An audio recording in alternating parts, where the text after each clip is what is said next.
as the night shrouds Jeongju City.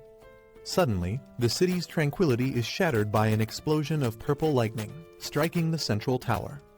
A massive rift tears open above the city, from which an ancient, powerful warrior emerges. In response, the city's defenders, known as the 3rd Division, spring into action. This elite team, arrayed in battle gear, charges forward with determination etched on their faces. The depths of the rift, a powerful creature voices disdain, remarking on the humans' futile resistance. The creature identified as Huang Jin, a wolf king, expresses confidence in their inevitable victory, declaring that eradicating humanity is only a matter of time.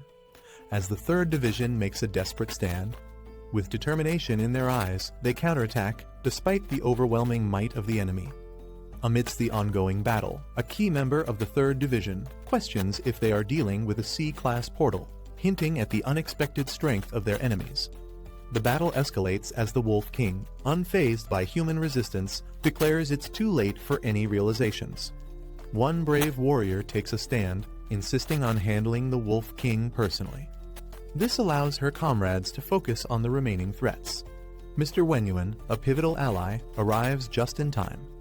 Back at headquarters, an official notes the alarming frequency of C-class rifts appearing over Jeongju. This marks the 6th such event in a decade. In response, the decision is made to adapt the training and assessment of the city's defenders. The cultural exam scores for martial arts students will be halved, recognizing the need for more combat-ready individuals in the face of these recurrent threats. As the class in Jeongju's martial arts school is dismissed, the students engage in typical schoolyard banter. Inside, the conversations continue, revolving around academic pressures now intertwined with martial capabilities. A student laments the missed opportunity to sit next to Lin Yanren, a particularly admired classmate. Lin Yanren becomes the center of attention, not just for her beauty, but also as a symbol of the martial arts path. As peers inquire about her future plans, the Academy of Literature and the Martial Arts University is more than academic. It's about choosing a life path in a world where martial prowess can determine one's safety and status. Su Bai sits in the classroom, deep in thought, his book open but his mind elsewhere, faced with the decision of his future educational path. He recognizes that his average academic performance won't stand out at the Academy of Literature, and in a world increasingly defined by martial prowess, the relevance of traditional education seems diminished, caught between aspirations and realities. Su Bai discusses his family's financial limitations and the lack of any special talents, which make the option of attending the martial arts university seem unreachable. His frustration is palpable as he questions the fairness of a system that seems to favor those with inherent abilities or resources. As he engages in a wistful conversation with his peers, Su Bai muses about the concept of talent awakening in another world, hoping for a scenario where he could have special powers or a significant edge. In a surprising turn of events, Lin Yanren approaches Su Bai with an unexpected proposal. Sensing his despair and frustration with the limited options available due to his lack of special abilities or financial resources, Lin offers him an opportunity to join her at the Academy of Literature without needing to pass the traditional entrance exams. This gesture not only provides Su Bai a possible path forward, but also deepens their relationship. As Su Bai processes this unexpected lifeline, his world is further turned upside down by the sudden activation of a personal system, a common trope in fantasy and martial arts narratives where the protagonist gains access to a unique set of skills or abilities through a digital interface. This system classifies him as a beast tamer and provides detailed stats about his capabilities, including the potential to evolve his talents infinitely. Overwhelmed and unsure, Su Bai stands at the cusp of a new beginning, his previous concerns about his future momentarily overshadowed by the new and mysterious opportunities that the system might offer him. As Su Bai tries to comprehend the sudden appearance of a system interface only he can see, Lin Yanren concerned for his sudden distress. Despite his assurances that he's fine, the situation quickly escalates when a jealous classmate, infuriated by Su Bai's proximity to Lin, confronts them aggressively. As the classmate threatens to teach Su Bai a lesson, driven by of envy and misplaced loyalty towards Lin.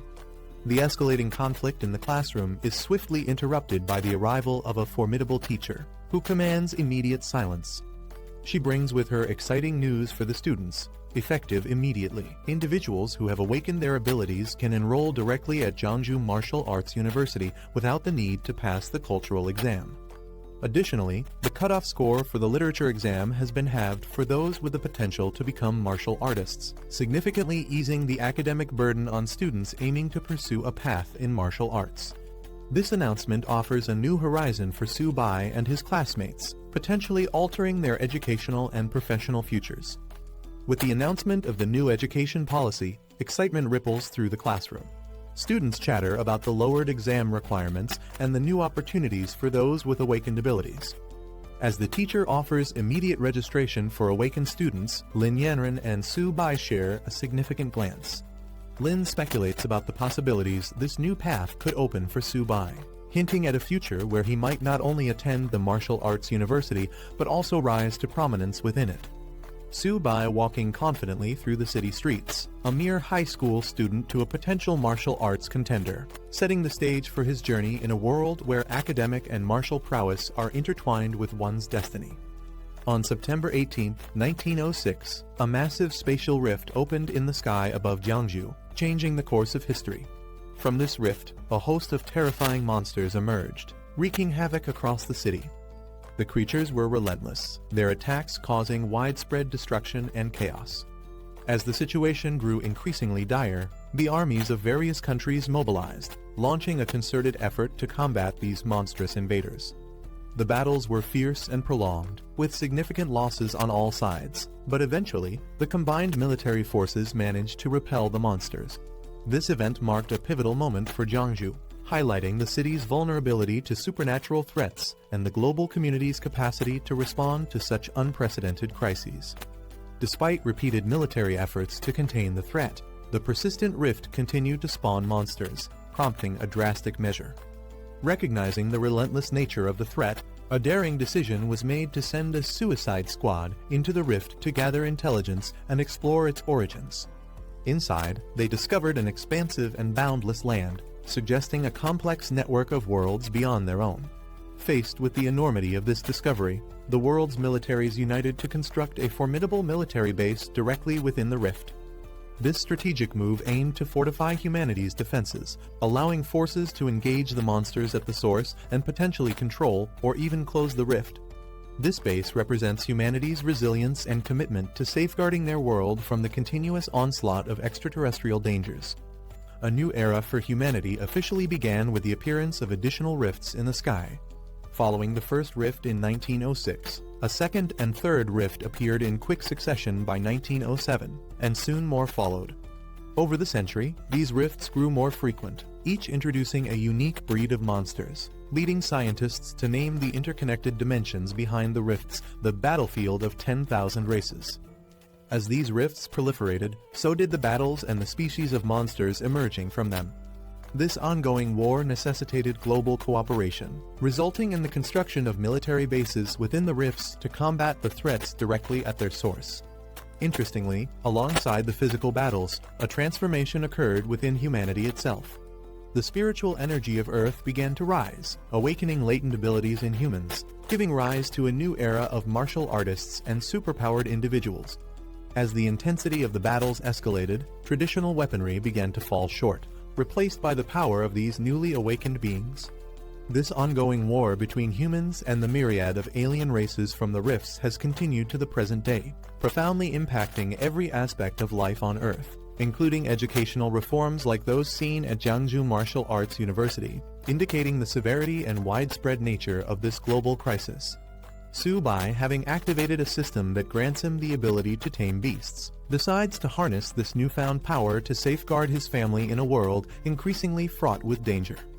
Recognizing the urgency to enhance his abilities, he resolves to attend a martial arts university backed by the military, which would not only provide him with the training he needs, but also place him in a position to directly contribute to humanity's defense against the rifts.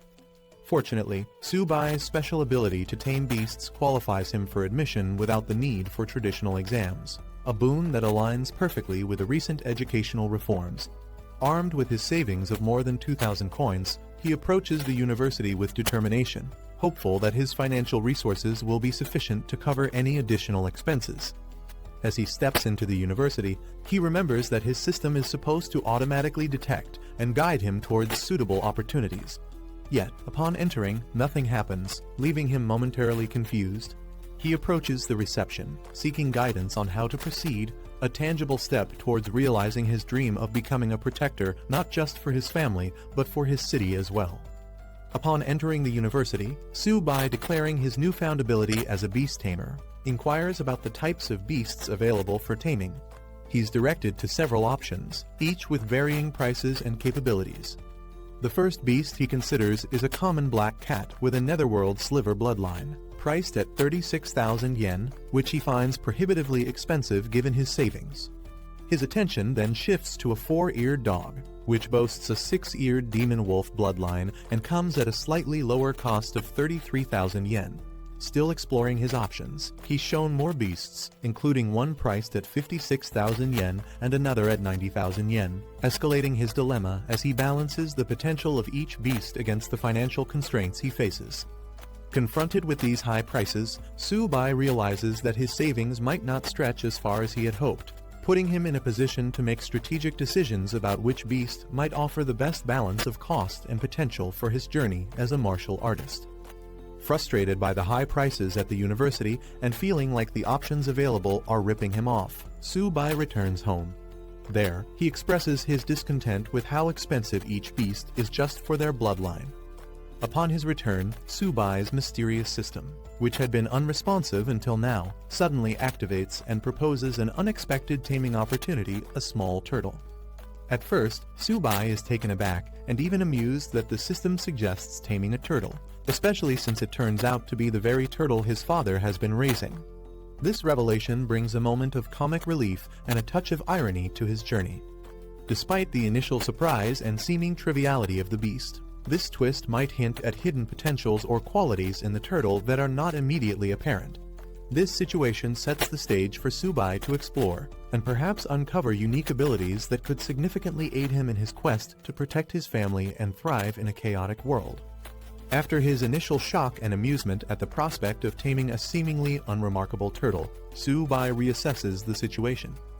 His system highlights the turtle's potential, revealing it as an ordinary beginner-level creature with a latent bloodline that can evolve infinitely and eventually attain formidable capabilities.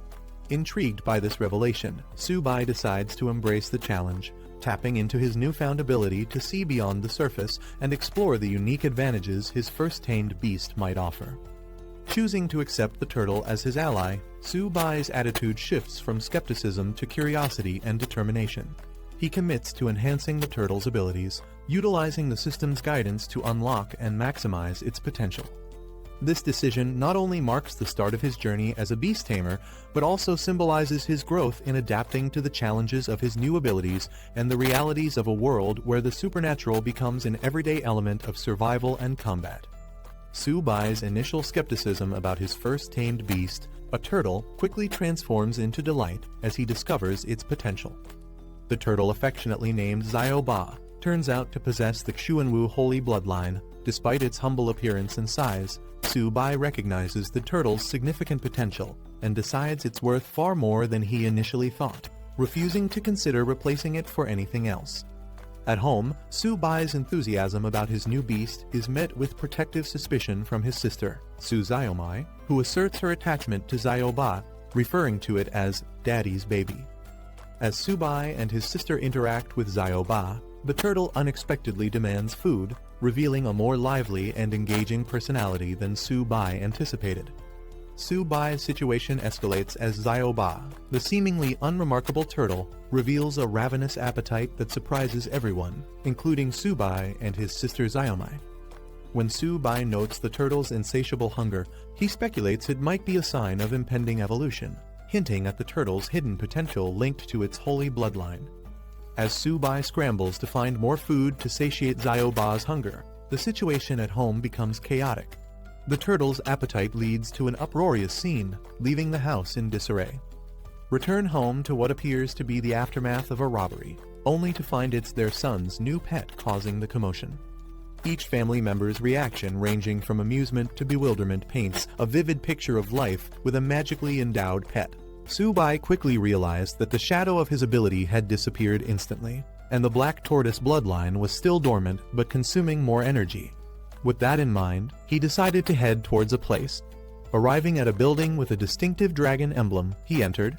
Inside, a familiar woman greeted him, asking if he had finally decided on his purchase. However, Su-bai made it clear this time, he wasn't here to buy anything. Leaning in close, he quietly asked if they accepted exotic beast blood. This immediately caught the attention of a well-dressed man sitting nearby.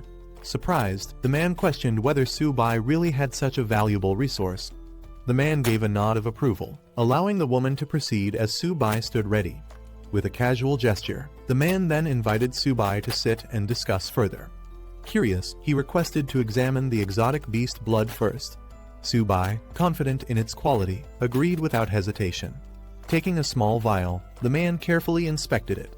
Realizing the authenticity and superior quality of the beast blood, he immediately asked how much Su-bai was willing to sell.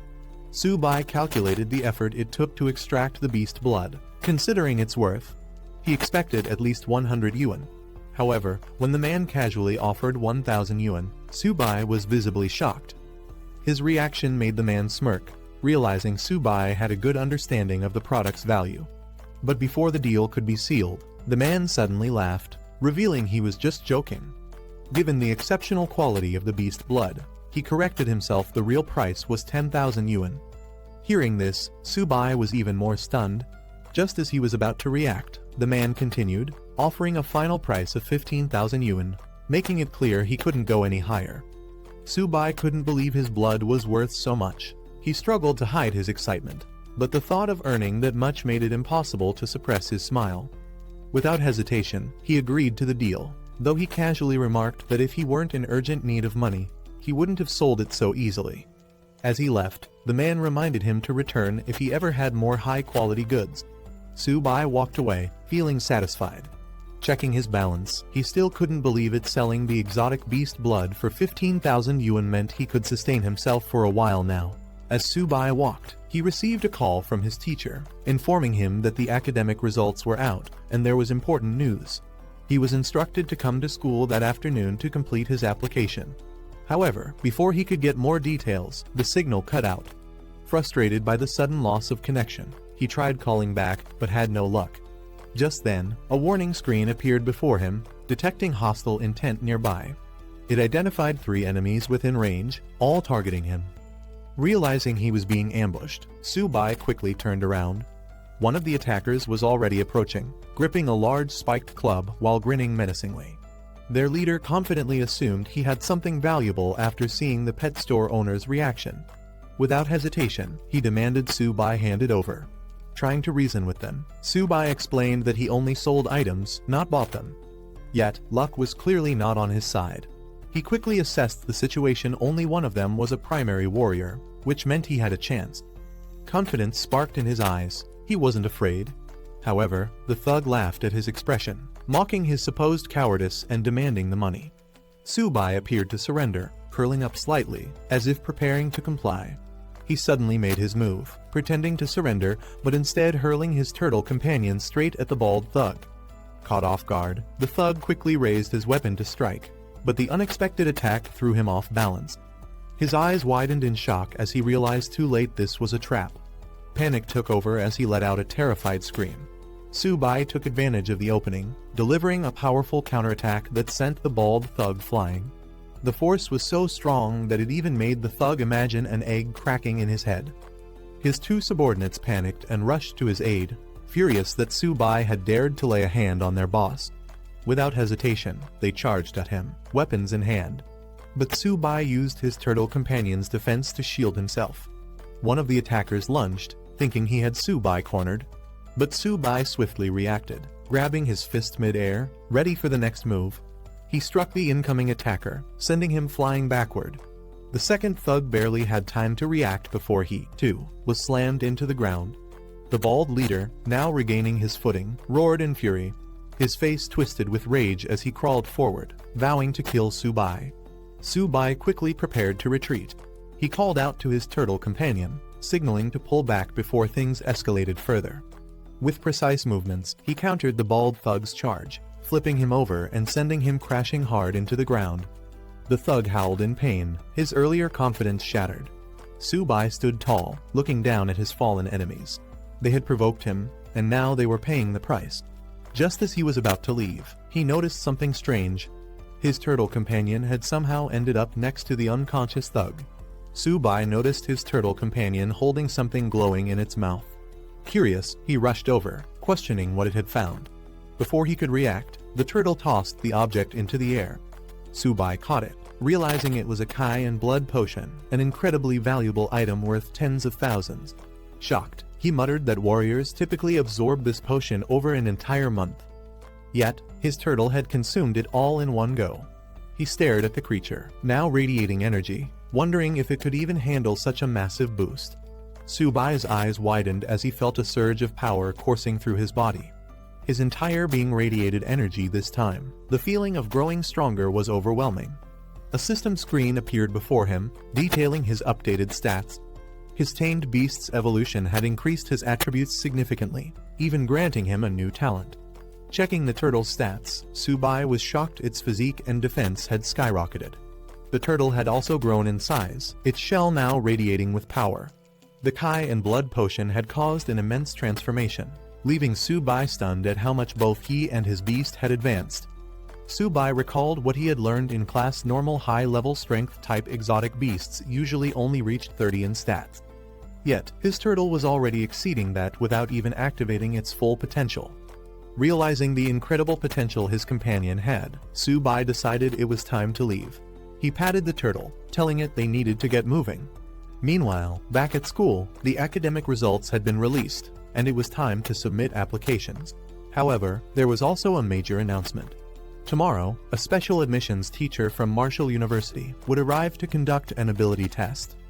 This was a rare opportunity, as only 2 students would be guaranteed a spot. In class, Lin Yanren asked Subai if he had decided between the Humanities Institute or Marshall University. Without hesitation, he declared that he must get into Marshall University. Surprised, she reminded him that she had asked him to apply to the Humanities Institute with her. Marshall University sends students to the battlefield. It's dangerous, and she was clearly worried. She hesitated, bringing up his grades, implying that he might not be suited for such a path. But Subai remained firm. Someone had to go to the front lines, and he saw it as a good thing. With a confident smile, he revealed his real reason: he wanted to protect someone important. Lin Yanren's heart skipped a beat as she wondered, could he be talking about her? In the classroom, the teacher asks Lin Yanren which institution she plans to apply to. She hesitates, considering her options. A classmate assumes she'll choose the Humanities Institute since she hasn't awakened any abilities or trained physically. Still undecided, Lin Yanren responds that she needs more time to think.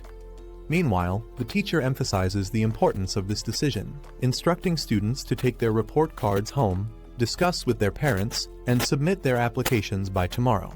As the school day ends, the announcement echoes schools out. The students acknowledge the teacher before heading out. As Lin Yanren relaxes in a medicinal bath, she calls Subai. She announces her decision: she's applying to Marshall University. She hints at a surprise, leaving Subai stunned. Subai, in the middle of training, can't believe what he just heard. He questions if she's serious, but Lin Yanren affirms her choice without hesitation. Not wanting to drag out the conversation, Subai ends the call, saying he has urgent matters to handle. The students gathered as an announcer introduced the military martial arts instructor, Zhang Kai, welcoming him to the stage. A woman addressed the students, explaining that Zhang Kai wasn't just an instructor, he was also their principal and a respected senior. Taking the microphone, Zhang Kai immediately reminded them of the academy's brutal reality, revealing past survival rates. A year ago, 126 students had joined, but only 65 remained. The numbers from previous years were even worse: less than half of each group had survived. 3 years ago, out of 86 students, only 11 were still alive. He made it clear that he wasn't trying to scare them, but to ensure they understood the truth. Being part of this academy wasn't something to celebrate, it was a constant fight to stay alive. Subai listening as the speech continued. The challenges ahead were clear: duty, responsibility, and the danger of protecting their nation. The instructor then addressed the crowd, reinforcing the academy's purpose. Wuda was a place where the strong were forged. He asked if they aspired to be part of the elite, and the students responded with a unified roar of determination. Satisfied with their enthusiasm, the instructor expressed his anticipation for their performance in the entrance exam. Jiang Kai called out to Subai. He turned, acknowledging the call, while Lin Yanren observed from the side. Approaching him, Jiang Kai confirmed his identity and informed him that a spot had been reserved for him at Wuda. He was instructed to head there immediately and prepare for the entrance examination. Subai was shocked to hear that a reserved spot had been arranged for him. He couldn't believe it, but the instructor confirmed that a vehicle was waiting to take him to the academy's entrance. Meanwhile, other students reacted with surprise and frustration. Some called it favoritism, while others wished they were in his place, envious of the special treatment. Shortly after, the students arrived at Wuda. The instructor announced their arrival, instructing them to disembark. As they stood outside, the instructor called for the students to follow, signaling the beginning of their journey at Wuda. As Subai and the students explored Wuda, they came across a towering stone pillar engraved with the school's motto. The inscription spoke of unwavering honor and dedication to the nation. Subai was impressed by its grandeur, while another student explained its significance. The instructor then led the group forward, guiding them to collect their uniforms before heading to the dormitories. Once there, she directed the male students to their designated area, informing them that they would soon receive further instructions regarding the examination. Subai acknowledged her guidance before heading inside. Reaching his assigned room, Subai reflected on the importance of resources in martial arts training. Inside the dormitory, a red-haired student showed off a rare bottle of medicine, explaining that it was made from extremely rare monster blood his father had acquired. He emphasized how valuable it was, something most people would never see in their lifetime. The others were fascinated, some admitting they had never encountered anything like it before, while one mentioned having bought similar products, but never something this rare. At that moment, Subai entered the room, introducing himself as their new doormate in room 303. A student Han Jiagang acknowledged him, noting that now everyone was present. He then introduced the other two students Tao Jiajun, who casually greeted Subai, and Fan Keon, who gave a friendly nod. Han Jiagang's doormates welcomed Subai, telling him there was no need for formalities since they were all roommates. They showed him the rare monster blood that Han Jiagang's father had obtained, explaining that it was difficult to acquire and required extensive effort to find. Subai, while unpacking, was surprised to hear it came from Yu Mountain and wondered if he was the one who had originally sold it. He casually asked about its price, assuming it must have been expensive. Han Jiagang, however, dismissed the cost, saying each drop was only around 30,000, totaling less than 100,000, an amount he considered insignificant. Hearing this, he realized that he had originally sold it for 30,000, but someone had resold it for triple the price. Frustrated, he cursed the middlemen who had taken advantage of the deal. Inside the dormitory, Subai's roommates excitedly pointed outside, claiming there was an incredibly beautiful girl downstairs. One of them even declared that she was his pick for the upcoming beauty contest. Curious, they rushed to the window, their eyes locking onto the tall, Lai Yanren confidently walking toward the dormitory. They were mesmerized by her appearance, praising her elegance and wondering why she was there. Meanwhile, outside, the dormitory manager stopped Lin Yanren, asking about her purpose in the men's dorms. Without hesitation, she stated that she was looking for Subai. The dormitory manager called out for Subai, announcing that a beautiful girl was waiting for him outside. His roommates were stunned by the revelation, unable to believe what they had just heard. Subai, without hesitation, decided to leave, while his roommates watched in disbelief. They couldn't understand why someone as stunning as her would be looking for him. Suspicious, they started to wonder if Subai was more influential than he appeared. Outside, Lin Yanren greeted Subai, complimenting how well he looked in his uniform. He responded casually. Lin Yanren adjusted Subai's uniform, complimenting him on how good he looked.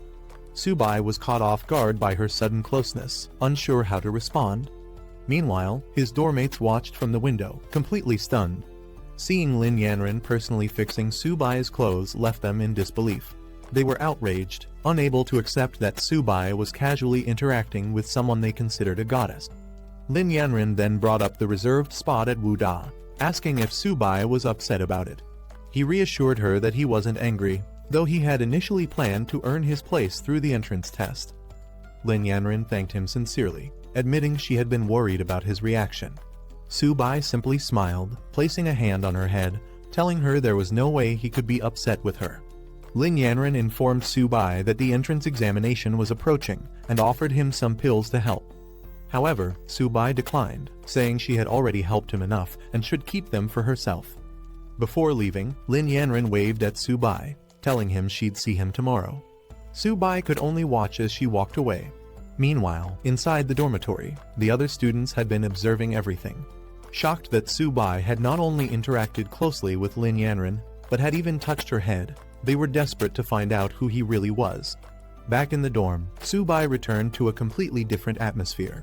His roommates, who were once skeptical of him, now treated him with newfound respect, calling him Brother Su and eagerly inviting him to sit with them. Su-bai's dormmates surrounded him, eager to know about his connection with Lin Yanran. He casually mentioned that they were just high school classmates, but they weren't convinced, insisting he was being too humble. Taking advantage of their newfound camaraderie, Han Jiagang suggested that since they were dormmates, Su-bai should invite Lin Yanran to bring some of her friends over. Su-bai was caught off guard, unsure how to respond. To celebrate their first meeting, Han Jiagang proposed taking Su-bai out for a good meal and a chat. The others quickly agreed, deciding to handle all the arrangements themselves while telling Su-bai to rest.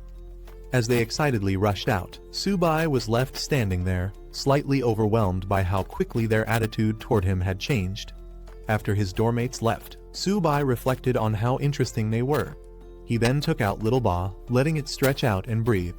Curious about what Lin Yanran had given him earlier, Su-bai checked the package and found a blood essence potion. He smiled, realizing that it would be beneficial for his little companion Little Ba. With a mischievous grin, Su-bai teased Little Ba, asking if it knew what to do after consuming the potion. Meanwhile, his dormmates arrived at an extravagant hotel for their gathering. Su-bai was surprised at the high-end choice, questioning if it was necessary. However, Han Jiagang assured him that all he needed to do was enjoy himself and leave the rest to them. At the luxurious hotel, Han Jiagang raised a toast, expressing how fortunate he felt to have such great dormmates, especially Su-bai. The others eagerly joined in, welcoming the camaraderie. As they settled down, Su-bai mentioned his connection with Lin Yanran, casually implying that he could arrange introductions to some of her friends later. Shifting the topic, he told Jiagang that he needed his help with something. Revealing a bottle of rare monster blood, Su-bai downplayed its importance but asked for Jiagang's assistance in handling it. The others were instantly intrigued, recognizing its incredible value. Jiagang examined the blood carefully, realizing that it was of even higher quality than his own. Shocked, he admitted that he had never seen anything like it before. Han Jiagang was shocked by the rarity of Su-bai's monster blood and immediately offered to call his father for assistance. Later, Jiagang stepped aside to make the call, but his father was initially unimpressed, assuming his son had once again run out of pocket money. Jiagang quickly reassured him that this was serious. Explaining the situation, he told his father that his classmate had 7 drops of rare monster blood far superior to what they had obtained before. Unable to determine its value, he sought his father's advice. Hearing this, Jiagang's father was stunned, questioning if it was truly better than before. Jiagang swore by it, urging him to come see for himself. Without hesitation, his father instructed him to send the location, promising to dispatch Master Cow immediately. An hour later, Master Cow arrived to examine the monster blood. The moment he saw it, he was in awe, calling it the purest and most potent he had ever encountered. He excitedly declared that with such high energy content, he could create something extraordinary. Jiagang's father, still skeptical, questioned if Master Cow was exaggerating. However, Master Cow insisted that even with the finest equipment, the value of this blood would only increase. Meanwhile, Su-bai casually sipping a drink as Jiagang marveled at how overpowered his monster blood truly was. Jiagang's father inquired about the price for Su-bai's monster blood. However, Su-bai clarified that it wasn't for sale, he was only willing to exchange it for blood essence of equal value. Acknowledging their connection through Jiagang, his father assured Su-bai that he wouldn't be shortchanged. He offered to take all the monster blood in exchange for 14 bottles of blood essence, a deal that Su-bai readily accepted. With a knowing smile, Jiagang's father then made an unexpected offer. He invited Su-bai to join the Han family, promising free resources and additional benefits. Su-bai politely declined Jiagang's father's offer, stating that he had no plans to join a family for now. However, Jaegang's father tried to persuade him to reconsider. Before the discussion could continue, Lin Yanren suddenly entered the room with a commanding presence. She firmly declared that Su-bai had already made his decision and that no one had the right to pressure him into joining any family. She made herself clear her stance was non-negotiable. Su-bai was surprised to see Lin Yanren and asked why she was there. The others in the room were equally shocked, recognizing her instantly and wondering why she had suddenly appeared. Lin Yanren casually stated that she had come to take care of her own matters and hadn't expected to run into Su-bai. Meanwhile, Jaegang's father and Master Cao observed the situation closely. Jaegang's father was clearly unsettled, realizing there was something significant about her presence. As Master Cao tried to explain who she was, his expression changed to shock as he fully grasped her identity. Jaegang's father explaining that it's all a misunderstanding. He insists that Su-bai and his son are not just classmates but also close brothers. Lin Yanren asking if he's heading back to school. She suggests they go together. Su-bai nods saying he's done with his matters here and is ready to leave. Before leaving, Su-bai bids farewell to Jaegang's father and Master Cao, telling Jaegang that they'll meet back at the dorm. Jaegang's father responds, wishing him well. As Su-bai walks away with Lin Yanren, Jaegang suddenly panics and rushes forward, calling out to her, saying he's heading back too. But his father grabs him, scolding him and demanding he come back, clearly frustrated by his reaction. Jaegang's father sternly advises him to get along with Su-bai, emphasizing that the future of the Han family might depend on their relationship. Jaegang is confused by this statement, but is even more shocked when his father warns him to keep a respectable distance from Lin Yanren. Later, Jaegang questions his father, wondering why he never noticed how exceptional both Su-bai and Lin Yanren are. 2 days pass, and at the Marshall University campus training ground, the students gather for their freshman special training. The instructor announces that this session's training will take place at a significant location. The students are stunned to learn that they will be training at the battlefield of myriad races, a place filled with danger. Some voice their concerns, questioning the safety of such a decision. The instructor reassures them that while failing the training isn't a big deal, survival is what truly matters. He assures them that the designated training area has been secured and that their safety will be ensured. The instructor announces that each class will consist of 50 students, led by a bronze-level teacher who will be responsible for their training. He encourages the freshmen, wishing them success in their training. As the students are assigned to their groups, Lin Yanren excitedly informs Su-bai that they are in the same class. Nearby, Jaegang and other students react with excitement, thrilled to be in the same class as the goddess. Su-bai, however, wonders if this arrangement was intentional. A voice calls out for Class 8 to gather. A striking woman steps forward, introducing herself as Liao Yuxin, the special training instructor for the group. Liao Yuxin confidently informs the students that she will be in charge of all training tasks. As she speaks, several students are captivated by her striking appearance. Then, she announces their first task, writing a will. The students are stunned, their excitement immediately turning into panic. Some hesitate, questioning if she was serious, while others start to grasp the reality of the training. She gives them a day to complete this task, instructing them to gather at the teleportation plaza at 8 am for their departure to the battlefield of myriad races. Some students wonder if their lives are truly at risk, while others start worrying about the future. A few are left reflecting on their unfinished goals, realizing they might not return. Lin Yanren asks Su-bai about his plans before departure. He replies that he doesn't have much to prepare and plans to head back to the dorm. As they part ways, she tells him they'll meet tomorrow. Meanwhile, other students feel the pressure of the upcoming battlefield training and focus on their preparations. Later, at the dorms, a group of students invites Su-bai to join them for a fun night before their departure. However, Su-bai declines, saying he has things to take care of. Jaegang, understanding his decision, offers to bring anything back for him if needed. Su-bai acknowledges and lets them go. Jaegang notices Su-bai's pet turtle and comments on its tough shell. Su-bai introduces it as Little Bai, explaining that it's quite a foodie. As the others leave for their night out, they bid farewell to Su-bai, who stays behind. He tells them to enjoy themselves. Alone in the dorm, Su-bai prepares food for Little Bai, teasing it for always eating. He lets it feast, reminding it to prove its worth on the battlefield. Meanwhile, he prepares his own supplies, making sure everything is ready for tomorrow. Little Bai eagerly devours its meal, and Su Bai reassures it that no one will take its food away. As Su Bai feeds Little Bai, a notification appears, announcing that the tamed beast has evolved into an ordinary high-tier beast. Along with Su Bai's level increasing, Little Bai gains a new talent, Heavy Strike. A detailed status screen reveals Little Bai's improved attributes, including Constitution, Defense, and Agility. Its talents now include Shell Defense, which boosts defense when fully retracted, Turtle Skin Defense, which enhances durability at the cost of stamina, and Heavy Strike, which increases attack power depending on stamina consumption. Another screen displays Su Bai's updated stats, confirming that he, as a beast tamer, benefits from his beast's evolution. His base attributes have grown, and Little Bai's abilities will partially enhance him as well. Excited about the improvements, Su Bai acknowledges that the Blood Kai powder played a crucial role in the upgrade. He praises Little Bai, encouraging it to give its best performance in the upcoming battle. Little Bai responds confidently, ready for the challenge ahead. The preparations for battle are complete, and a report is sent to the chief instructor confirming that all students are ready. Instructors stand by as orders are given to activate the teleportation array. With a command, the massive portal begins to hum with energy. Students marvel at the enormous teleportation array, acknowledging that only Marshall University could provide such a grand sight.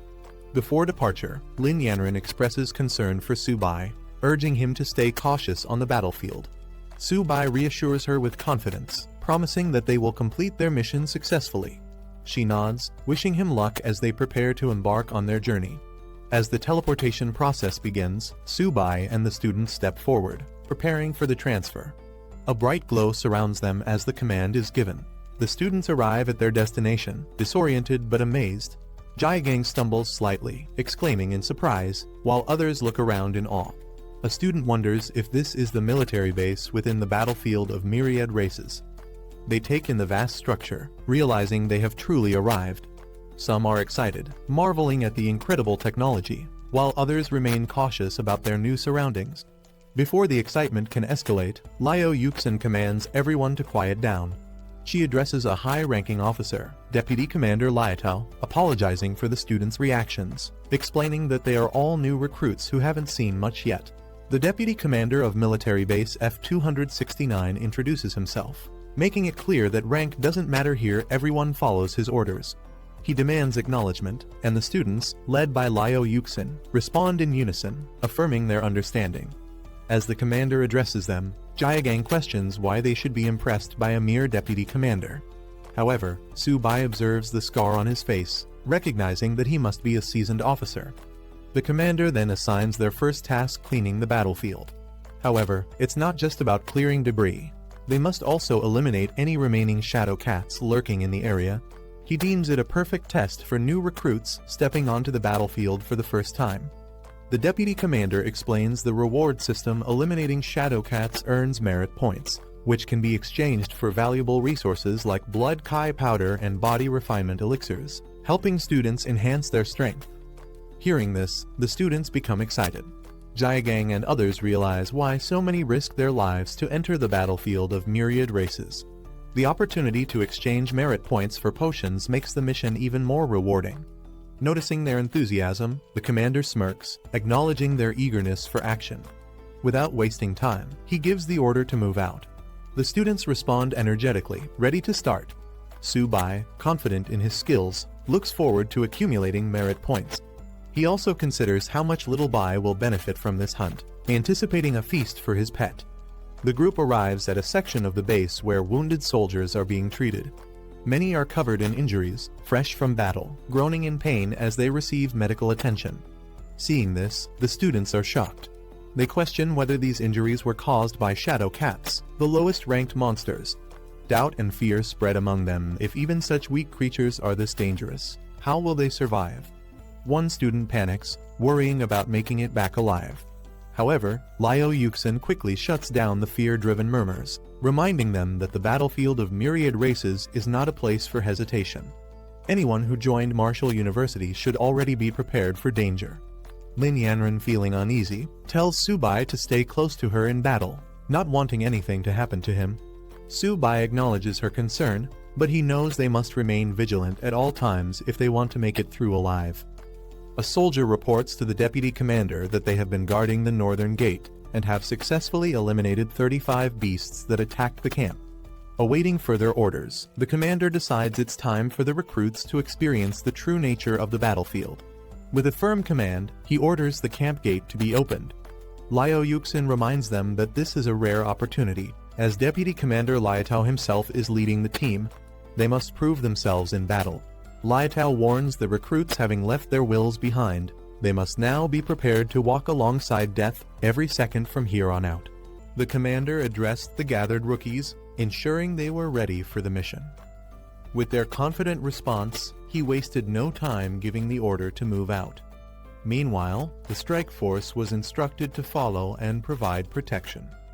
As they proceeded, Liao Yuxin questioned why Captain Fu was personally leading the team, noting that clearing a battlefield wasn't particularly dangerous. The commander casually dismissed her concerns, saying it would be a waste to send inexperienced rookies straight to the front lines. When Yuxin pressed further, he cut her off, telling her not to ask unnecessary questions. Later, as they marched, Yuxin expressed gratitude for his presence, but the commander brushed it off, stating that the students were warriors on the battlefield, and it was his duty to protect them. At Didu, the highest military command post in Long, an urgent report was brought forth. Officials wasted no time in allowing the messenger to speak. The report detailed a dire situation. Monsters had broken through defenses on the battlefield of all races. A powerful group from the Young Cats tribe was already engaged in combat, but the crisis was far from contained. The invading horde had spread out, launching attacks on 12 additional military camps in the southwest.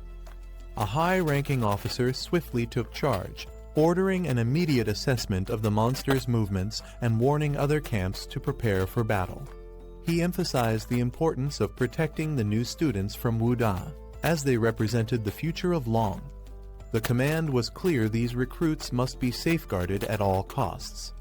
Meanwhile, in Area F-269, the battlefield was chaotic. Soldiers were reminded that time was critical. Every moment spent there increased the risk of death. Fires raged, fallen enemies littered the ground, and the battle showed no signs of slowing. The rookies had entered a true war zone, where survival depended on speed and skill. Su Bai and his team continued harvesting resources from the battlefield.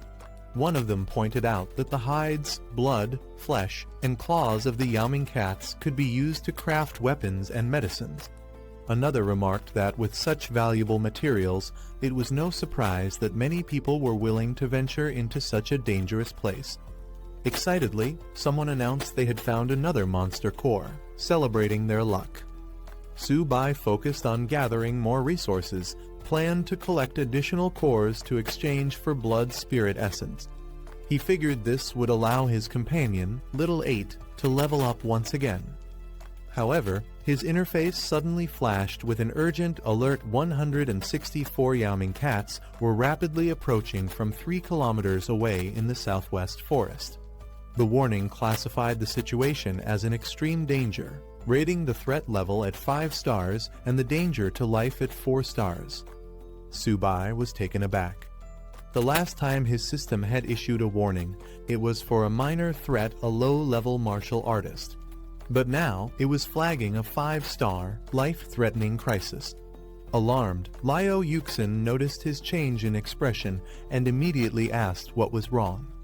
Su Bai urgently called out to Liao Yuxin, warning her about a large horde of monsters moving toward them from the southwest. Perched on a tree, she seemed skeptical, but listened as he insisted on the danger. Observing the area, Liao Yuxin found nothing unusual, only silence stretching across the battlefield. Frustrated, she reminded Su Bai that this was a battlefield, not a place to stir panic. Recklessly alarming others could have severe consequences. However, Su Bai insisted he wasn't joking. The threat was real, and the monsters were approaching fast. Captain Fu, overhearing their exchange, stepped in. He confidently dismissed Su Bai's claims, asserting that no monsters were within 2 kilometers. Su Bai, however, stood firm, warning that over 100 Yaoming cats were just 3 kilometers away and closing in quickly. Captain Fu scoffed at Subai's claim, questioning whether his senses were superior to his own. Liao Yuxin, trying to de-escalate the situation, suggested that Subai was simply overreacting due to his inexperience in battle and that it wasn't worth wasting time on. However, Lin Yanren stepped forward, insisting that no conclusions should be made without proper verification. She declared her trust in Subai, leaving Captain Fu momentarily speechless. Determined, Subai addressed everyone, urging them to believe him. He explained that as a monster tamer, he possessed an exceptional sense for detecting danger. This revelation surprised the group, with some questioning why the school hadn't documented such an important ability. Subai clarified that since he was guaranteed a spot at Wuda, his special abilities weren't officially recorded. Doubts spread among the others if he truly had the ability to tame monsters. Why had no one seen any proof of it? A sudden cry rang out as the Yaoming cats finally appeared, proving Subai's warning to be true. The group quickly realized the sheer number of enemies approaching, forcing them to act fast. Orders were given to form a defensive formation immediately. As the threat grew, the call for reinforcements was sent out. However, bad news followed. Nearby camps were also under attack, meaning no backup would be coming. They were on their own. Liao Yuxin expressed her concern, questioning if there were truly over 100 monsters. Without reinforcements, the students stood little chance against such an overwhelming force. Captain Fu, now convinced of the danger, acknowledged that Subai had been right all along. He could now sense the horde rapidly approaching. Wasting no time, Captain Fu ordered 4 soldiers to protect Subai and another student, ensuring their safety. Subai, unwilling to stand idly by, protested. He insisted he could fight and didn't need special protection. A fierce Yaoming cat of the early bronze stage leaped into battle, its glowing green aura signaling its strength. The students barely had time to react before more of the creatures lunged toward them. Liao Yuxin and the other soldiers immediately launched a counterattack, firing a barrage of energy blasts at the incoming threat. Urgent orders echoed across the battlefield to protect the students at all costs. Despite their efforts, the monsters were relentless. The soldiers struggled to hold their ground as the beasts tore through their ranks with brutal force. One fighter, sent flying by a devastating attack, exclaimed in disbelief that these so-called cats were more like tigers in their sheer power. Captain Fu remained composed, rallying his forces. He commanded everyone to maintain their defensive formation, assuring them that if they could withstand the initial wave, victory was still possible. As the Yaoming cats pounced, an instructor called out to the students, reminding them of their vow. The beasts lunged from all sides, their glowing claws aiming for a decisive strike. In response, the students stood their ground, their spirits unwavering. With shields raised and weapons drawn, they declared their resolve by the honor burning in their chests. They swore their country would never fall. Suddenly, a powerful blue energy blast tore through the sky, striking down multiple enemies in an instant. Reinforcements had arrived, launching a devastating counterattack from above. As the battle intensified, Zhang Mani leaped into action, commanding the others to hold the Yaoming cats at bay while she rained arrows upon them from above. Meanwhile, Luo Yongqiang charged forward, dismissing the threat as nothing more than mere cats, vowing to handle them himself. Liao Yuxin was impressed. With Mani's exceptional archery and Yongqiang's brute strength, this batch of students was proving to be extraordinary. Subai observed them in admiration, acknowledging their power and skill. He couldn't help but note that while they had impressive abilities, his only weapon was his trusted companion, Little 8. Around him, other students were in awe of Mani's combat prowess, some even referring to her as a goddess. They marveled at how both she and Yongqiang were on an entirely different level, far beyond their own abilities. A strange and piercing sound echoed across the battlefield, sending a wave of confusion and unease through the fighters. Alarmed, one of the soldiers shouted for everyone to cover their ears, but the unsettling noise had already disrupted their focus. The students' expressions turned grim as they realized what they were facing: the king of the Yaoming cats, a fearsome beast that had reached the middle silver stage. With its towering presence and immense aura, the Cat King radiated overwhelming power. Its stats confirmed the worst: its agility was off the charts, making it an even deadlier threat. Captain Fu, now visibly shaken, demanded an immediate call for reinforcements. A silver stage monster of this caliber had no business being here, and their chances of survival were now slimmer than ever. Determined to strike first, a warrior lunged at the Yaoming Cat King, dismissing its threat and launching an attack. Another student attempted to assist, aiming to disrupt the beast's vision and create an opening. However, Liao Yuxin's expression turned to panic as she realized the recklessness of their actions.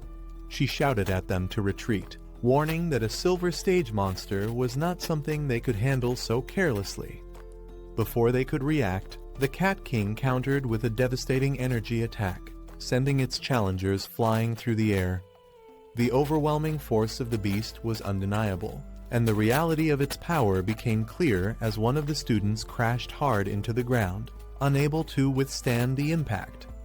Liao Yuxin shouted in frustration, urging the students to fall back immediately. But it was too late. The Cat King had already launched its counterattack. Seeing no other option, the soldiers provided cover fire, desperately trying to suppress the beast's advance. A terrified student found himself directly in the Cat King's path, its massive frame looming over him. With energy surging around it, the beast prepared to strike. The student screamed for help, realizing he was powerless against such overwhelming strength. Just as the fatal blow was about to land, a sudden blast struck the Cat King, knocking it back. Little Bai arrived with force, deflecting the attack and creating a moment of hope amid the chaos. Liao Yuxin and the others stared in disbelief at the unexpected newcomer. A turtle? She could hardly believe it. Another student quickly recognized it as Su Bai's beast companion, Little Bai. Su Bai stepped forward with confidence, finally revealing himself as a beast tamer. He declared that while the others should handle the smaller enemies, he and Little Bai would take on the Cat King directly. The astonishment only grew when Little Bai unleashed a powerful attack, sending the mighty Cat King flying. The students were completely dumbfounded. How could a turtle be this strong? Liao Yuxin, still trying to make sense of it, turned to Su Bai in shock. Was this truly the beast he had tamed? Nothing about it seemed ordinary. The tide of battle had shifted, but with this unexpected twist, everyone was left questioning just how powerful Su Bai and his companion really were. Su Bai commanded Little Bai to unleash its strength against the Cat King. The seemingly slow turtle suddenly moved with incredible speed, shocking everyone. The students could hardly believe their eyes. Was this really a turtle? As the battle raged, even Liao Yuxin admitted her surprise at Su Bai's abilities. No one had expected him to be this skilled, and his beast companion was unlike anything they had ever seen. With Su Bai now facing off against the Cat King, Liao Yuxin took charge of the battlefield. She rallied her classmates, calling for them to regroup and eliminate the remaining ghost cats before they could overwhelm them. The students responded with renewed determination, launching a fierce counterattack. The battle had now fully shifted into two fronts: Su Bai's showdown with the Cat King, and the students' fight to clear the battlefield. The Cat King roared in fury, unleashing a devastating attack as it pinned Little Bai under its massive claws. Energy surged through its body as it prepared to deal a crushing blow. A barrage of blue energy blasts erupted, forcing the Cat King to momentarily recoil. However, to everyone's shock, Little Bai remained unharmed, its shell absorbing the full force of the attack. The beast's legendary turtle armor defense had activated, leaving the Cat King stunned as it reeled back in disbelief. One of the soldiers looked on in pure astonishment. How was an ordinary beast holding its ground against the claws of a silver stage Cat King? What kind of monstrous defense was this? Seizing the opportunity while the Cat King was distracted, a soldier called for cover fire as he prepared to land a decisive strike. His comrades responded immediately, keeping the battlefield secure as he moved in. With precision, he targeted the beast's weak spot, its waist and abdomen. Flames erupted around his blade as he leaped into the air, ready to deliver a crushing blow. the attack came down with immense force, aimed directly at the Cat King's vulnerable point. The beast roared in pain, its body writhing under the impact. But just as victory seemed within reach, the Cat King twisted its body at the last moment, narrowly avoiding a fatal strike. In an instant, it countered, sending the attacker flying backward. The plan had failed just barely. The battle raged on as a soldier, filled with determination, charged forward with his flaming weapon. He roared at the beast, declaring that this fight would end with either its defeat or his own. Meanwhile, another group of recruits faced their own challenge. One of them confidently instructed Little Ba to unleash a special move. As the small turtle-like creature began to spin, some of the team looked on in confusion, questioning what was so special about it. Doubt filled the air as they observed the turtle rotating in place. They weren't sure how this was supposed to be an effective attack. However, one of them quickly recalled knowledge from a book, noting that the Cat King's weakness lay in its waist and abdomen. One of the recruits charged in, launching a powerful attack with a swift aerial strike, his determination unwavering. The force of his strike sent shockwaves through the battlefield, carving through the ground as energy erupted from the impact. The spinning turtle move, which had initially seemed questionable, now came into play. The energy it generated surged toward the enemy, targeting the exact weak spot mentioned in the book, the waist and abdomen. The beast, caught off guard, roared in pain as the attack connected, proving its effectiveness. Seeing the direct hit, another fighter stepped forward, ready to capitalize on the moment. A smirk crossed his face as he acknowledged that the weak spot had been struck. Now, the real challenge was whether the enemy could endure what was coming next. The battlefield raged on, but with each moment, the recruits grew stronger and more confident in their strategies. The fight was far from over, but they had proven that teamwork and knowledge were just as crucial as raw strength. The Cat King let out a final agonized roar as the attack struck its weak point. Blood dripped from its wounds as it struggled to stay on its feet, but its strength quickly faded. The once mighty beast collapsed onto the battlefield, defeated. The recruits stood in stunned silence for a moment, watching the fallen enemy. They had fought hard, but had they really won? Then, confirmation came. Someone triumphantly announced that the Cat King had been defeated. Relief and excitement spread through the group as the realization set in. One of the recruits, still processing the moment, hesitated before asking if they had truly won. The battle had been intense, and victory felt almost surreal. Then, before he could react, a teammate rushed forward, embracing him in excitement. She praised him for his incredible feat, exclaiming that he had managed to defeat a gold Cat King. Still catching his breath, he stood there, dazed, wondering if it was really over. With the battle over, admiration for Subai spread among the recruits. They praised his strength, impressed by his victory over the gold Cat King. Some, however, were more interested in his turtle companion, wondering where they could get one for themselves. Meanwhile, Little Ba, the turtle, wandered off and found something intriguing in energy-filled crystal. As it happily grabbed its newfound prize, Subai called out in exasperation, demanding it return before causing trouble. Just then, an ominous presence filled the air. One of the recruits noticed something strange in the sky. Looking up, they saw dark shapes approaching fast. Realization hit. The Cat King's dying roar had not just been a cry of pain, but a call for its kin. Danger was far from over, and an even stronger threat might be on the way. At the base combat center, alarms rang as a report came in. Energy fluctuations from the front lines had revealed the emergence of multiple unidentified dangerous beasts at base F-269. A high-ranking officer was shocked to learn that Lin the Tiger's daughter was among the trainee students in the area. At the command center, Wen Yuan urgently requested full support for the battlefield. The officer in charge agreed to dispatch a scout battalion, but when Yuan refused to wait, he was heading there himself. Knowing the dire situation, he demanded reinforcements to arrive within 20 minutes. Though the officer hesitated at the short time frame, he had no choice but to issue the order immediately. Meanwhile, another officer analyzed the unfolding crisis. He realized that if Lin the Tiger were to lose control, Jiangju wouldn't be able to contain the disaster. The situation was spiraling out of control fast. Back on the battlefield, an even greater threat emerged. A towering, shadowy beast loomed above, its glowing eyes filled with malice. To the shock of the recruits, it spoke in the human language, insulting them as a lower species.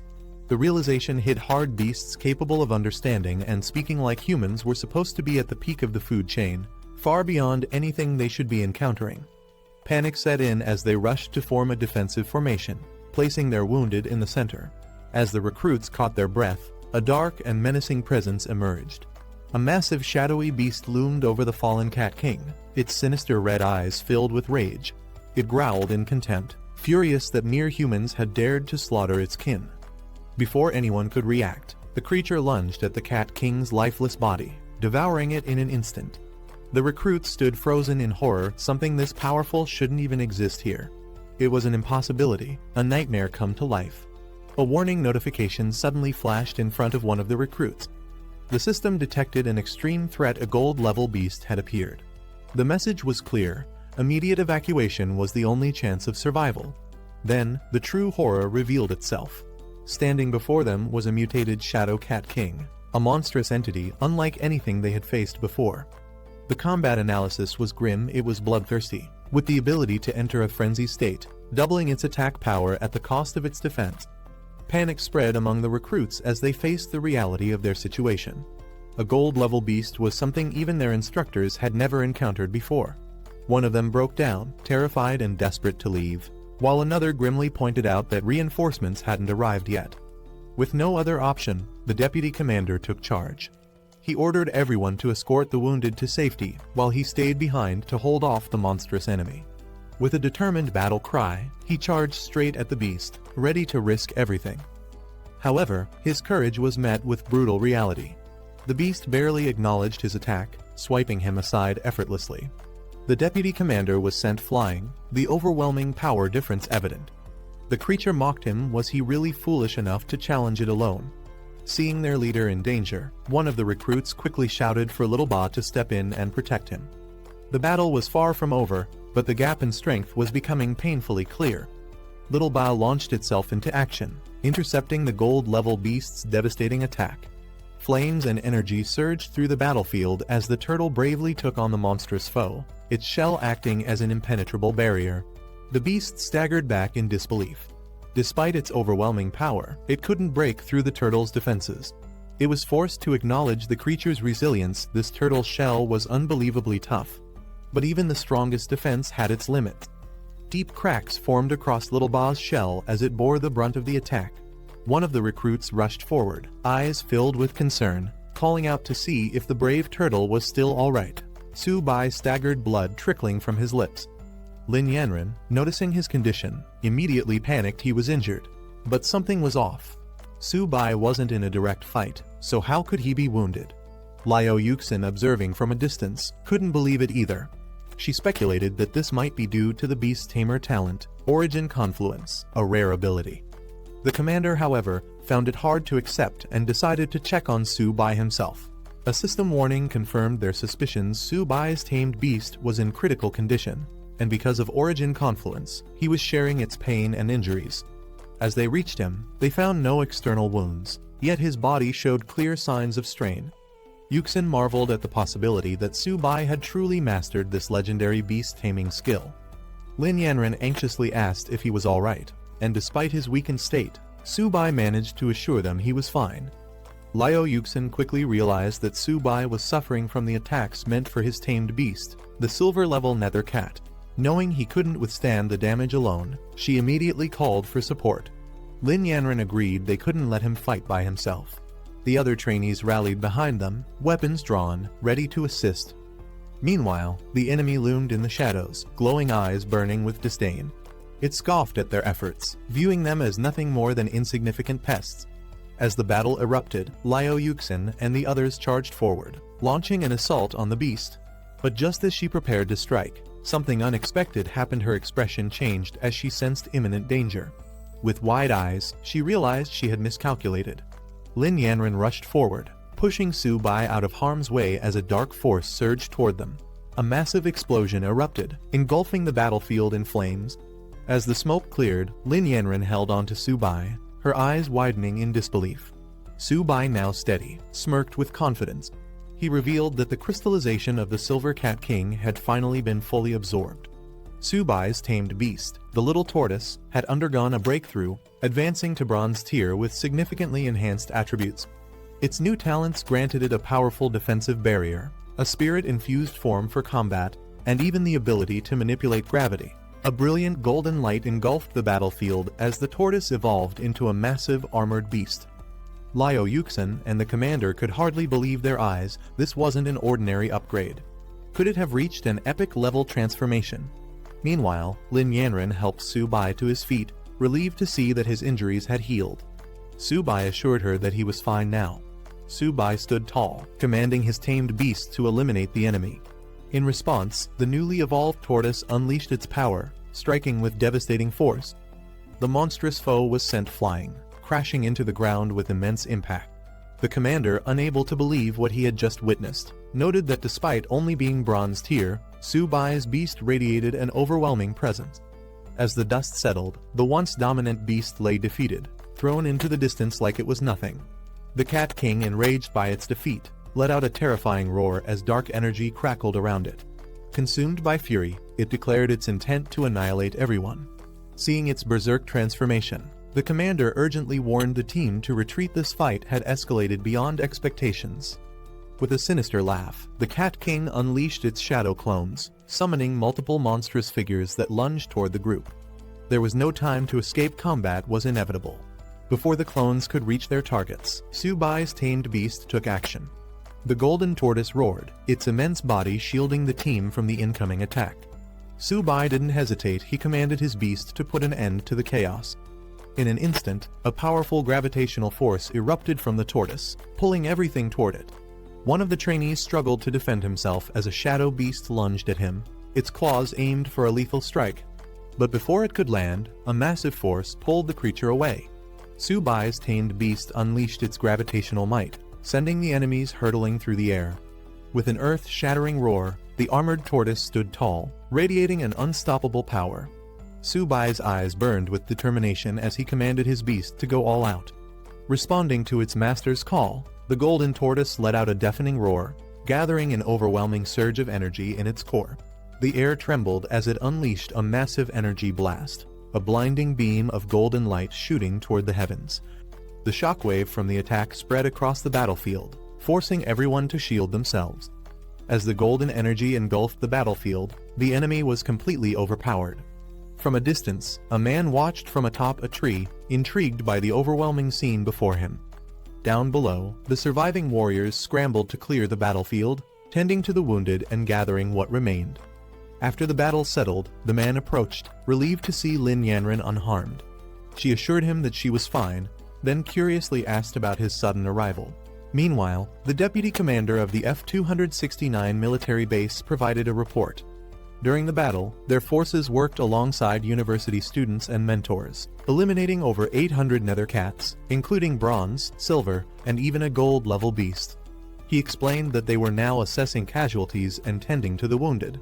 Shocked by the mention of a gold-level creature, one of the officers couldn't believe such a powerful foe had appeared. But what surprised him even more was that Su Bai had been the one to take it down. Hearing this, the man now identified as Mr. Wenyuan turned his attention to Su Bai. He directly asked if he had truly been responsible for the Cat King's defeat. Remaining humble, Su Bai clarified that it was a team effort, acknowledging the contributions of the deputy commander and the mentors. Mr. Wenyuan approached Su Bai with an offer. After graduation, he could further his studies at Yangzhou Fortress, where he would receive personal guidance despite the decline of beast tamers. Su Bai, though honored, admitted he hadn't made a decision yet. Meanwhile, the battlefield had been cleared, and the deputy commander gave the order for everyone to return to base. The students were instructed to enter the portal in an orderly fashion, with the deputy commander praising them as the strongest group he had ever encountered. As they prepared to leave, the officers observed the recruits, noting their potential. Su Bai, in particular, stood out. His strength as a freshman was nearly unimaginable. As the teams parted ways, the deputy commander expressed his gratitude, acknowledging that he owed Su Bai a life for his actions in the battle. Liu Yuxin responded modestly, bidding him farewell until they met again. Su Bai and the others finally returned, stepping out of the portal. For some, the mission had been thrilling, while for others, it was an experience they wouldn't forget anytime soon. At the university, a grand welcome awaited them. Faculty and students hailed them as heroes, celebrating their return. Among the returning students, some were humbled, recognizing that Su Bai was the true hero of the battle. Others were just relieved to have made it back alive, reflecting on how many of their classmates hadn't been as fortunate. As the students returned, they were praised for their achievements, with their battlefield performance set to be one of the highest in history. However, for Subai and many others, the only thing they cared about was getting some well-earned rest. Back at the dorms, exhaustion hit them all at once. The beds had never felt so comfortable, and the reality of surviving such an intense battle started to sink in. Some students reflected on their achievements, wondering how their military contributions would be rewarded. With Subai taking down a gold-level beast, they joked that he could trade his merits for an entire stash of training resources. One of the students asked about Subai's turtle, considering getting one as a pet for its calming present. Subai hesitated, knowing full well that his little tortoise was far from ordinary. Loud knocking echoes through the dormitory, waking Jayagang up. Still half asleep, he groggily complains about the noise, questioning who would be knocking so early. Rubbing his eyes, he reluctantly makes his way to the door and opens it, only to be caught off guard by the unexpected sight before him. Standing outside are several senior female students from the Jiangwu Student Council, holding breakfast and smiling warmly. They cheerfully introduce themselves, explaining that since the juniors had just returned from the battlefield, they decided to bring them food as a reward. One of them teasingly warns that since the meals were personally prepared by their senior sisters, no one is allowed to complain. Still struggling to process what's happening, Jayagang looks on in confusion as the students then ask which one of them is Subai. The senior students confidently enter the dorm, assuring the juniors that they appreciate their efforts and won't let their kindness go to waste. However, they remain focused on their primary concern, finding Subai. They ask once again, eager to meet him. One of the dorm residents, still in his pajamas, looks confused but asks if he can take a photo with them. Meanwhile, another dormmate informs them that Subai has already gone out for a run, questioning if they personally know him. The senior students are momentarily frustrated, wondering why no one mentioned Subai's absence earlier. One of them remarks that Subai has become incredibly well known, implying that practically everyone in the school knows about him now. However, she laments that Subai himself doesn't seem to know her. Curious about Subai's rising fame, one of the juniors wonders if he has become popular. The senior students confirm this, suggesting they turn on the TV to see for themselves. As the conversation continues, one of the seniors playfully decides to take the breakfast away, since Subai isn't there to receive it. While Subai is out on his morning run, an urgent news broadcast airs on the country's military channel, drawing attention from students on campus.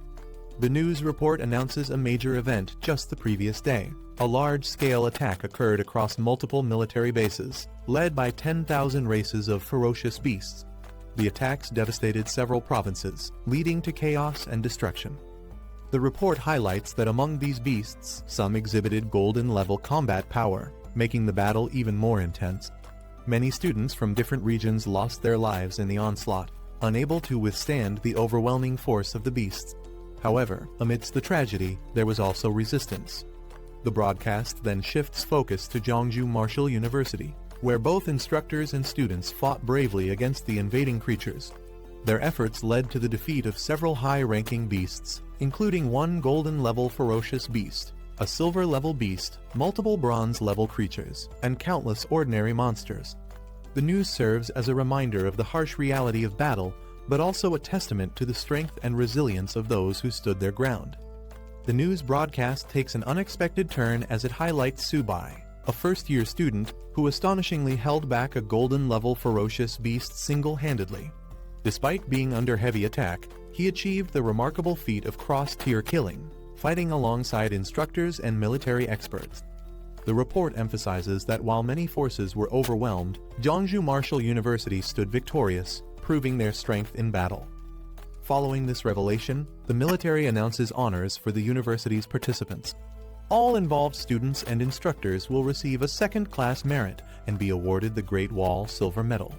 However, Subai, recognized for his outstanding military achievements, is granted a first-class merit and receives the prestigious Great Wall Golden Medal, a highly coveted honor. As the news spreads, students across campus react in disbelief. The idea that a freshman could receive such a prestigious award is almost unimaginable. Many express admiration, wondering who Subai really is and how he managed such an accomplishment. Some see him as a symbol of hope for humanity, while others simply want to meet him.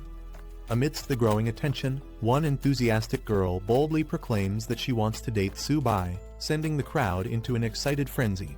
Meanwhile, Su-bai, realizing the sudden spotlight on him, starts feeling overwhelmed and contemplates making a quiet escape before things spiral out of control. After stepping away from the crowd, Su-bai takes a moment to process everything that has happened. Just as he tries to clear his head, his phone suddenly rings. On the other end is his excited younger sister, who eagerly tells him that he's on TV. Su-bai, already aware of the situation, responds nonchalantly. She then informs him that their parents want him to come home for a visit and treat him to a meal, but Su-bai hesitates, wondering if it's really necessary. Back home, his parents are overwhelmed with pride. His father mentions how all the neighbors are talking about him, and his mother adds that a relative even called, eager to introduce him to a potential girlfriend.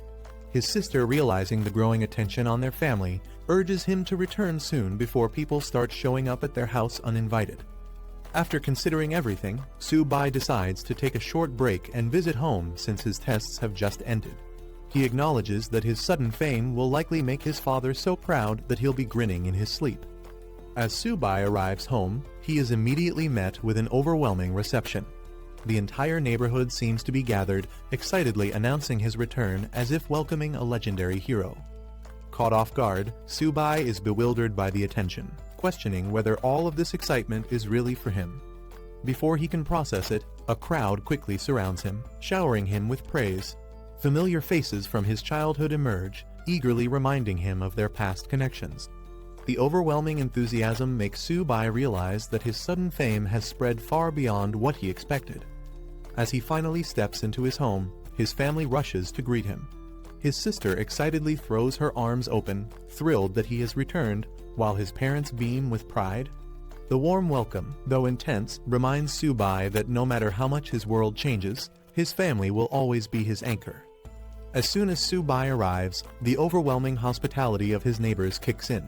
One of his aunts invites him over for dinner, proudly announcing that she made seafood dumplings, only for Su-bai to politely decline, explaining that he is allergic. Another enthusiastic neighbor insists on bringing him over for a drink, boasting about a special dish he has prepared just for the occasion.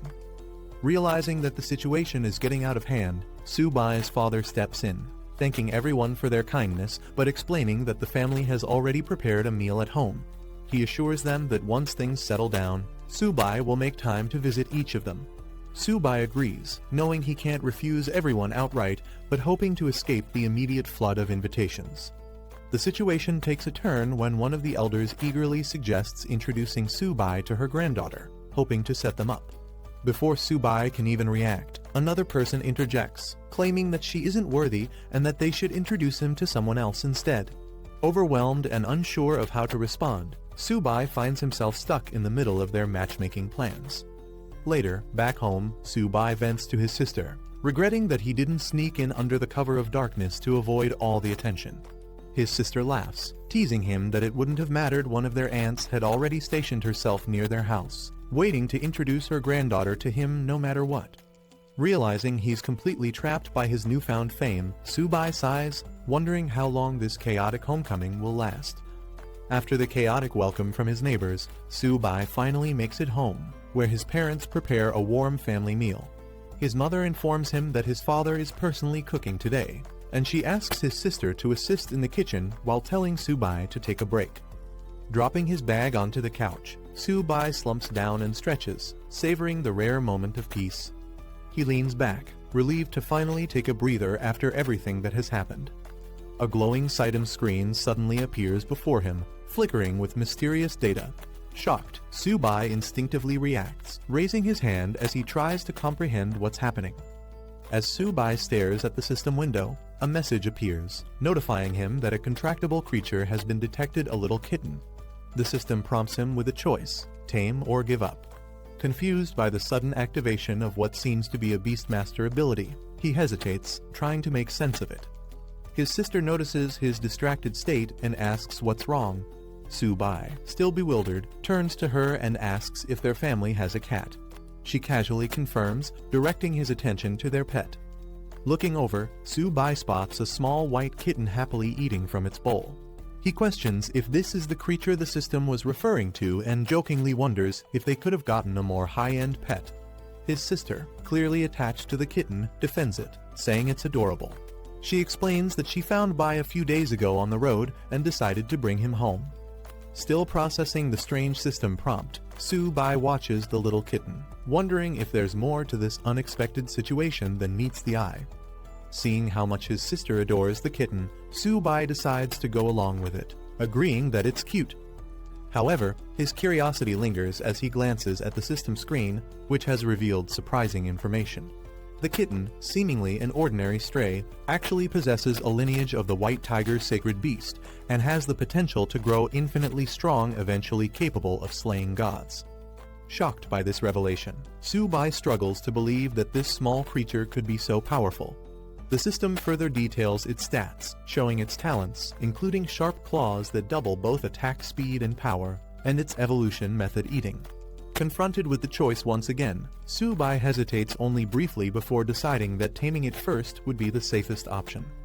As he prepares to confirm the selection, his sister cheerfully comments that the kitten seems to like him. Su-bai takes this moment to confess something important. He's now a beastmaster, someone who can form powerful bonds with creatures. With a playful smile, he asks if he can keep Bai for himself, suggesting that the kitten might be more than just a household pet. Su-bai's attempt to claim Bai as his own is met with instant resistance. His sister, visibly shocked and furious, shouts in defiance, refusing to give up her beloved pet. Su-bai, unfazed by her reaction, tries to reason with her. With a smirk, he hints that negotiation is always an option.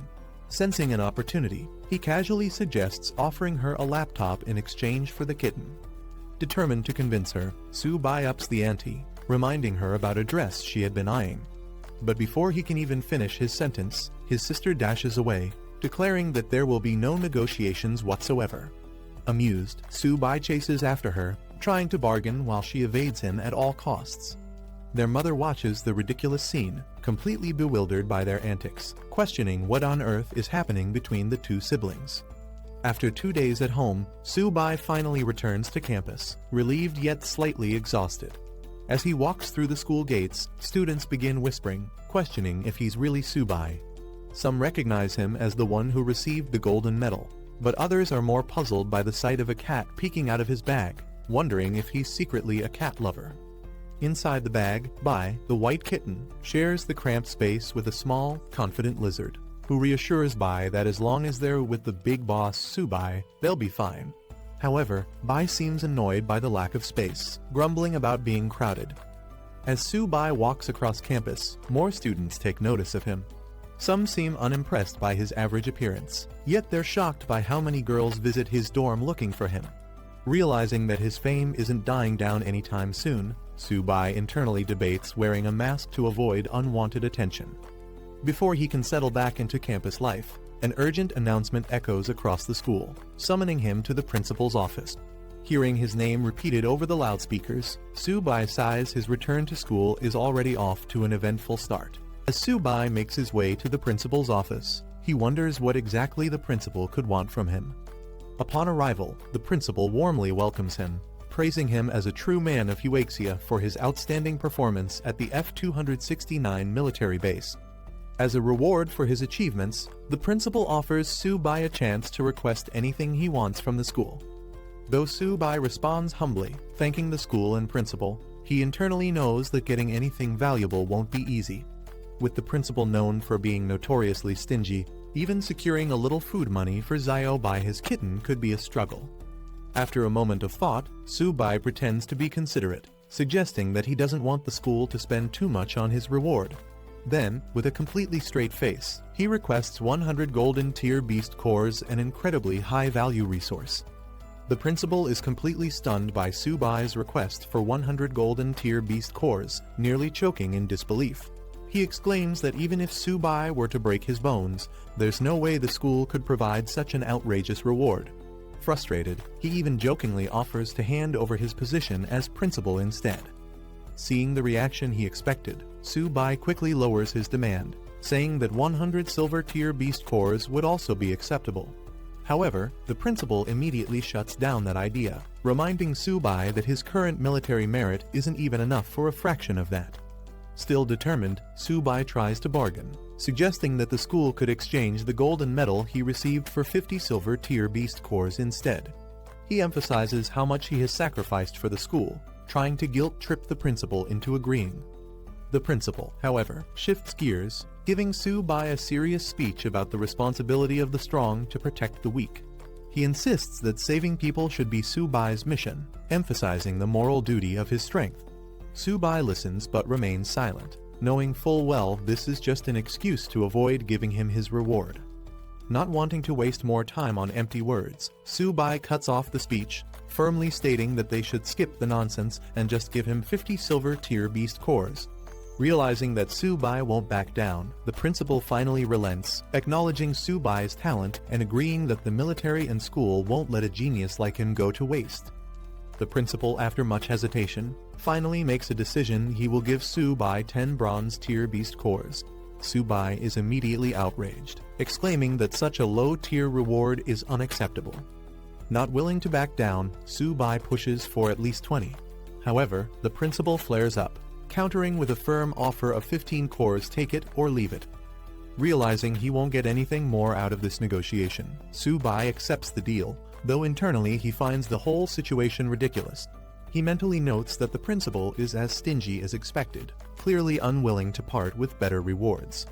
Just as he's about to leave, the principal stops him, saying there's one more small matter to discuss. Su-bai, already skeptical, wonders what kind of trouble is coming next.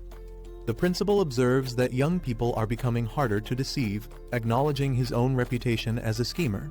Su-bai silently agrees with the rumors, confirming the principal's shrewd nature. The setting shifts to a large hall where the principal addresses a gathered group of students. He informs them that the 100 Schools League is now under military organization. While their school lacks the same level of resources as elite institutions like Imperial City Martial University and Magic City Martial University, he expresses his hopes that they can still achieve great results. With preparations underway, roll call begins. The first name called is Hu Qingshu, a third-year student with Bronze Intermediate Wood ability, who promptly responds. As more names are read out, students including Bai Ningbing and Qing Changxiang acknowledge their presence, standing ready for the upcoming challenge. As the roll call continues, Feng Juge's name is called.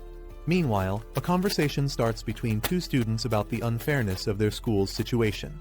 They note that Jiangsu Martial University was established later than other prestigious institutions, meaning it receives fewer training resources. This lack of support has led to consistently low rankings for their school in previous years. The roll call proceeds with names like Su-bai, a first-year student, and Zhang Mani, who both confirm their presence. More students, including Luo Yongkang, are called, and with that, the roll call concludes. The principal, standing before the assembled students, addresses them. He announces that this year, 10 representatives from their school will participate in the 100 Schools League, emphasizing that they are the most outstanding students from each grade. However, before proceeding further, he has an important announcement to make. The principal makes a surprising announcement: Su-bai will be the captain of the school's 100 Schools League team. The students react with shock, and Su-bai himself is caught off guard, questioning if there has been some mistake. One of the students steps forward, arguing that this decision is unfair.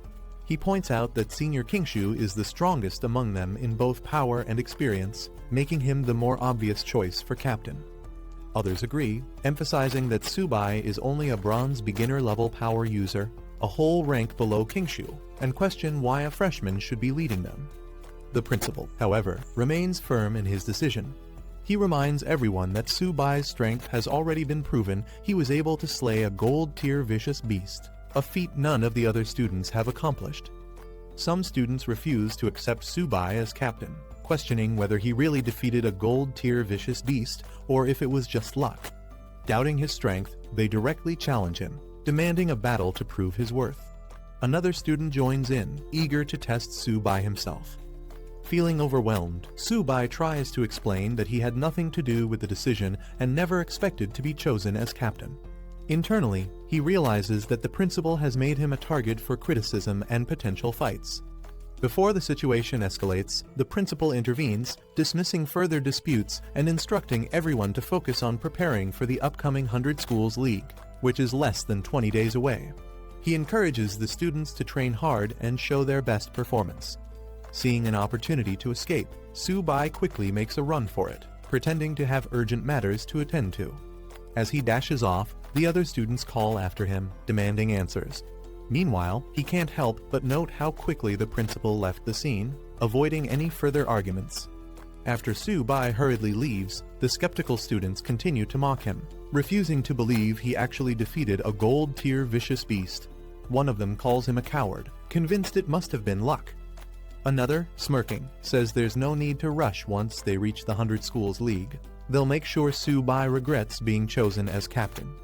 Meanwhile, Su-bai returns to his dorm, excited to train and level up. He calls out to Xiao-ba, preparing to feed and strengthen his beast companions. As he sits down with his white cat, Xiao-bai, he acknowledges that the principal kept his word, providing him with 15 bronze-tier beast cores, which should be enough to boost their strength.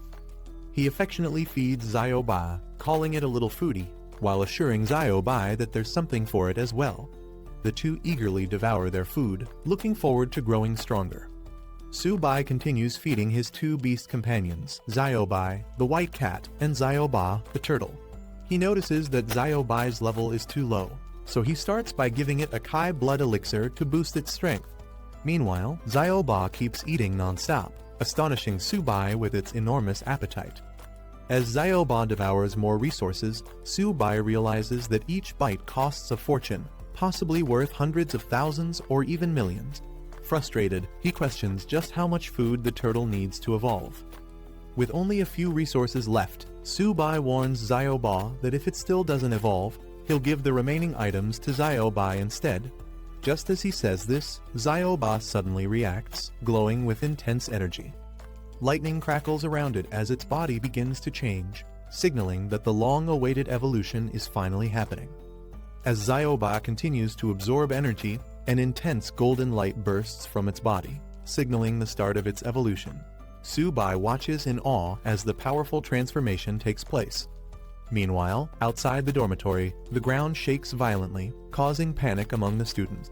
Some wonder if it's an earthquake, unaware that the tremors are a result of Xiao-ba's evolution. A notification screen appears, confirming that Xiao-ba has successfully upgraded to bronze intermediate level. Moreover, 30% of its Xuanwu Black Tortoise bloodline has been activated, significantly boosting its attributes and talents.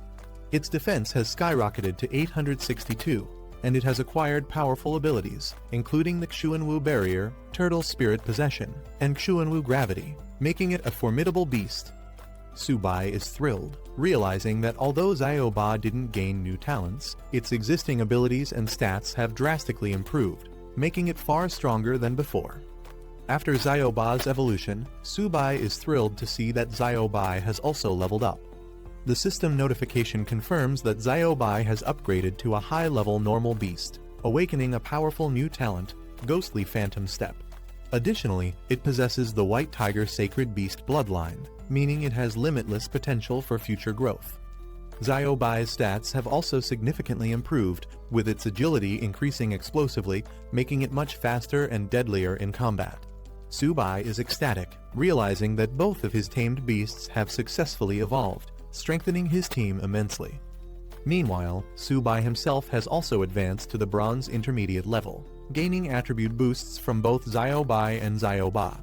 His constitution, agility, and spirit have all improved, and he now benefits from powerful talents, including infinite evolution of contracted beasts, universal beast taming skills, and origin confluence, allowing him to share energy and damage with his tamed beasts. Now, with his newfound strength and his beasts at their peak, Su-bai looks ahead with excitement, ready to prove himself and his companions on the grand stage of the 100 Schools League. At Jeonju Martial University's library, a student is impressed by its massive size, not expecting it to be this grand. Inside, he approaches the librarian to access resources. The librarian proudly explains that the library is the foundation of the university, existing even before the school itself, highlighting its deep historical significance. As she processes his request, she is surprised that he, a freshman, already has 180 credits, which is quite unusual. She then directs him to the section containing books on beast taming, telling him to browse freely for any information he needs. Thanking her, he heads towards the bookshelves. Entering the section, he notices a vast collection of beast taming books and realizes that it will take a considerable amount of time to go through all the available materials. Determined, he prepares himself to dive into the study ahead. As Su-bai browses through the bookshelves, he comes across a book by someone named Luo Fan, a name that feels oddly familiar to him. Curious, he picks up the book and begins reading, coming across passages about the convergence of heaven and earth, the undying soul, and the gathering of divine weapons and sacred beasts. The text intrigues him, particularly a concept called origin confluence, which he realizes he has already mastered. However, the phrases about the undying soul and sacred beasts being armed leave him with lingering questions. As he continues to read while walking through the library, a few other students notice him. Recognizing him as the freshman they've heard about, they seem unimpressed. One of them dismisses beast tamers, claiming that no matter how much they study, their future is bleak. Instead of paying him much attention, they decide to head elsewhere. As Su-bai continues reading, he becomes more fascinated by Luo Fan's legacy. He learns that this powerful senior created 3 divine skills: origin confluence, sacred beasts armed, and undying soul. Not only that, but he once fought alone against an invasion from various tribes, displaying unmatched strength. However, despite his incredible abilities, he was ultimately outnumbered and fell on the battlefield. Realizing the significance of this knowledge, Su-bai decides to study the book carefully. Suddenly, something strange happens. His eyes widen in shock as an unusual energy stirs within him. The book begins to glow and float in the air, radiating an intense golden light. He feels a mysterious force flowing into his body, leaving him both amazed and confused by the supernatural occurrence unfolding before him. After experiencing the strange energy from the book, Su-bai takes it to the librarian and asks if he can borrow it. The librarian greets him and takes the book to check its classification. However, she quickly realizes something odd. It has no library label and may not belong to the collection. Confused, Su-bai insists that he found it on the bookshelf. As she inspects the book further, something even stranger happens. No matter how hard she tries, she cannot open it. Shocked, she struggles with the book, unable to understand why it won't budge. Su-bai, who was reading it just moments ago without any issue, is equally surprised and steps in to take a closer look. The librarian remains puzzled about how the book refuses to open in her hands while Su-bai holds it with ease. Deciding that something unusual must have happened, she allows him to take it, instructing him to return it whenever he is done. Su-bai asks if he can borrow it indefinitely, and when she confirms, he thanks her and leaves. After he is gone, the librarian makes a phone call to the principal, informing him that the mysterious book he left on the shelf has been taken by Su-bai. The principal is shocked to hear that Su-bai was able to open the book. As he processes this revelation, a pleased expression crosses his face, and he acknowledges the development as something very good. The principal, standing in his office, reflects on the recent events. He speaks as if addressing someone from the past, stating that after 100 years, the person Luo Fan had been waiting for has finally appeared. He imagines that if Luo Fan's spirit in the underworld knew about this, he would be pleased.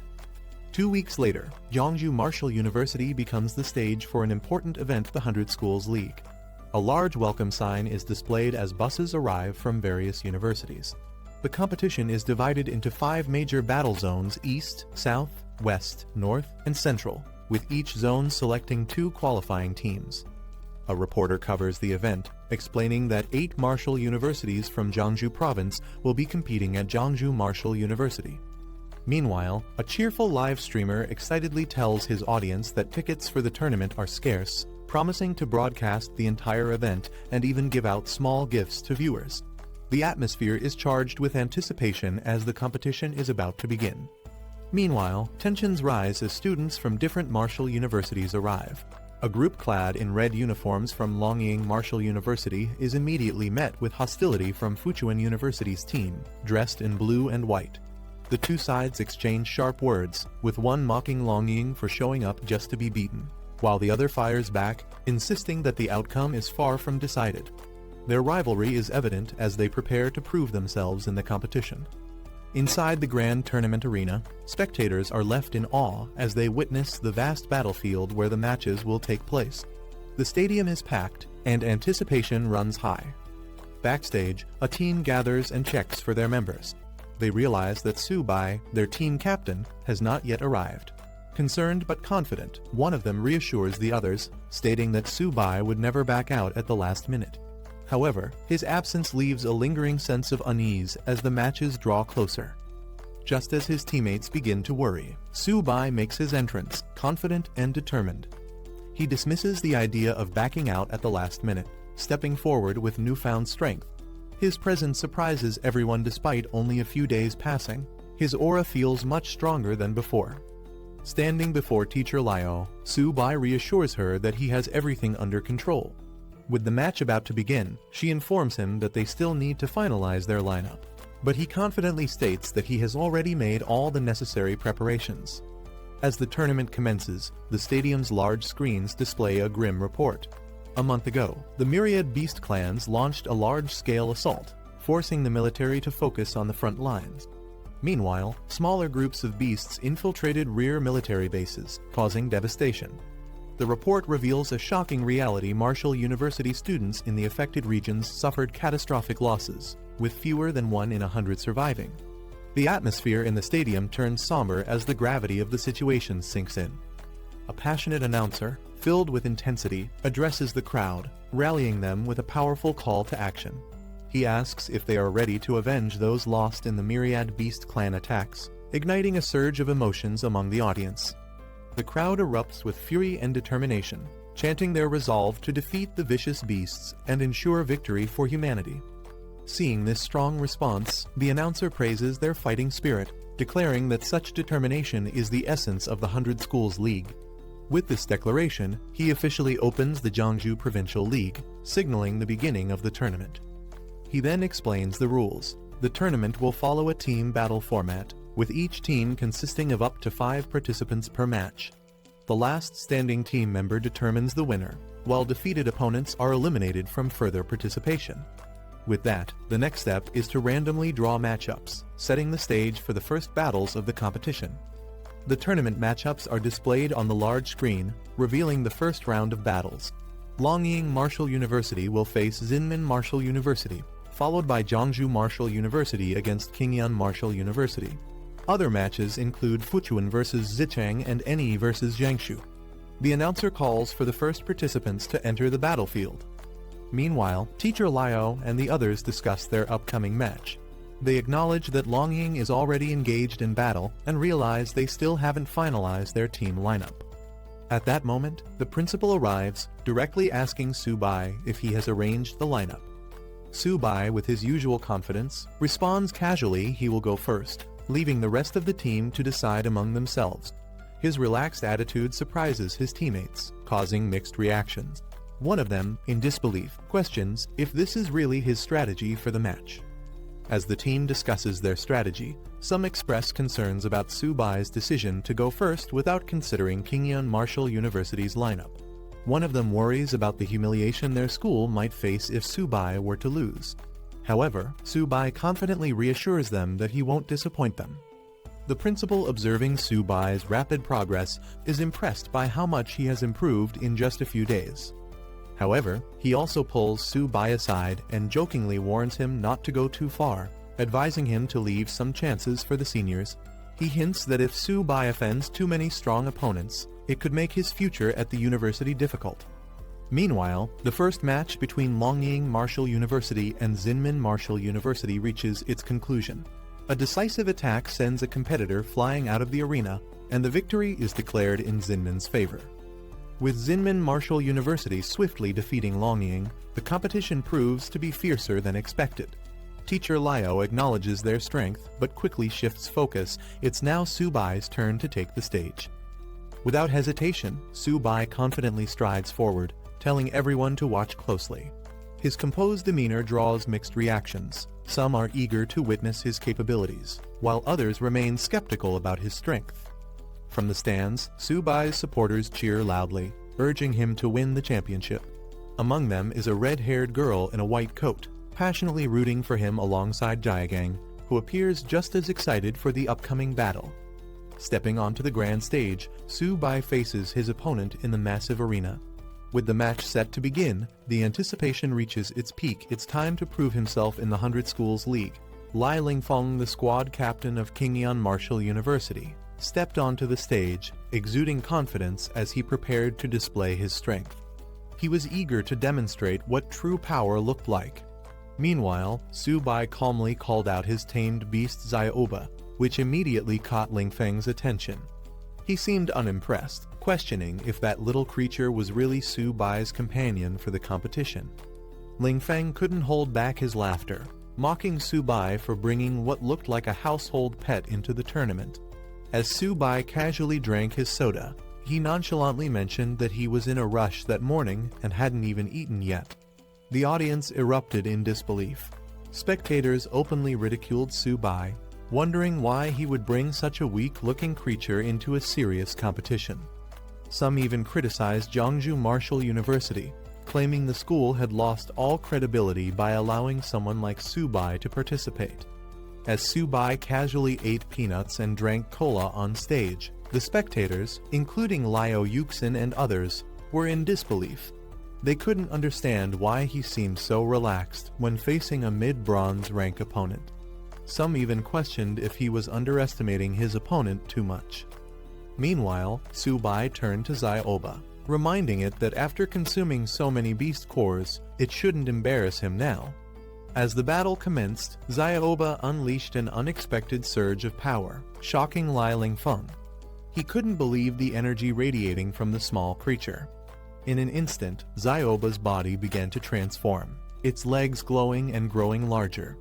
As Xiaoba transformed into its black tortoise form, its sheer size and power overwhelmed Lai Lingfeng, who found himself staring up at the massive beast in terror.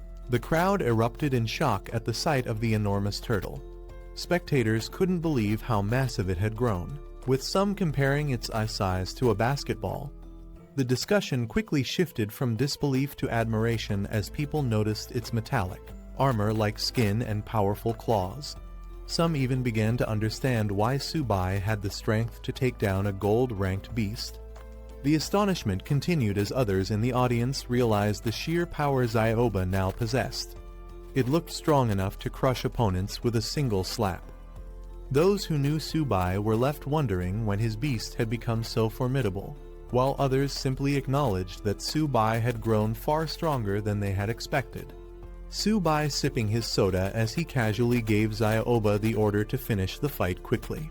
Lai Lingfeng, still confident, barely had time to react as Xiaoba launched its attack. He barely managed to register what was happening before the massive turtle's strike came crashing down with incredible force. The sheer speed and power of the attack left Lingfeng stunned. Before he could properly react, he was already sent flying, crashing hard onto the battlefield. Lying on the ground, he gasped in disbelief, unable to comprehend how a turtle could move so fast. Su-bai casually told Lai Lingfeng to hold on just a little longer. He wanted to finish his cola before this fight ended. Determined to turn the battle around, Lingfeng convinced himself that Xiaoba's attack had been nothing more than a sneak attack.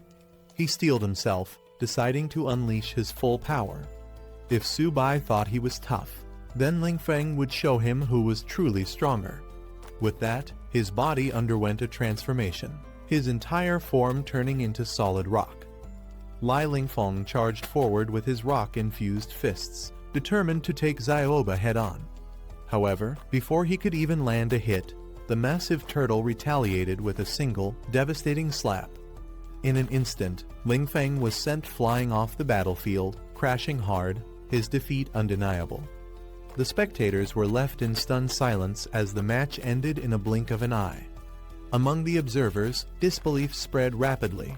Some couldn't believe Su-bai had actually won, while others acknowledged the sheer power of his tamed beast. Even experienced figures watching the match admitted that the younger generation was proving to be truly formidable. Meanwhile, discussions erupted among the crowd, with some mocking Lingfeng's inability to dodge such an obvious attack. However, a few spectators pointed out the simple physics Zyoba's movements might not have seemed fast, but its sheer size and weight made its attack unstoppable. The audience was left stunned after Zyoba's overwhelming victory. Even a mid-tier bronze-level ability user had been unable to stop it, proving that this turtle was an unstoppable force. Some spectators were in disbelief. How could a beast capable of taking down a gold-level opponent be so easy to defeat? Meanwhile, others who had known Tsubai before were amazed at how much stronger Zyoba had become. With the first match officially over, Tsubai was declared the winner. However, there was no time to celebrate as the second contestant from Qingyan Martial University, Zhang Xuan, was called to the stage. Zhang Xuan, a mid-bronze rank warrior, strategized her approach before the battle even began. She knew she couldn't let Zyoba get close and decided to rely on her superior speed to take control of the fight. As soon as the match started, she moved at lightning speed, dashing around Zyoba in an attempt to stay out of its range. Zhang Xuan expertly used her speed to her advantage, staying just outside Zyoba's attack range. The audience immediately noticed the difference in strategy compared to the previous fight, with some even mocking Li Lingfeng for his reckless approach. Confident in her abilities, Zhang Xuan remained focused, believing that one well-timed strike would be enough to secure victory. She patiently waited for the perfect moment to strike while keeping her movements unpredictable. Meanwhile, spectators watching the fight analyzed the situation. Liu Yuxin and another instructor observed that Tsubai seemed to be underestimating his opponent, as Zyoba had been unable to land a single hit due to Zhang Xuan's superior agility. Tsubai remained as casual as ever, lazily sitting beside Zyoba while sipping his soda. Zyoba suddenly slammed the ground with overwhelming force, sending shockwaves across the battlefield. Zhang Xuan caught mid-air, barely managed to evade, but acknowledged the sheer strength of the turtle. She landed skillfully, steadying herself for a counterattack. However, realizing the difficulty of facing Zyoba head-on, she quickly shifted her strategy. Instead of continuing the fight against the beast, she made a split-second decision to target the beast tamer directly. With lightning speed, she dashed towards Tsubai, hoping to turn the tide of the battle before it was too late. Tsubai, unfazed as ever, simply sipped his soda, as if the entire fight was nothing more than an afterthought. As Zhang Xuan made her move towards Tsubai, the spectators reacted in alarm. Liu Yuxin immediately recognized the danger, warning that Zhang Xuan was shifting her target. Lin Yanren, watching anxiously, shouted for Tsubai to be careful. Zhang Xuan, confident in her strategy, lunged forward with her weapon, declaring Tsubai's defeat. However, Tsubai remained entirely unfazed, still sipping his soda as if the fight was nothing more than entertainment to him. At the last moment, something unexpected happened. Tsubai continued drinking, completely unbothered, as a sudden force intervened. Just as Zhang Xuan closed in for her final strike, Zyoba reacted instantly, swinging its massive tail with precision. The sudden counterattack sent shockwaves through the battlefield, forcing Zhang Xuan to retreat. The audience erupted in amazement at Zyoba's move, calling it a divine tail swipe. Lin Yanren and others breathed a sigh of relief, realizing how close that encounter had been. As the dust settled, it became clear the match was over. Tsubai had claimed another swift victory. The spectators were in disbelief at how quickly he had won again, while Liu Yuxin and the other instructors acknowledged Tsubai's true strength. Meanwhile, Zhang Xuan, now on the ground, seemed completely drained. However, instead of frustration, she simply muttered something unexpected. She was finally full. Tsubai casually stretched, commenting that Zyoba might have been a bit too rough this time. Without much concern, he told Zhang Xuan to go heal herself before turning his attention back to the competition. Meanwhile, Zhang Xuan, exhausted and lying on a stretcher, muttered weakly while Tsubai nonchalantly declared that he was finally going to get serious. With complete confidence, he stood alongside Zyoba, issuing a challenge to the remaining competitors who was brave enough to step up next. The crowd erupted as another opponent was sent crashing into the water, the large screen replaying the dramatic fall. Without hesitation, he called for the next challenger. His confidence was unshaken as another opponent fell before him, knocked down with ease. Amid the competition, Subai casually snapped a picture, flashing a grin while Zioba dealt another decisive blow, sending yet another fighter flying. Finally, the match concluded with the announcement of his victory. The referee raised his hand, declaring Jeongju Martial University's Subai as the winner. The audience erupted in disbelief and admiration as Subai dominated the match, effortlessly securing victory with Zioba at his side. Despite relying on his turtle companion, he had taken down 5 opponents in a row without breaking a sweat. Spectators were in awe, calling him both incredible and unorthodox. As chants of "one man, 5 wins" echoed through the arena, Subai couldn't help but feel amused and slightly puzzled. The way they phrased it made him feel more like the turtle in the fight rather than the actual fighter. After his impressive performance, officials and mentors approached him, praising his victory over the formidable King Shan Martial University. His success had brought great honor to Jeongju Martial University, and he humbly accepted the recognition. With the morning matches concluded, contestants were given time to rest and recover before the next round. The cafeteria was open to all, ensuring they could replenish their energy for the battles ahead. The competition was far from over, but for now, the fighters had earned a well-deserved break. As the competition continued, an announcement declared that food in the cafeteria was free of charge, much to the delight of the contestants. Meanwhile, in the Fuchuan Martial University lounge, the team strategized for their upcoming match. They anticipated facing Jeongju Martial University again, which meant they would likely go up against Subai. His tamed beast Zioba was nearly unbeatable in close combat, making them anxious about how to counter him. In another lounge, Zinmin Martial University was also preparing. Their coach reassured them that despite Subai's strength, he wasn't invincible. He had weaknesses that could be exploited. Their best chance to win was to find a way around Zioba's formidable defense and target Subai directly. Back in the arena, the announcer praised the fierce spirit and determination displayed by the students in the morning matches. With the first round complete, the second round of the competition was about to begin. Spectators marveled at Subai's dominance, some joking that the rest of Jeongju Martial University's team didn't even need to participate. With him alone, they believed he could defeat all the other schools. His teammates couldn't deny that having such a powerful ally was a great advantage.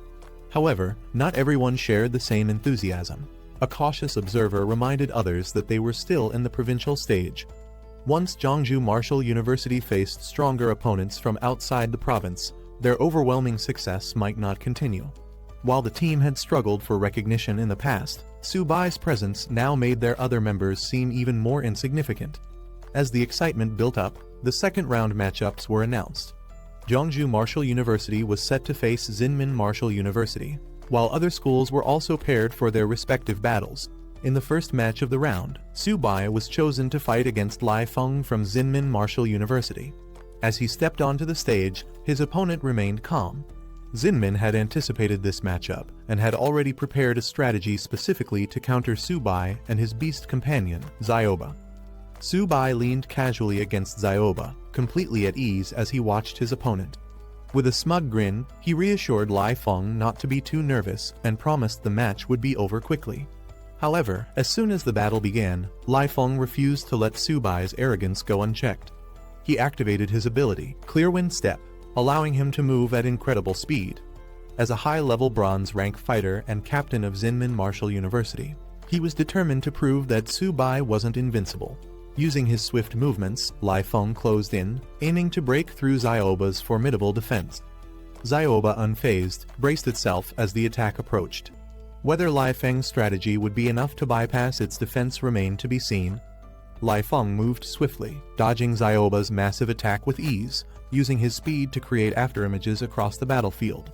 With an opening in sight, he launched a powerful kick at the turtle's side, confident in his strategy. However, as his attack landed, reality struck. Zioba's defense was far too strong. Despite his speed and force, his attack barely made an impact. Shocked, he realized he couldn't even break through the beast's sturdy shell. Frustration set in as Zioba turned its head, seemingly unfazed by the attempt. Lai Feng had aimed for a weak point, but instead, he found himself facing an impenetrable defense. Spectators watched in surprise as Zioba struggled to land a hit on Lai Feng. Some laughed at how easily the Zinmin captain was provoking the turtle, making it angry and reckless. This unexpected development raised a question: if Lai Feng suddenly went after Subai, could he actually win? Excitement filled the stands as more people started cheering for Lai Feng. While some saw it as taking advantage of Xiaoba's dim-witted nature, others found the strategy entertaining. Lai Feng smirked, taunting the enraged turtle as he dodged its attacks. Meanwhile, the Jiangsu team observed the battle with concern. Liu Yuxin questioned why Subai wasn't making a move to counter this strategy. Instead of strategizing, he rummaged through his bag and finally found what he was looking for: a drink. Casually, he took a sip, remarking that his lunch had been too salty. As the audience continued cheering for Lai Feng, Subai stood calmly, drinking as if he wasn't even in a match. Lai Feng saw an opportunity. Subai was at a distance, seemingly vulnerable. He was confident that Xiaoba's attacks couldn't reach him from this range. Fueled by frustration, Lai Feng launched a powerful attack, accusing Subai of underestimating him. Frustrated by Subai's nonchalant attitude, Lai Feng launched himself into the air, determined to make him pay for his arrogance. Subai, still calm, simply called out to Xiaoba. Suddenly, glowing golden rings spread across the battlefield, catching Lai Feng off guard. In an instant, his body froze mid-air, unable to move. Panic set in as he struggled to understand what was happening. Subai, still sipping his drink, watched as Lai Feng flailed helplessly, Xiaoba radiating an overwhelming presence. Lai Feng was in disbelief. This was beyond what he had prepared for. Subai, unbothered as ever, casually told Xiaoba to stop playing around and finish the battle. Xiaoba unleashed its ultimate move, Black Tortoise Gravity, as the golden armored illusion roared to life. Panic took over as he desperately pleaded, realizing he had lost control of the situation. With a sudden burst of energy, the golden projection launched Lai Feng like a shooting star across the battlefield. The audience gasped as he was sent flying out of the arena at incredible speed, disappearing into the distance. A moment later, a loud crash echoed through the stadium. Spectators rushed to the edge to see where he had landed, only to find a smoking crater in the concrete. The audience was left in shock, but realization quickly set in: Lai Feng wasn't weak. Subai was simply too strong. Some even admitted that if they were in Lai Feng's place, they would have surrendered immediately. Fighting against Subai seemed like a hopeless battle. Meanwhile, Zinmin Martial University staff assessed the situation. With Lai Feng badly injured and no chance of turning the tide, they had no choice but to give up. The principal sighed in resignation. There was no point in continuing the match. The official announcement confirmed it: Zinmin Martial University had forfeited. The competition moved on, but the next team to face Jiangsu Martial University had a difficult decision to make. When the matchup was revealed, Fuchuan Martial University shocked everyone by immediately forfeiting before even stepping onto the stage. Spectators were stunned. How could they surrender without even trying? With Zinmin Martial University forfeiting, Subai barely had to exert any effort. His teammates acknowledged that this gave him more time to prepare for the next match against Fuchuan Martial University. However, some questioned whether he even needed to conserve strength in the first place. Despite Subai's overwhelming power, they remained cautious. Fuchuan's captain was a poison-type user, which could pose a real challenge. As the match began, Xiaoba roared, ready to engage. But before the fight could even start, Fuchuan's captain, Mao Kai, suddenly called for a pause. Mao Kai openly admitted that he had no chance of defeating Subai. Rather than fighting a hopeless battle, he suggested making a deal instead. Subai, still unfazed and sipping his drink, barely reacted. Raising an eyebrow, he casually asked, "What deal?" Mao Kai acknowledges Subai's strength, admitting that he stands no chance against him. However, instead of fighting outright, he brings up a discussion about beast tamers, hinting at a deeper motive. Subai is puzzled by this sudden shift in conversation, wondering what Mao Kai is really trying to do. As Mao Kai subtly channels energy into his hand, Subai quickly realizes the truth. This isn't about discussion at all. Mao Kai is stalling for time, attempting to activate his poison-type abilities, which take longer to fully unleash. Without hesitation, he calls upon his beast. He sends Xiaoba into battle, ready to put an end to Mao Kai's schemes before they can take effect. Mao Kai smirks as Subai finally realizes his true intention. The delay had given him just enough time to unleash his poison mist, which now spreads rapidly around the battlefield. Confident in his ability, Mao Kai taunts Subai, claiming that no matter how skilled a beast tamer he is, there's no escaping the deadly toxin. The mist engulfs the arena, leaving Su-bai seemingly trapped with no way to avoid the attack. Watching from the sidelines, Liu Yuxin and the others begin to worry. They recall Mao Kai's past victories, where he managed to poison even high-level beasts.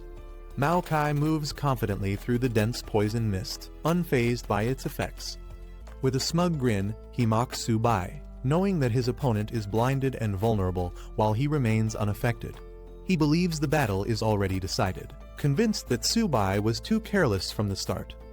As the toxic fog thickens, Mao Kai watches Su-bai, who appears to be meditating in an attempt to resist the poison's effects. However, Mao Kai isn't concerned. He has more than just the mist at his disposal.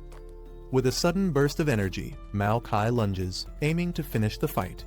His hand surges with poison as he delivers his final blow, determined to eliminate Su-bai once and for all. Mao Kai launches his attack, aiming to strike from behind, but Su-bai remains completely unfazed. A defensive energy shield blocks the strike effortlessly, leaving Mao Kai stunned. Su-bai smirks, unfazed by the poison mist, remarking that attacking from behind was a mistake. Mao Kai, in complete disbelief, questions how Su-bai could possibly withstand his full-power poison claw attack within the toxic mist. From the observation deck, the onlookers quickly understand the secret behind Su-bai's resilience. He's using Origin Confluence, an advanced beast tamer ability that transfers the defense of his beast onto himself. Su-bai casually waves away the mist, mocking its foul stench. As the poison mist swirls, revealing Zioba's glowing eyes, Mao Kai freezes in shock. He's been exposed. Before he can react, Su-bai launches a decisive attack, sending Mao Kai flying out of the mist. The spectators erupt in excitement. One of them, Lin Yanren, watches with determination, refusing to let Su-bai outpace her. Meanwhile, others are in awe, declaring that Su-bai is far too overpowered for his opponents. The entire stadium bursts into chants of Su-bai's name alongside Zioba's, acknowledging their overwhelming strength. With Mao Kai defeated and unable to continue, Fuchuan Martial University decides to forfeit. The announcer officially declares the champion of the Provincial League Su-bai from Zhongzhou Martial University. Standing beside Zioba, Su-bai acknowledges his victory with relief, knowing the competition is finally over. After the match, the principal of Zhongzhou Martial University congratulates Su-bai for bringing honor to their institution. Seizing the moment, Su-bai playfully suggests that, given his achievement, he should receive additional resources for his cultivation. The principal, however, sees right through Su-bai's opportunistic request. With a knowing smirk, he chuckles to himself, amused that this clever brat is already trying to take advantage of the situation. With Zhongzhou Martial University emerging as the Provincial League champion, the principal announces that the military will reward them with military merit points, which can be exchanged for valuable resources. However, some students murmur their doubts, noting that only Su-bai participated in the competition. They question whether they would receive any benefits from the victory, leaving the principal struggling to respond. Shifting the focus, the principal informs them that in 3 days, they will be heading to Luo City for the regional league. He rallies the team, asking if they have confidence, but only Su-bai immediately responds enthusiastically, while the others remain hesitant. With the meeting coming to an end, the principal encourages everyone to rest and prepare for the upcoming challenge. But as he turns to leave, Su-bai once again brings up the matter of resources, ensuring that he doesn't miss out on any potential rewards from his victory.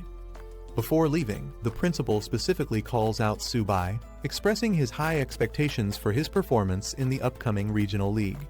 However, Su-bai sighs, noting how quickly the principal dodges any conversation about resources.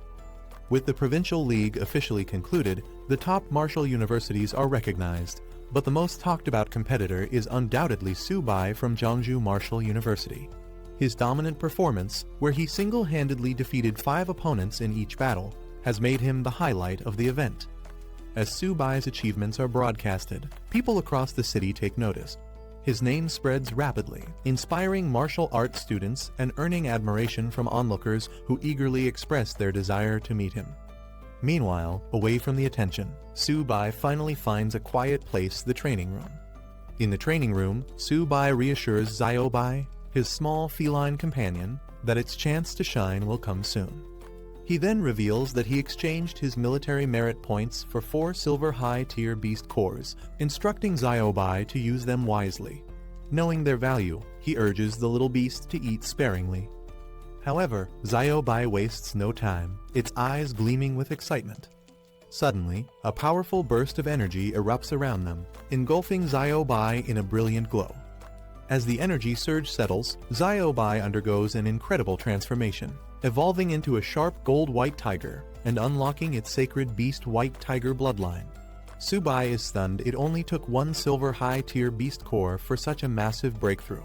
Seeing the success, Subai decides to go all in, giving all the remaining beast cores to Xiaobai, encouraging it to eat them and continue leveling up. He reassures the newly evolved beast that there's no rush, there's no competition for the food, so it can take its time absorbing the energy. However, after consuming all the remaining beast cores, nothing happens. Subai watches in disbelief as Xiaobai casually sits there, looking completely satisfied but showing no further reaction. Frustrated, he questions how such precious silver high-tier beast cores seemingly had no effect after the first one.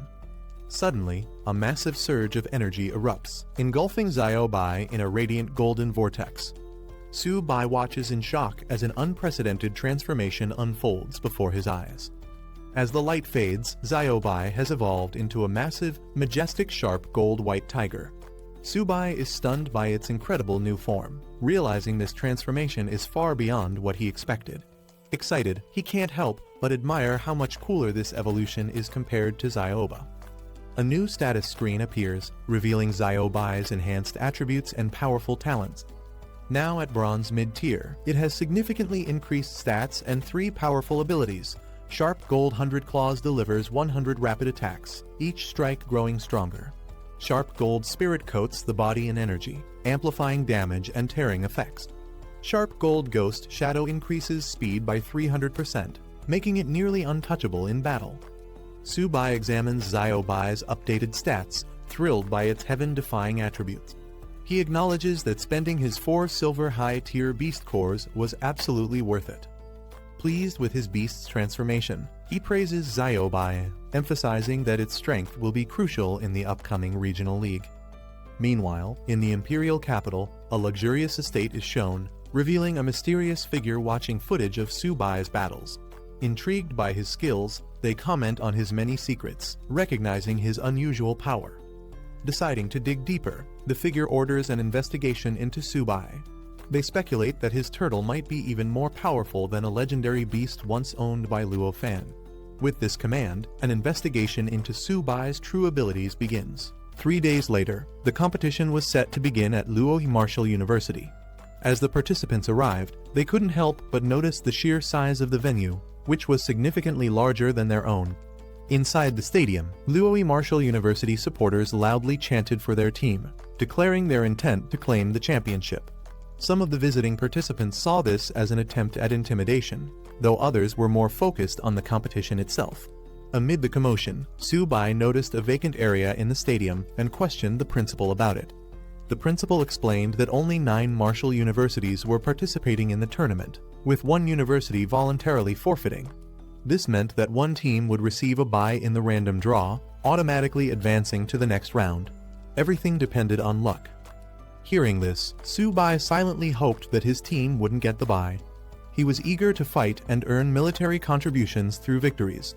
With determination, he turned to the principal, insisting that he be allowed to participate, no matter what. As the anticipation for the tournament grew, Subai wasn't the only one eager to compete. His teammates also stepped forward, requesting to participate. The principal assured them that this time, everyone would get a chance to fight. However, first, they needed to go through the lot drawing process, and all eyes were on Subai as he prepared to draw. Once the draw was completed, the matchups were announced.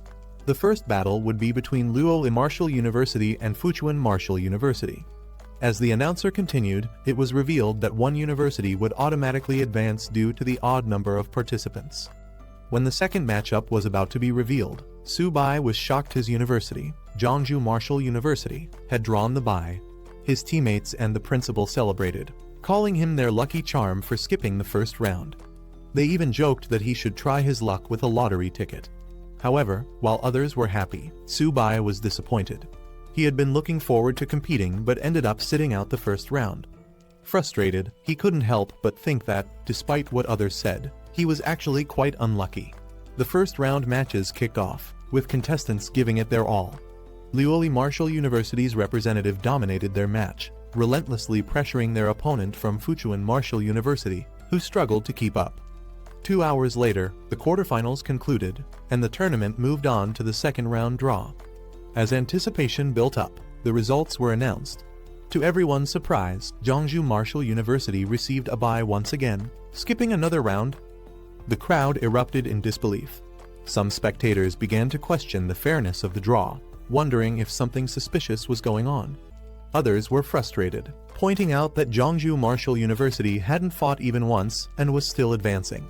Some had even traveled far just to see intense battles, only to watch Su-bai comfortably sitting in the audience, snacking and drinking soda. While a single bye was understandable, getting 2 in a row seemed absurd. As whispers and complaints spread, Su-bai found himself at the center of attention, though not in the way he had hoped. Frustration spread among the audience as some competitors started questioning the fairness of the tournament. A red-haired girl speculated that Luof Martial University might be afraid of facing Su-bai directly, which was why Jeongju Martial University had been given another bye. Others agreed, calling the competition system unfair, arguing that such an advantage was disrespectful to the other teams. In response to the complaints, a military representative conducted an official inspection. After reviewing the situation, he declared that there was no evidence of bias or foul play involved in Jeongju Martial University's advancement. With that, the competition was set to continue as planned. Meanwhile, the principal of Jeongju Martial University celebrated their luck, realizing that their team had already secured a top 3 ranking in the competition zone.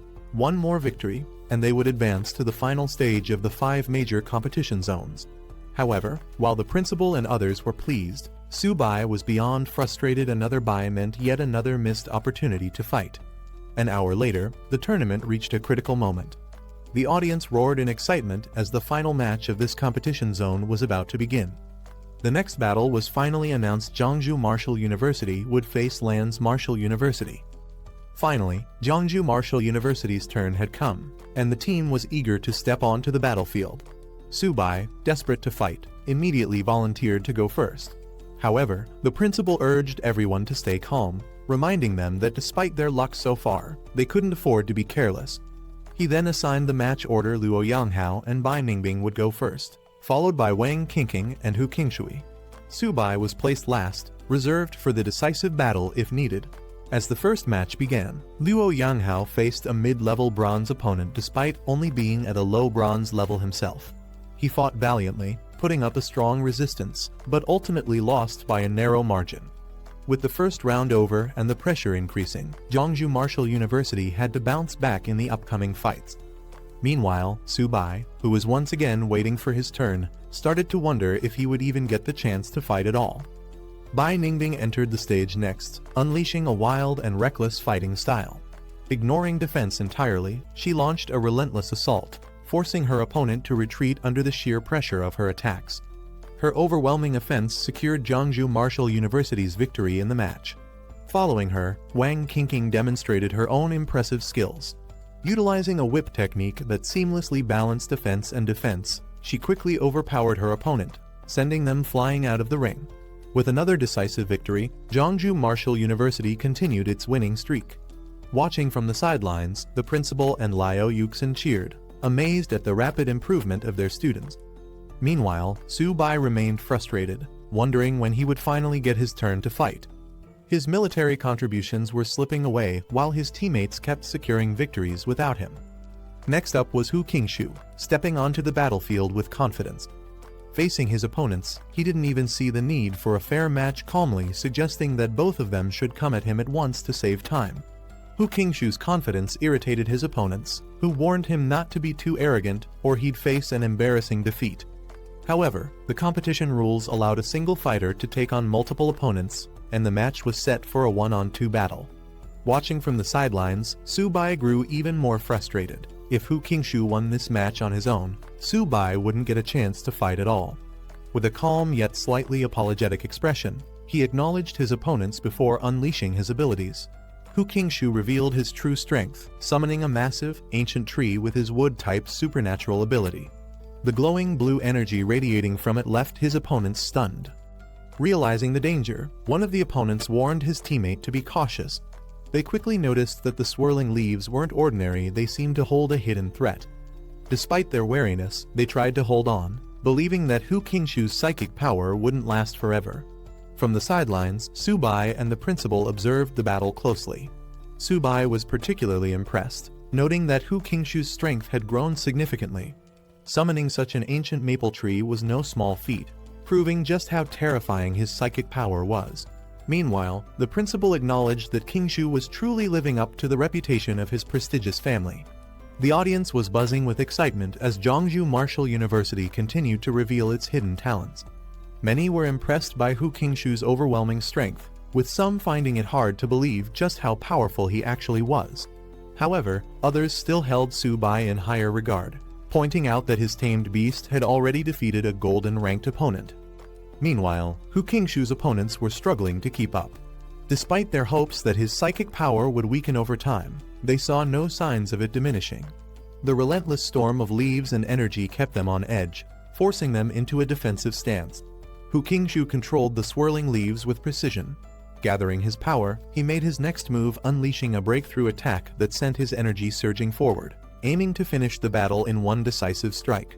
Hu Qingshu's devastating attack landed with full force, sending his opponents flying out of the ring.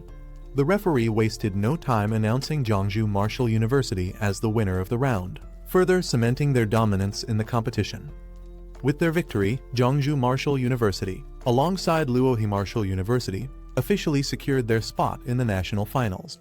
After the match, the principal congratulated Hu Qingshu on his impressive performance, acknowledging that he had surprised everyone with his display of power. Qingshu humbly accepted the praise, but the principal wasn't finished. To Subai's surprise, the principal announced that he was the real hero of the competition. Confused and frustrated, Subai couldn't help but wonder if they were mocking him since he hadn't even stepped onto the battlefield. The team, however, laughed and explained that thanks to Subai's 2 consecutive buys in the draws, their path to victory had been much easier. Their joking remarks left him speechless as he realized his contribution to the team's success was entirely unintentional. With the competition over, the principal addressed the team, reminding them to rest and prepare for the national finals in 1 week. He also revealed that in addition to their earned military contributions, the school would be rewarding them with extra resources for training. The announcement was met with excitement, and the team erupted in cheers. Meanwhile, Subai sighed to himself. Since he hadn't participated in any battles, he was returning empty-handed and now had to figure out how to gather enough resources to feed his tamed beasts.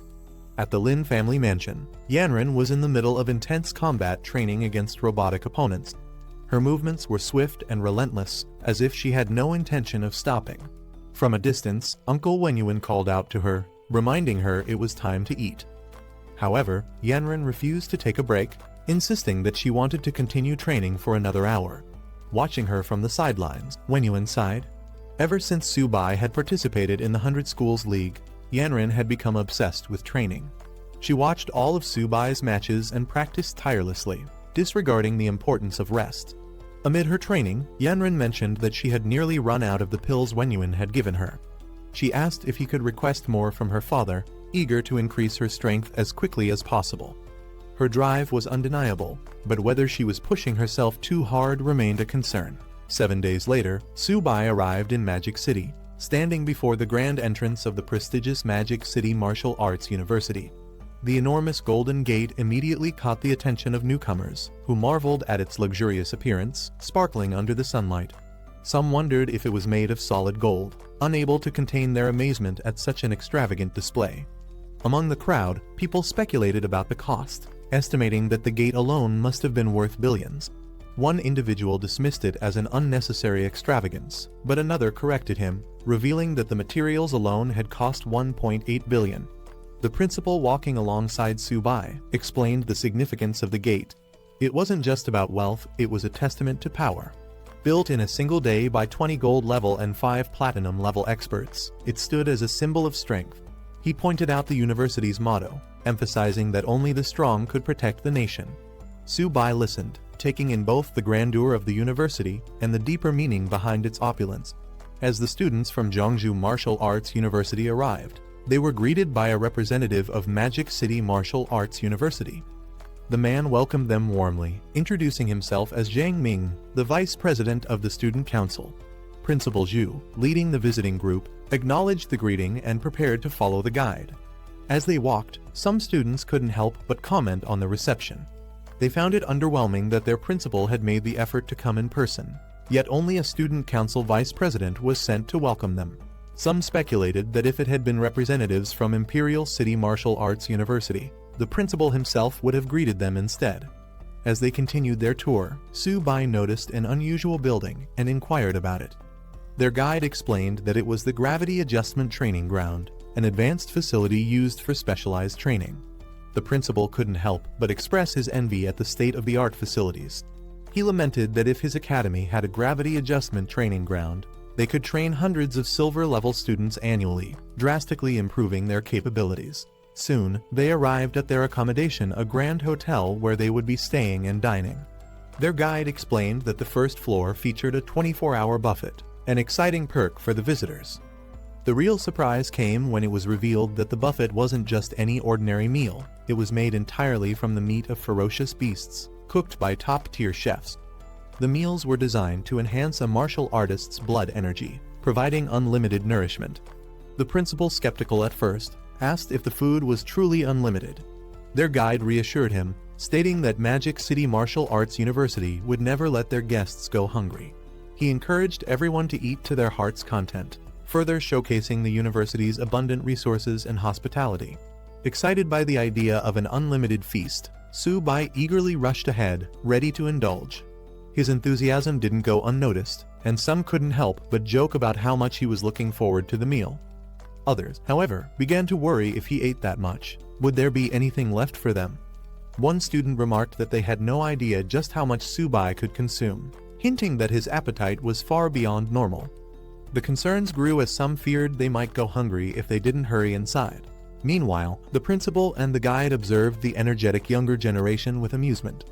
Laughing it off, they acknowledged their boundless enthusiasm, apologizing for their liveliness before finally heading toward the dining hall themselves. The next day, the focus shifted from feasting to competition. The stadium roared with commands as an intense training or battle event was about to begin, marking the next phase of their experience at Magic City Martial Arts University. As the students stepped into the massive competition venue, they were in awe of its sheer scale. Many had only seen such a grand arena on television, and experiencing it in person left them amazed. The principal, however, quickly brought them back to focus, telling them to stop acting like they had never seen the world before. With that, he began explaining the competition rules. He revealed that this final tournament would feature martial arts universities from 13 different schools, competing for the top ranks. However, one school had a distinct advantage: the Great Wall Guards Military Academy, directly under the military, was automatically placed in the top 4. This ensured there would be no buys in the tournament. Hearing this, some students immediately voiced their frustration, questioning why the military academy was given a free pass while the rest had to fight for their positions. The principal calmly explained that the Great Wall Guards Military Academy was a specialized training ground for military geniuses, justifying their advantage in the competition. The principal continued his explanation, revealing a key reason why the Great Wall Guards Military Academy held such a privileged position. Unlike other universities, it was the only martial arts institution situated directly on the front lines of battle, constantly engaged in defending against multiracial invaders. This revelation stunned the students. The idea of a university doubling as a military training base on the battlefield was almost unheard of. Su-bai and his peers couldn't help but acknowledge the intensity of such an environment, realizing that those from that academy were forged in real combat. The principal warned them not to underestimate anyone in this competition, as the national finals were filled with hidden talents. He then assigned Su-bai as the lead competitor for Jeongju Martial Arts University, with Hu Qingshu anchoring the team. Their group rallied behind them, shouting their determination to win. As excitement built in the arena, an announcement echoed across the stadium. A large screen displayed a woman calling for teachers and students to settle down. The 100-school competition finals were about to begin. The first round matchups were announced, with Jeongju Martial Arts University set to face Yokohama Martial Arts University. Meanwhile, other battles were lined up between Imperial City and East China Martial Arts Universities, as well as Magic City against Nanjing Martial Arts University. All three matches would happen simultaneously, raising the stakes for every team. Jeongju's group breathed a sigh of relief, realizing they had avoided drawing any of the top three universities in the first round. Their opponent, Yokohama Martial Arts University, was about on par with them, making it a fair challenge. One eager teammate immediately volunteered to fight first, wanting to take the lead. However, Subai wasn't about to let anyone steal the spotlight. He stepped up, insisting that he would go first to set the tone for Jeongju and show their strength. With that, the battle commenced. Stepping into the arena, Subai faced off against his opponent, who immediately recognized him. Subai's acknowledging Jeongju Martial Arts University's impressive achievement in reaching the finals. Unfazed, Subai wasted no time. Summoning his beast, he called out to Xiaoba, preparing to finish the fight as quickly as possible. With a burst of energy, flames erupted as his attack launched toward his opponent. Xiaoba, a massive turtle, emerged in the arena, shocking the audience. Many in the crowd were surprised that Jeongju had sent a beast tamer to compete, especially one using a turtle. Yet, some spectators noticed that the creature looked much larger than before, making them eager to see what would unfold. Subai's opponent was in complete disbelief. Staring up at Xiaoba's massive form, he struggled to accept what he was seeing. The beast was far too large, far too powerful, it had to be cheating. Before he could process it any further, the battle was already over. With a single, overwhelming attack, he was sent flying out of the arena, screaming in frustration. Meanwhile, Subai barely seemed interested in the match's outcome. Casually sitting down, he remarked at how weak his opponent was. He hadn't even started eating his peanuts yet. Lying on the ground in defeat, the martial artist couldn't believe it. He had always thought beast tamers were weak, but this battle proved otherwise. Spectators were baffled by Subai's carefree attitude.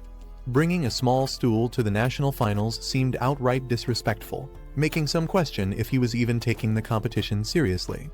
Others, however, understood his confidence.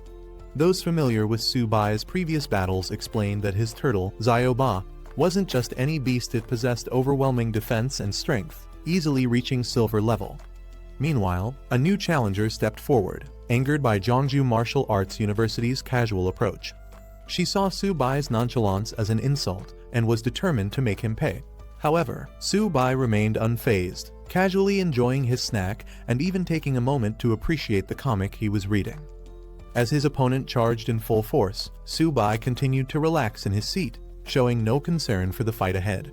While still lounging on his stool, his beast Xiaoba unleashed a devastating attack, finishing the match in an instant.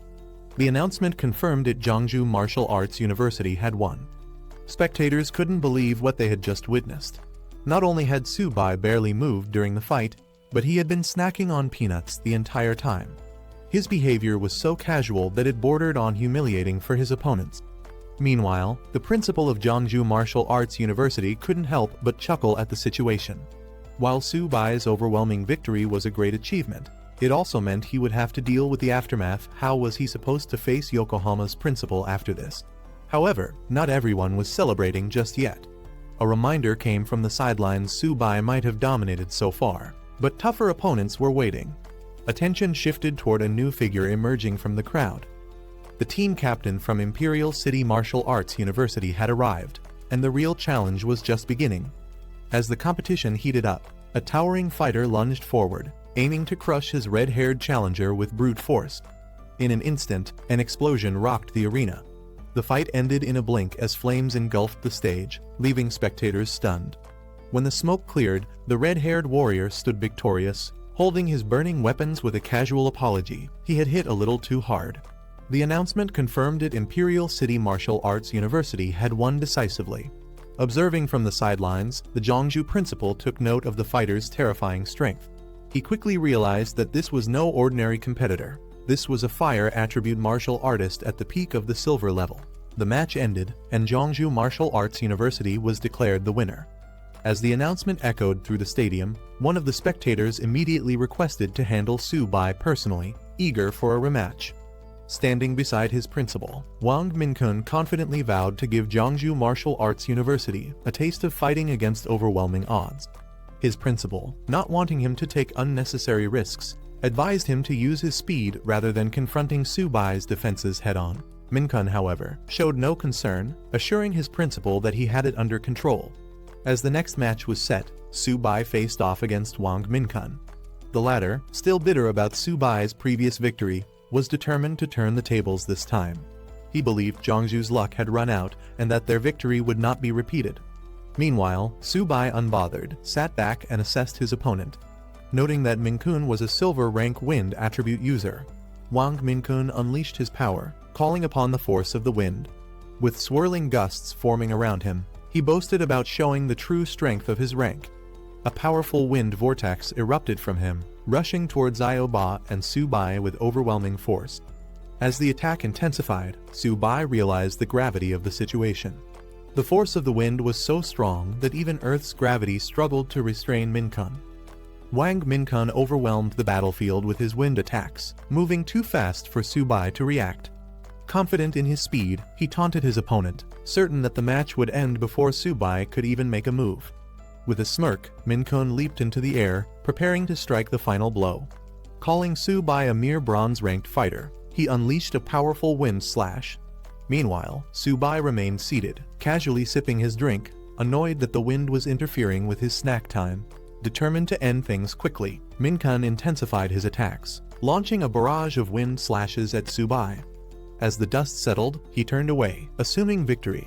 He casually remarked that he might have hit a little too hard, suggesting that Su Bai should take the time to recover. As the dust settled, Su Bai remained completely, sipping his drink with a smirk. A golden barrier shimmered around him. Minkun's powerful wind attacks had done nothing. Su Bai casually questioned what had just been said. Minkun was stunned. Seeing Su Bai's defensive ability, he quickly realized that this was no ordinary technique. Su Bai had mastered source synchronization, something thought to be nearly impossible. Shocked that someone could actually wield Luo Fan's divine technique, he hesitated, realizing this battle wasn't going to be as easy as he had assumed. Meanwhile, Su Bai remained relaxed, mocking Minkun's reliance on speed. With an amused expression, he challenged the wind attribute user, implying that sheer speed wouldn't be enough to take him down. Finally, as the battle escalated, Su Bai called Xiao Ba back, signaling a shift in his strategy. Su Bai decided to turn the battle into a game of speed. With a smirk, he reached into his bag and pulled out a small, seemingly harmless white cat. Confidently, he declared that he would match his opponent's speed on his own terms. Su Bai encouraged it, signaling that it was time to shine. The small feline let out a fierce cry, surprising the audience. Minkun, however, was unimpressed and burst into laughter, mocking Su Bai for bringing a pet cat to a serious battle. He ridiculed him, questioning whether he had lost his mind. Meanwhile, the spectators were equally entertained, with some questioning what kind of university would allow a contestant to bring a pet into a fight.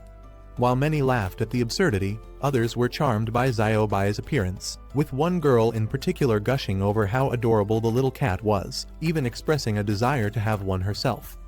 As Su Bai casually pulled out his small stool and drink, the audience grew more confused. Some spectators questioned his actions, wondering if he was simply mocking his opponent. First a stool, then a drink, and now a pet cat. Was he even taking this fight seriously? However, among the onlookers, one experienced figure urged patience. He recognized that Xiao Bai was no ordinary cat and suggested they wait and see what Su Bai had planned. Meanwhile, Minkun continued to laugh, still underestimating Su Bai's choice. He dismissed the cat entirely, insisting that Su Bai should bring out his turtle instead. Amused but calm, Su Bai gave Xiao Bai a simple instruction not to hit too hard. In the next instant, Xiao Bai roared, unleashing a monstrous energy that took Minkun completely by surprise. The small cat transformed into something far more terrifying, forcing Minkun to reconsider everything he had assumed about his opponent. Minkun stood in shock, still trying to process what had just happened. The deafening roar and the massive shadow that appeared behind Xiao Bai made him question if he had imagined it. Before his eyes, the small cat had grown into a massive, imposing white tiger. The sheer size and power radiating from it sent a chill down his spine. Minkun could hardly believe it. The spectators were just as stunned. What they had assumed to be a harmless pet had transformed into a majestic, towering white tiger. Some compared it to the ones they had seen in zoos, though none had ever witnessed one this massive. Among the observers, questions arose. Had Xiaobai always been a tiger in disguise, or was this another one of Subai's tamed beasts? The audience was left in disbelief. For a silver-rank beast tamer, having one strong beast was already an achievement, but taming a second one was nearly impossible. Yet, Subai had just revealed another powerful creature, making it clear that he was far more capable than they had assumed. He quickly gathered his strength and unleashed a powerful wind-based attack, determined to regain control of the fight. Minkun's eyes widened as he realized what had happened. He wasn't seeing the real beast, but only an afterimage. Subai's so-called pet wasn't just a trick, it was a beast powerful enough to dominate the battlefield, and Minkun was now forced to fight on its terms. Minkun was in complete disbelief. No matter how much he relied on his wind abilities, Xiaobai was simply too fast. He refused to accept that anything could surpass the speed of wind itself. But the reality was unfolding right in front of him. Xiaobai's. Frustrated and desperate, Minkun changed tactics. If he couldn't keep up with Xiaobai, then he would take down Subai directly.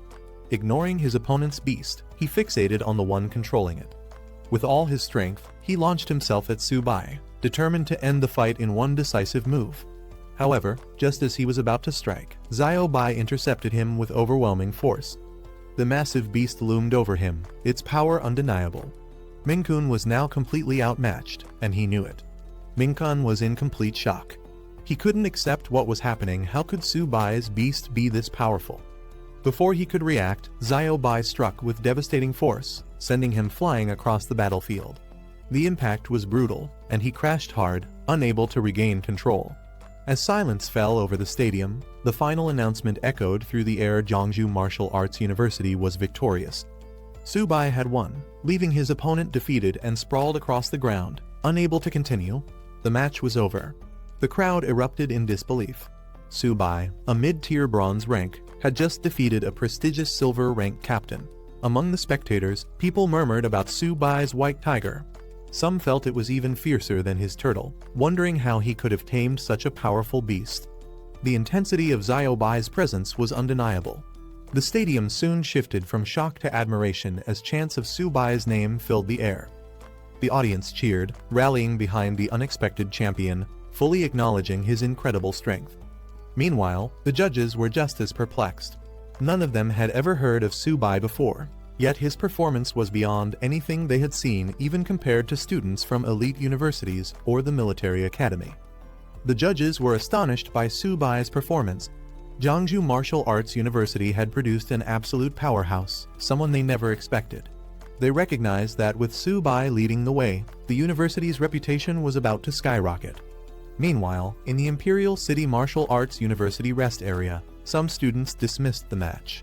They considered Minkun's loss a reflection of his weakness rather than Subai's strength. To them, Luoyi Martial Arts University had simply sent an unworthy opponent. Elsewhere, a group of students viewed Subai with open disdain. They mocked him, calling him a country bumpkin who had the audacity to bring two tamed beasts just to freeload off the high-end accommodations. At the center of this brewing hostility was Cao Zixuan, the captain of Imperial City Martial Arts University. Lounging confidently, he declared that if they met Subai in the semifinals, there would be no holding back. His team wouldn't just defeat Subai, they would crush him. Subai's match began with Xiaobai dominating the battlefield. His opponent had no chance as Xiaobai pinned him down, ending the fight in an instant. With the referee announcing the victory, Jeongju Martial University secured another win. A woman launched a swift attack, trying to overpower Xiaobai. But before she could land a hit, Xiaobai countered with a powerful strike, sending her flying. The match ended in another decisive victory for Subai. Facing a strong ice user next, Subai remained unfazed as his opponent attempted to freeze Xiaobai in place. Ice spread across the arena, but Xiaobai shattered the trap with sheer force, overwhelming the opponent. The referee declared another win for Jeongju Martial University. The crowd erupted in cheers, celebrating Subai's unstoppable streak.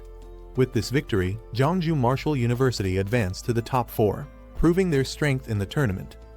As Jeongju Martial University secured its place in the top 4, the excitement was overwhelming.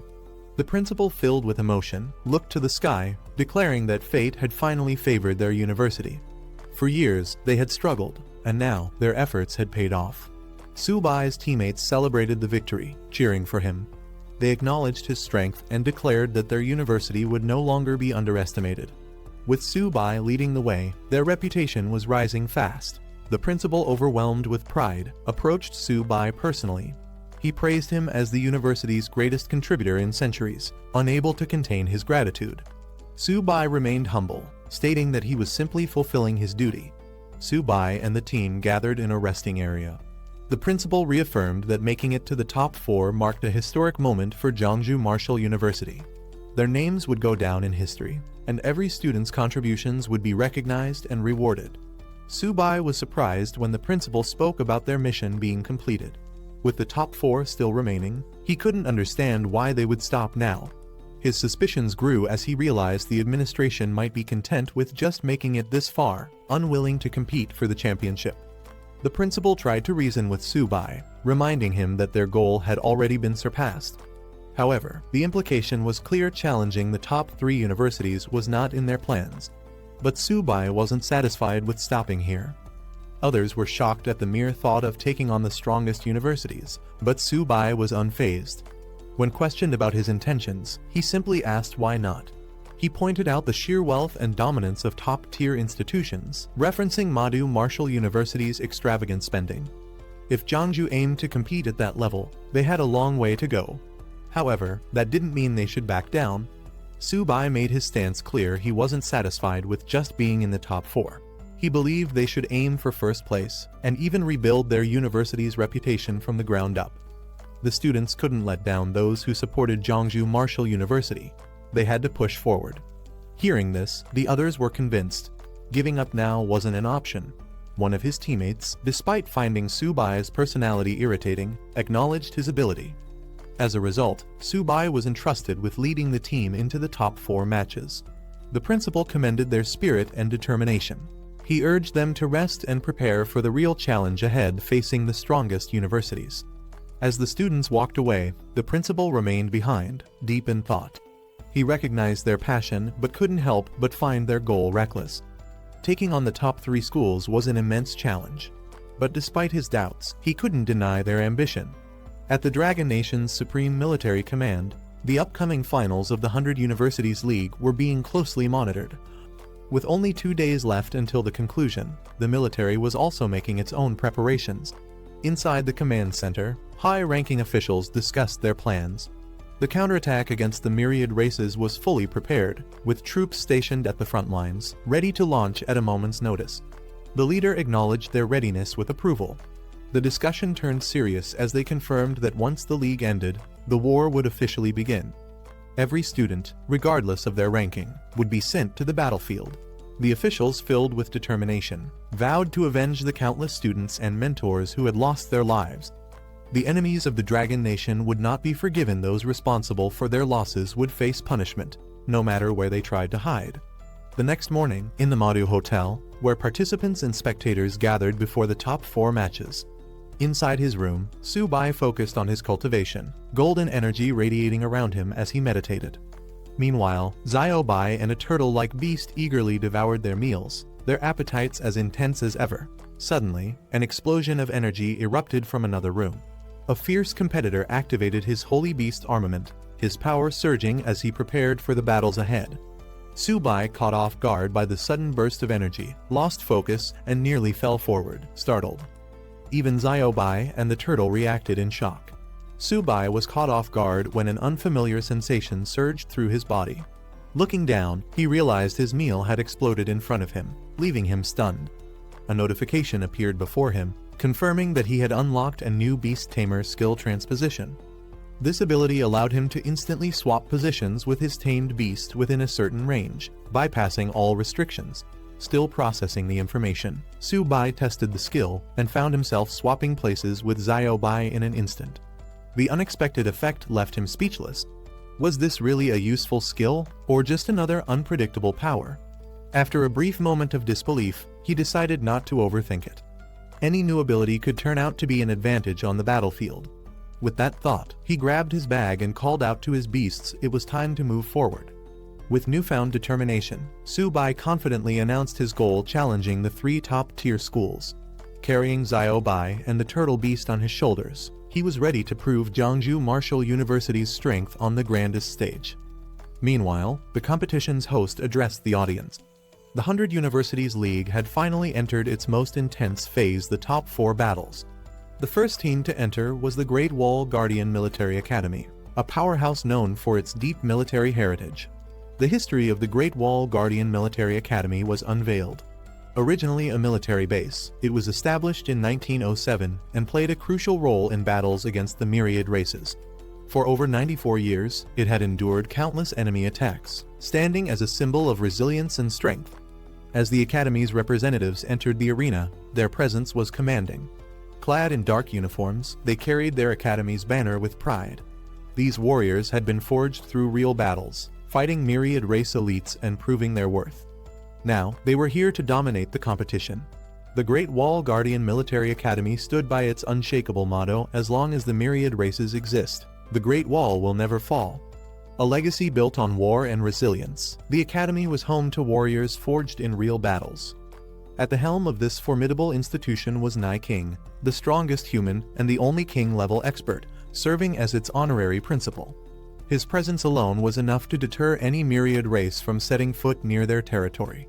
Recognized as the most powerful martial academy in the Dragon Nation, the Great Wall Guardians were more than just competitors. They were the frontline barrier of humanity itself. The audience buzzed with anticipation. The Academy's reputation was legendary. Every student there was considered a hero. If Madu Martial University and Capital Martial University were already terrifying, the strength of the Great Wall Guardians was unimaginable. Some spectators questioned why the Academy only had 5 team members and no substitutes. However, others quickly dismissed the concern. An academy of their caliber didn't need replacements. As the competition intensified, the legendary king-level expert, Nai King, was praised as the ultimate protector of humanity. For Jiangsu Martial University, merely competing against an academy of such prestige was considered an honor. Watching from the sidelines, Su-bai couldn't help but wonder when would he reach such a level of strength. The official draw results for the semifinals were announced. The first battle would be between the Great Wall Guardian Military Academy and Capital Martial University. The second match would pit Madu Martial University against Jiangsu Martial University. Meanwhile, at Madu Martial University's camp, their fighters were unimpressed. One of them, Cao Zixuan, showed complete disinterest in their upcoming match, claiming Jiangsu Martial University was too weak to be worth his time. Other members echoed his sentiment, mocking Jiangsu for making it this far. To them, facing such an opponent wouldn't even be a challenge. One of their team members eagerly volunteered, confident that they could single-handedly defeat Jiangsu in a single round. The first battle of the semifinals began as the Great Wall Guardian Military Academy sent out their captain, Han Zhan. A lord-level expert and grandson of the legendary General Han Dang, he was clad in purple gold armor forged from diamond-level cores, exuding an overwhelming presence. The crowd watched in anticipation, wondering who Capital Martial University would send to face him. Without hesitation, Han Zhan called out his opponent Wang Yang, the captain of Capital Martial University, challenging him to settle their rivalry on the battlefield. Excitement erupted among the spectators. A direct clash between 2 captains at the start of the match. This was shaping up to be a king versus king battle, a fight between top-tier powerhouses. The battle commenced with lightning-fast action. Han Zhan's overwhelming strength sent Wang Yang flying across the arena, leaving the crowd in shock. Wang Yang, the captain of Capital Martial University, stepped onto the battlefield with an air of confidence. He downplayed the situation, treating Han Zhan's challenge as unnecessary, but his smug demeanor hinted at his arrogance. The crowd erupted with cheers, particularly from Wang Yang's admirers, who saw him as the ideal warrior. Su-bai, however, remained unimpressed, questioning what was so special about him. As the match continued, Su-bai turned to his team, instructing Luo to go first. Luo hesitated, unsure if he was up to the task, but Su-bai reassured him it was time to prove themselves. Meanwhile, Han Zhan prepared to fight, standing tall in his battle armor. With overwhelming confidence, he gave his opponent the first move. As the match intensified, Wang Yang unleashed his Howling Wind technique, summoning powerful blue energy waves that tore through the battlefield. The crowd watched in awe as Han John countered with his diamond-level battle armor, a technique refined to perfection. His purple energy clashed against Wang Yang's storm, creating a dazzling display of raw power. Despite Han John's defensive mastery, his opponents charged at him, attempting to overwhelm him with numbers. However, his energy barrier deflected their attacks with ease, proving that sheer strength alone wasn't enough to break through. Watching from the sidelines, Su Bai observed the fight closely. Principal, standing beside him, analyzed the battle, noting Wang Yang's unmatched agility and how his technique made him nearly invisible in combat. Su Bai couldn't help but question the vast power difference. Wang Yang was at mid-tier silver, while he was still only at mid-tier bronze. Wang Yang's movements blurred as his howling wind technique intensified. Revealing his true strength, Han Jan unleashed a surge of power. His mid-tier silver rank was now on full display. Without hesitation, he struck with a devastating move, sky-splitting slash. A massive wave of energy descended, engulfing the battlefield in flames and sending shockwaves in all directions. The impact left Wang Yang struggling to maintain his balance as the sheer force pushed him back. The audience watched in shock as Han Jan's sky-splitting slash shook the battlefield. Some recognized the technique immediately, recalling that General Han had once used it to take down a diamond-level enemy. Among the spectators, experts analyzed Han Jan's strategy. Despite being known for its destructive power, he had adapted the skill for control rather than pure offense, an unconventional but brilliant approach. His tactical genius solidified his reputation as the strongest military commander. Meanwhile, Wang Yang wielding a massive weapon, he unleashed a surge of energy, revealing himself as another mid-tier silver warrior. Han Jan reacted instantly, evading the incoming strike with precision. Han Jan, recognizing Wang Yang's attempt to force a direct clash. Confident in his overwhelming strength, he declared the battle was already over. In an instant, his attack landed, creating a fiery explosion that shook the arena. The impact sent shockwaves across the battlefield, leaving the audience in stunned silence. Wang Yang was struck down, his body convulsing from the sheer force of the attack before collapsing to the ground. The spectators reacted with mixed emotions. Some were in awe of Han Jan's power, while others were unsettled by his sheer dominance. Discussions broke out among the audience, with some acknowledging that if Han Jan had used the blade's edge instead of its back, Wang Yang wouldn't have survived. The battlefield fell silent as the dust settled. Some spectators questioned the brutality of the fight, wondering if such overwhelming force was necessary in a mere competition. Others debated whether ending it in a draw would have been a more honorable choice. Wang Yang acknowledged his defeat. He steadied himself with his weapon, admitting Han Jan's strength was beyond his own. With the first round concluded, the Great Wall military martial arts team secured victory. From the sidelines, Su Bai observed the battle carefully. He noted the sheer strength of the opposing team. However, there was no hesitation. His match was next. Turning to Luo Yangqiang, he asked if he was ready. Before the next round began, the principal reminded Yang Hao to fight within his limits. The goal was participation. There was no need to push beyond what he could handle. However, Yang Hao was determined. He assured the principal that he wouldn't let Jiangsu Martial University down. With that, the second round commenced. Zhang Lexiao, a sinister-looking opponent wielding dual blades, stepped onto the battlefield, his confidence clear. Mocking his opponent, Zhang Lexiao taunted Yang Hao, making it clear that he viewed him as nothing more than a plaything. But Yang Hao wasn't fazed. With his massive cleaver in hand, he charged forward, launching a powerful vertical slash. Yang Hao struck first, his cleaver slicing through the air in a powerful vertical slash. The impact connected, but Zhang Lexiao barely flinched. In an instant, Zhang Lexiao retaliated. His movements were swift, his dual blades creating a web of red slashes around Yang Hao. Lexiao laughed, taunting him as he continued his assault, treating the fight like a game. Yang Hao gritted his teeth, struggling to keep up with his opponent's unpredictable attacks. From the sideline, frustration grew among Jiangsu Martial University's team. Watching Yang Qiang struggle against Zhang Lexiao's relentless attacks felt like outright humiliation. Some urged the principal to call him back before it got worse. But Su Bai refused to accept that. He insisted that Yang Qiang was fighting for more than just a match. He was defending the pride of their university. Stopping him now would mean surrendering that honor. Zhang Lexiao continued his torment, taunting Yang Qiang to surrender. He warned that the longer he resisted, the worse it would get. But despite the pain and exhaustion, Yang King refused. He clenched his weapon tightly and declared that Jiangsu Martial University would never admit defeat. He struck again, this time with enough force to break any remaining resistance. Zhang Lexiao continued his relentless assault, slashing through the air with an eerie excitement. He mocked Yang King's stubbornness, taunting him to surrender. But even as his body trembled, covered in wounds, Yang King refused to yield. With one final strike, Lexiao delivered a devastating blow, sending Yang King crashing to the ground. The impact echoed through the arena, leaving him motionless on the floor. The crowd murmured in shock. Some questioned the cruelty of the fight. Was there really a need to push an opponent this far? Others wondered if Lexiao had any humanity left, as his actions went beyond mere competition. The match ended with Zhang Lexiao's victory. Jiangsu Martial University's team was furious, seeing their comrade humiliated. Su Bai clenched his fists, determined to make Madu Martial University pay for their arrogance. Before he could step forward, Bai Ningbing took the stage.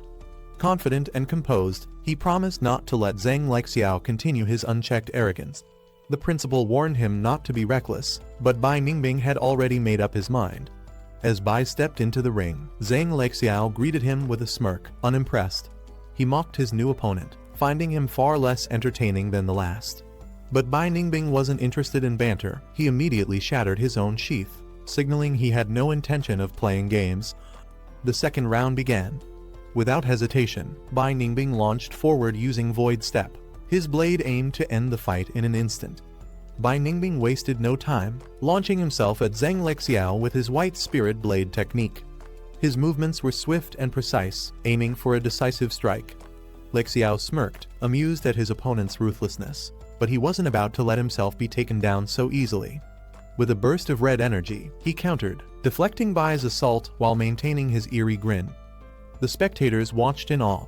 The sheer brutality of the battle left many questioning whether they were really witnessing a fight between students. The arena was filled with a scent of blood, heightening the tension. Some onlookers suggested stopping the fight before it escalated further, fearing one of them might die.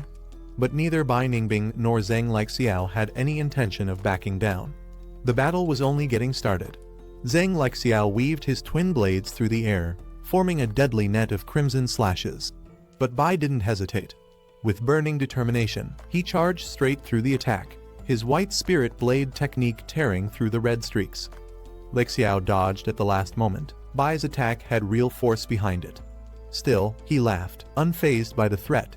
He taunted Bai, questioning if he truly had what it took to end him. Bai struck again, his movements razor-sharp. But Lexiao countered effortlessly, blocking the attack. With a cruel smile, he belittled Bai, dismissing him as nothing more than a low-tier fighter from a nameless university. Zhang Lexiao smirked, pressing his blade against Bai Ningbing's throat. He declared the fight over, confident in his victory. But Bai refused to accept defeat. With a fierce glare, he tightened his grip on his sword, forcing himself forward despite the searing pain. Then, Bai impaled himself to strike Lexiao at the same time. Blood splattered across the arena as both fighters were locked in a fatal exchange. For Bai, winning didn't matter anymore. If taking his opponent down meant sacrificing himself, so be it. His grin widened as he declared that killing Lexiao was enough. Bai Ningbing tightened his grip, as he declared that Jiangsu Martial University fought differently, unlike cowards who preyed on the weak. He drove his blade forward, aiming to end it all. Zhang Lexiao's arrogance shattered in an instant. He begged for his life, his voice desperate.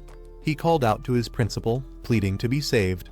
A firm hand reached out, stopping Bai's blade just before it could strike. The principal of Madu Martial University stepped in, swiftly restraining Lexiao and conceding defeat on behalf of their team. The announcer declared Madu Martial University's defeat, leaving their team stunned. Bai Ningbing stood firm, while Zhang Lexiao, who had moments ago been so arrogant, now trembled in disgrace. One of the Madu representatives lashed out in frustration, unable to accept their loss. But Jiangsu's principal stepped in, ensuring order was maintained. Bai Ningbing was quickly shielded, his victory secured. Madu's principal turned toward Jiangsu's team. He reminded them that reaching the top 4 didn't mean they were strong enough to challenge Madu. However, Jiangsu's side stood their ground, making it clear that their students' lives were just as valuable. The principal's calling Su Bai to the stage. Su Bai rushed forward, ready for the next match. As Su Bai sprinted toward the battlefield, The crowd's expectations weighed heavily on him. He assured the principal that he wouldn't disappoint, fully prepared to carry the honor of Jiangsu Martial University. Meanwhile, a severely injured Ningbing was carried off on a stretcher. The principal commended him for his efforts, reminding him that his performance had already brought honor to Jiangsu. The medical team reassured him that his well-being came first, but Su Bai would ensure their team's revenge. On the opposing side, Cao Zixuan impatiently stepped forward, eager to fight. With an arrogant smirk, he volunteered to take down Jiangsu's team himself. However, his principal advised restraint, reminding him that the championship match still awaited. Su Bai stepped into the arena as he directly challenged Madu Martial University. If Madu lost, he demanded a public apology for their disrespect toward Jiangsu. Jiangsu's supporters erupted in cheers, fully backing Su Bai. They were eager to see Madu humbled and forced to admit their mistake. Among the onlookers, a group of reporters and live streamers quickly picked up on the story. They saw it as the perfect headline: Jiangsu Martial University boldly calling out one of the top-tier schools, demanding an apology in front of everyone. Meanwhile, on the Madu side, Cao Zixuan and his team scoffed at the demand. To them, Jiangsu didn't even deserve consideration. One of Madu's fighters, Huang Sheng, volunteered to accept the challenge, eager to show Jiangsu the overwhelming difference in strength. Su Bai stood confidently in the arena, looking at his opponent. His tone was calm but firm. Was Madu finally here to apologize? To him, strength was the only truth, and the strong never bowed to the weak. His arrogance was met with approval from his side, reinforcing their belief in superiority. Instead of dragging things out, he suggested Madu send up another fighter. Taking them on one by one was a waste of time. He had more important things to do. The spectators were stunned. Many saw Su Bai's challenge as sheer arrogance. Madu's top fighter, Cao Zixuan, hadn't even stepped in yet. Some questioned whether Su Bai was being reckless, but others admitted that Madu had indeed gone too far. Still, taking on multiple opponents at once seemed impossible. Su Bai extended his hand, signaling his opponent to step forward. His confidence was undeniable, challenging Madu without hesitation. The Madu fighters were stunned. Since when did Jiangsu Martial University dare to provoke them so openly? The Madu principal responded coldly, ordering his fighters to use their strength to remind Jiangsu of their place. Their dignity couldn't be trampled so easily. Cao Zixuan smirked, stepping onto the battlefield alongside his teammate. If Jiangsu wanted to act arrogant, he was more than happy to crush them. As he took his stance, a powerful aura erupted around him. His twin swords glowed with intense energy, red and blue flames surrounding his figure. The spectators watched in awe. Cao Zixuan's true power was being unleashed. As Cao Zixuan unsheathed his twin swords, the audience was stunned. Forged from millennium cold iron and molten lava iron, these weapons were crafted from some of the rarest materials. But what truly shocked them was the power embedded in their hilts: platinum-level cores from immensely powerful beings. The spectators whispered among themselves, recognizing the immense investment Madu and the Cao family had placed in him. Each sword alone was worth a fortune. Some even speculated if he had mastered the legendary technique left behind by the Ice-Fire War God, a former Madu graduate. Cao Zixuan smirked, offering Su Bai a chance to summon his beast. He claimed he didn't want the fight to be called unfair, giving Su Bai a moment to prepare. Su Bai, unfazed, responded with a smirk of his own. He didn't need a beast to handle this fight. The crowd was in disbelief. Su Bai, a beast tamer, had chosen to fight without summoning his beast. His opponents mocked his decision, considering it sheer arrogance. But among the spectators, some quickly realized the truth. He had activated origin synchronization, merging his power with his beast's abilities. Cao Zixuan wasted no time, charging forward with incredible speed, his twin swords blazing with energy. His confidence was absolute. He believed Su Bai was simply throwing himself to his own demise. A slight smirk crossed his lips as he observed his opponent's impatience. Without hesitation, he activated his abilities: Sharp Metal Spirit, Sharp Metal Phantom, and Earth Spirit Possession, his body surging with overwhelming energy. Su Bai's eyes locked onto his opponent's, his energy surging. This was the moment. With a powerful leap, he launched himself forward, ready to settle the score with Madu. Cao Zixuan and his teammate rushed in, weapons drawn, confident in their overwhelming strength. But in an instant, everything changed. Su Bai moved faster than they could react. His enhanced abilities sent shockwaves through the battlefield as he struck with immense force. The spectators were in shock. Subai's speed had already reached gold tier, a level unheard of for a beast tamer fighting without his beast. Some doubted if he could truly compare to past legends like Luo Fan, but the display of power was undeniable. Standing before Cao Zixuan, Subai spoke calmly, questioning if he had ever felt powerless. Cao Zixuan tightened his grip on his swords, acknowledging Subai's strength. He admitted Subai had earned his respect, but that was all. Without hesitation, he unleashed lava breath, a massive wave of fire meant to end the fight instantly. Just as the flames reached him, his body blurred. Vanishing Void Step activated, allowing him to slip through the attack effortlessly. Subai effortlessly dodged Cao Zixuan's fiery attack, his movements too fast to track. With a smirk, he dismissed his opponent's speed as still too slow. Seeing an opportunity, the bald fighter called out to Cao Zixuan, suggesting they flank Subai together. Cao Zixuan barely had time to warn his teammate before the assault began. Subai delivered a devastating barrage of strikes, each landing with precise force. He struck once, twice. By the time he reached the seventh blow, the bald fighter had been completely overwhelmed. His body slammed into the ground, unable to keep up with Subai's speed and power. The bald fighter crashed to the ground, completely defeated. His body was motionless, his face twisted in pain. Subai turned his attention back to Cao Zixuan, challenging him to step forward if he dared. Seeing his opponent still eager to fight, Subai smirked.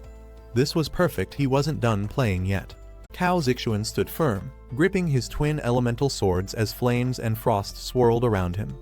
With a powerful swing, he unleashed a devastating attack. Watching the incoming assault, he sighed, unimpressed. In an instant, Subai closed the gap, appearing right behind Cao Zixuan with a smirk. His speed was overwhelming, catching his opponent off guard. Cao Zixuan barely had time to react before Subai struck, sending him hurtling into the air. With one final, decisive blow, Subai knocked him back, dismissing him as unworthy of standing on the battlefield. Subai stood confidently, his body engulfed in a blazing aura as he watched Cao Zixuan struggle. His amusement was evident. He couldn't understand why a so-called prodigy was barely putting up a fight. Without hesitation, Subai launched himself into the air, closing the distance in an instant.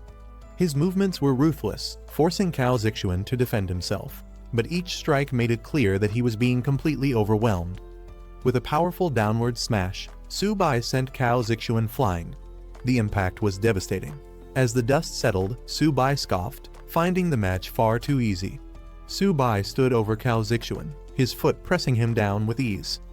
Amused, he mocked his opponent, clearly enjoying the one-sided battle. Cao Zixuan, humiliated and enraged, swore revenge, his fury boiling over. A sudden surge of power flared around him, catching Subai's attention. Watching the outburst, he acknowledged the increase in power but dismissed it as nothing more than uncontrolled aggression. Engulfed in a fiery aura, Cao Zixuan roared, his energy spiraling out of control. His rage had reached its peak. He was no longer fighting with strategy. As the principal and others watched in shock, Cao Zixuan had completely lost control, unleashing a deadly move. Some questioned if Subai's taunts had pushed him too far, wondering if he had underestimated his opponent's rage. Cao Zixuan, now consumed by fury, charged at Subai with his flaming swords, declaring his intent to end the fight decisively. Subai, however, showed no fear. If anything, he found the situation finally becoming interesting. As Cao Zixuan's attack came crashing down, Subai effortlessly raised his defense, summoning an impenetrable golden barrier. Cao Zixuan's disbelief was evident. His strongest attack had been blocked with ease. His frustration boiled over, questioning how such a defense was even possible. Subai smirked as he absorbed the energy around him, his golden aura flaring even brighter. He mocked Cao Zixuan, unimpressed by his attack, before deciding it was time to retaliate. Subai launched a counterattack. His power surged, sending shockwaves through the arena. Cao Zixuan had no time to react as Subai's strike shattered his defense, sending him flying. Cao Zixuan's twin swords crashed onto the battlefield, a clear sign of his defeat. The entire arena fell silent for a moment before gasps and murmurs erupted. The spectators struggled to process what they had just witnessed. Subai wasn't just strong, he was terrifying. The spectators remained in awe. Some recognized Subai's overwhelming power, comparing him to legendary figures of the past. Despite being only at mid-bronze rank, His potential was undeniable, perhaps even more terrifying than those from elite families. Meanwhile, Su Bai casually picked up Cao Zixuan's fallen swords, inspecting them with interest. Cao Zixuan, barely able to stand, shouted in frustration. He demanded Su Bai return the weapons, enraged at the thought of losing them. However, Su Bai remained indifferent. Given how Martial University treated others, he doubted they would offer an apology or compensation. With a smirk, he decided the swords would serve as proper repayment. Cao Zixuan, seething with rage, refused to accept defeat. With reckless determination, he lunged at Su Bai, declaring his intent to end the fight on his terms. Su Bai watched him with a calm expression. As Cao Zixuan lunged, Su Bai swiftly dodged and countered, questioning if his opponent even had the strength left to continue. Without hesitation, Su Bai delivered a powerful knee strike, sending Cao Zixuan soaring through the air. As Cao Zixuan crashed onto the battlefield once again, it was clear this fight had been over long before he realized it. Su Bai charged forward, his eyes locked onto Cao Zixuan. He wouldn't allow anyone to trample over Zhongzhou Martial University. With lightning speed, he closed the distance, unleashing a barrage of strikes. Cao Zixuan had no time to react. Each attack landed with crushing force, punishing him for his arrogance. The crowd erupted in shock. Su Bai's strength was beyond anything they had imagined. His speed, technique, and overwhelming power left no weaknesses. Some questioned if anyone from Martial University could even stand against him, while others speculated that only Han Jia might pose a challenge. As the dust settled, the arena echoed with cheers for Su Bai. Zhongzhou Martial University had made its statement loud and clear. The humiliation of Martial University was complete. This was the price of provoking them. The referee officially declared Su Bai the winner as he stood over Cao Zixuan's defeated body. The outcome had been decisive. Zhongzhou Martial University had secured yet another victory. As Su Bai turned, he noticed a strong gaze fixed on him. Han Yan had been watching him intently since the start of the match. Han Yan made his intentions clear. He wasn't just observing, he was waiting. A future battle between them was inevitable. Meanwhile, Su Bai examined the twin swords in his hands, amused by Cao Zixuan's earlier desperation. If he had been that anxious over them, they must be valuable. However, before he could leave, a voice suddenly called out, stopping him in his tracks. A senior official from Martial University stepped forward, demanding the return of Cao Zixuan's swords. However, Su Bai reminding him that the battlefield's rules dictated that seized weapons did not have to be returned. With a smirk, Su Bai made an offer. If Martial University apologized to Zhongzhou Martial University and all the weaker academies they had bullied, while also compensating for the damage they caused, he would consider returning the weapons. The official was furious, finding the demand outrageous. But Su Bai merely pointed out that he was treating them with the same philosophy they had always followed: survival of the fittest. The crowd erupted in support of Su Bai, eager to see how Martial University would recover from such a humiliating defeat. The tables had turned, and their usual arrogance had backfired. However, Martial University's principal had no intention of letting things end this way. His aura flared with immense power, his diamond rank energy surging through the air. Declaring that Su Bai needed to be taught a lesson, he prepared to take matters into his own hands. Gasps of shock filled the arena as bystanders realized what was about to happen. A high-ranking expert was about to attack a student. Warnings rang out, urging Su Bai to retreat before it was too late. But before anyone could intervene, the powerful figure charged forward.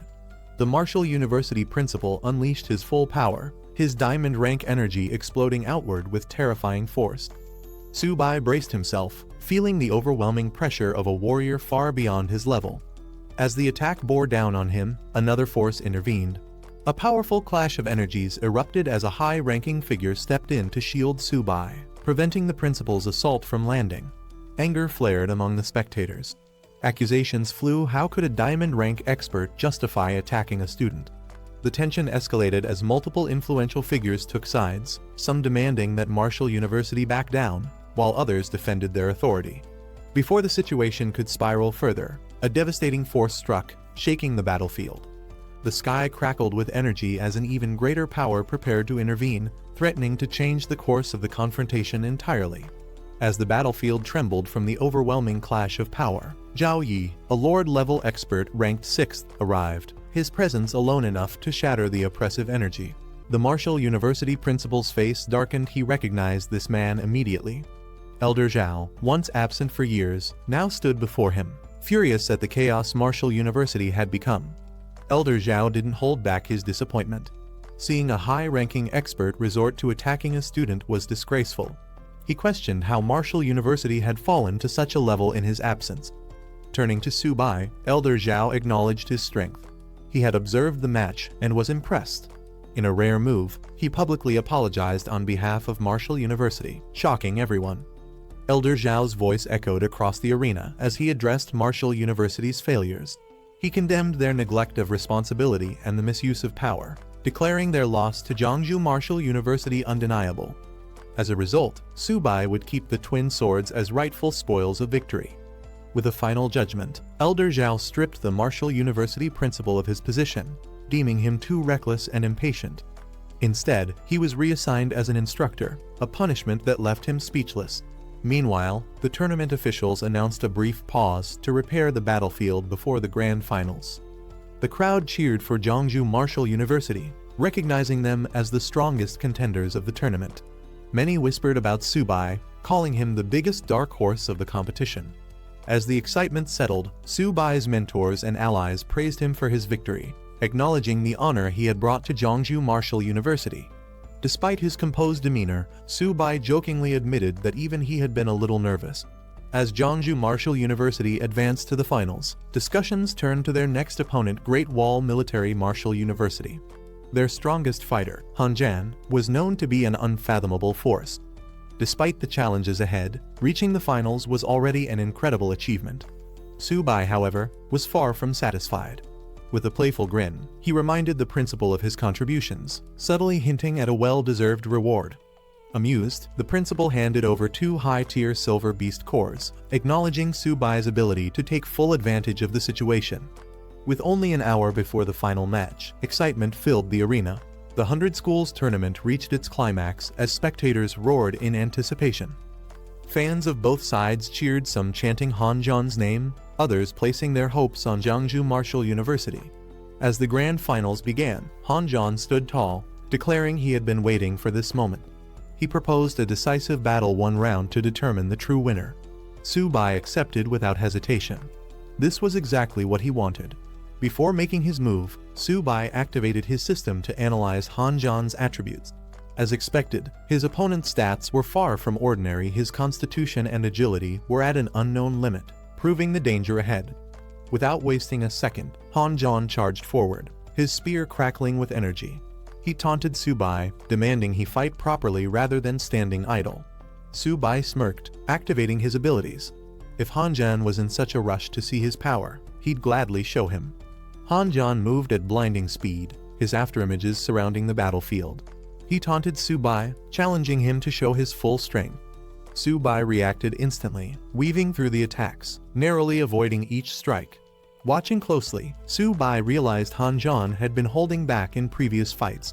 His true speed was only now being revealed. Han Jan swung his staff with precision, forcing Su Bai to stay on the defensive. The commentators were in disbelief. They had assumed speed was Han Jan's weakness, but now it was clear he had no weaknesses. His agility, strength, and defense were on an entirely different level. Among the younger generation, Han Jan was an unstoppable force. Unless someone with far superior power challenged him, no one stood a chance. The conclusion was evident: Jiangsu Martial University could only aim for second place. Su Bai was no match for Han Jan. Su Bai launched a powerful strike, aiming straight for Han Jan, but Han Jan barely flinched, countering effortlessly. Observing closely, Su Bai acknowledged Han Jan's incredible combat experience. He had fought countless battles and displayed no weaknesses. Su Bai prepared his next move. He claimed Han Jan wouldn't escape this time, unleashing a fierce attack. Han Jan's eyes widened in shock as Su Bai's strike landed with explosive force. The seemingly invincible warrior had been caught off guard. The crowd erupted with mixed reactions. Some called Su Bai's attack underhanded, while others praised his ruthlessness. To them, this wasn't just a match, it was a real battlefield, where winning was all that mattered. Han Jan, regaining his stance, scoffed at Su Bai's tactics. He accused him of using shameless tricks, but Su Bai simply smirked, reminding him that in a fight, anything was fair game. Without hesitation, Su-bai followed up with another fierce strike, aiming for an opening. Han Jian barely managed to react, but Su-bai wasn't letting up. He leaped into the air, delivering a crushing blow with full force, determined to finish the fight. Han Jian's aura flared as he declared he would fight at full power. Dark energy surged around him, his confidence unwavering. He had gathered enough intel on Su-bai, now it was time to strike. With a single motion, Han Jian unleashed a devastating technique, sending a barrage of energy slashes towards Su-bai. Instead of dodging, Su-bai stood his ground, determined to test his endurance against the overwhelming force. The commentators were in shock. Han Jian had just used a legendary technique, one that was said to have wiped out thousands in a single strike years ago. If Su-bai couldn't withstand this attack, the fight would be over in an instant. Su-bai braced himself as Han Jian unleashed his full strength. Waves of energy slashed through the air, forcing Su-bai back. The intensity of the attack was overwhelming, pushing him to his limits. The force of the impact sent Su-bai flying. For a moment, the crowd held its breath had he been defeated. Han Jian stood tall, confident in his dominance. He challenged Su-bai to show his true power, refusing to believe this was all he had. From the sidelines, spectators doubted anyone could survive such a devastating technique. Had Su-bai finally fallen? Or was this just the beginning of his counterattack? Su-bai steadied himself, gripping his weapons tightly. Han Jian had pushed him to the limit, leaving him no choice but to fight at full strength. Summoning his beasts, Bai and another massive creature appeared beside him, radiating overwhelming power. Flames roared as Su-bai commanded them into battle, turning the tide in an instant. Han Jian acknowledged Su-bai's true strength, realizing he had been holding back all along. But it was too late. Su-bai charged forward with his beasts, unleashing an all-out assault. Su-bai went on the offensive, his powerful allies at his side. Su-bai wasted no time, launching a fierce attack with Bai by his side. Han Jian barely managed to block as Su-bai's relentless assault pushed him back. The impact shook the battlefield, forcing Han Jian to brace himself. Refusing to go down easily, Han Jian retaliated with a powerful counterattack, but Su-bai's beast struck with overwhelming force. Han Jian stumbled, his strength wavering. The battlefield had shifted. Su-bai now had complete control. Han Jian staggered, his armor shattered, yet he still held his weapon tightly. Su-bai warned him that continuing to fight was pointless. Accepting defeat wasn't shameful. But Han Jian refused to back down. He activated a hidden technique, energy surging violently around him. This was a power he had hesitated to use, one he couldn't fully control. With no other choice, Han Jian unleashed it. A massive burst of dark energy erupted, shaking the battlefield. Su-bai, taken aback, questioned if this was even a normal battle anymore. The sheer intensity of the attack was beyond anything expected at this level. Some students whispered among themselves, talking about the difference between the power levels. One of them remarked that anything below gold rank was basically cannon fodder. They believed Han Jian was likely at the peak of the gold level, far above Su-bai, who was still stuck at the bronze rank. No matter how strong Su-bai was in their eyes, the gap was impossible to bridge. Meanwhile, Han Jian unleashed a terrifying final attack, completely engulfed in purple energy, his eyes glowing with fury. He declared that Su-bai wouldn't survive this last move. The sky lit up with overwhelming energy as Han Jian struck down with full force. Su-bai stood his ground but couldn't hide his panic. He admitted to himself that he couldn't hold off such a powerful blow. Just as the attack was about to land, Su-bai desperately cried out for help, calling for Bai. In a flash of green energy, rushed in and swapped positions. Han Jian's ultimate attack landed with devastating force, engulfing the area in a violent explosion of purple energy. The impact echoed across the field, shocking everyone watching as the blast lit up the surroundings. Realizing Han Jian had exhausted himself with that last strike, Su-bai sent the tiger in for the counterattack. Meanwhile, the teachers and officials monitoring the battle were stunned. One of them questioned if Su-bai had just used spatial abilities, something only beings at platinum rank and above could typically control. They couldn't believe that someone supposedly still at the bronze level could display such power. The observers continued to reel from the shock of what they had just witnessed. One of the senior officials, stunned, realized that the movement technique Su-bai used wasn't just any skill, it was a top-tier ability, one that had now been reworked by Su-bai himself. That kind of innovation and control could only come from someone with monstrous talent. The question hung in the air: was Su-bai really just a bronze rank? Meanwhile, other spectators in the arena were just as bewildered. Some questioned whether this was still a gold rank tournament or if they were watching a demolition of their entire martial stage. The dust and smoke clouded the arena, and someone wondered if the battle's outcome had already been decided. As the smoke cleared, the result became undeniable. Han Jian lay defeated on the ground, badly injured, while Su-bai stood tall beside his massive white tiger companion. With a sigh of disbelief, someone admitted Su-bai's victory. The principal clenched his fists in excitement. Eyes wide in disbelief, Su-bai had really won. The crowd watched as the announcer confirmed it. The overall champion of this tournament was none other than Su-bai from Jiangsu Martial University. With blood still on his face and a calm wave to the audience, Su-bai stood tall, battle-worn, but victorious. Cheers erupted from the sidelines. His classmates jumped up in celebration, praising him as both a champion and a legend. The principal, overcome with emotion, dropped to his knees, proudly declaring he had placed his faith in the right person. From the audience to the stands, Su-bai's name echoed across the arena. Everyone shouted in admiration, hailing him as the strongest of the younger generation, invincible, unbeatable, and now, their crowned champion. The celebrations didn't stop at the arena. All across the city, Su-bai's victory was being broadcasted live. Students and citizens watching on the big screens shouted his name, amazed by his overwhelming performance. Jiangsu Martial University had just produced a true star. Somewhere in the crowd, his girlfriend's eyes sparkled with admiration. She clutched her hands to her chest, overwhelmed with joy. To her, Su-bai wasn't just a winner, he was the best. Back in the Su family living room, excitement exploded. Su-bai's sister jumped with pride, declaring that her brother had become the national champion. Their parents cheered beside her, overwhelmed and proud, barely able to believe what they were seeing. It was a moment of pure happiness for the whole family. Not long after, Su-bai found himself surrounded by reporters. Microphones and cameras were shoved toward him as they bombarded him with questions. How did it feel to become the champion of the 100-school tournament? What did he want to say to Han Jian, the opponent he had just defeated? After the victory, reporters swarmed around Su-bai, hungry for interviews and sound bites. The principal had to step in, shielding the exhausted champion while urging the crowd to back off. Su-bai needed rest, questions would have to wait. With a proud arm around Su-bai, the principal guided him away from the crowd, telling him to return to the hotel to recuperate. He assured Su-bai that he'd take care of everything else. After all, as the champion, Su-bai had just secured a mountain of rewards. At the mention of rewards, Su-bai's tired expression lit up.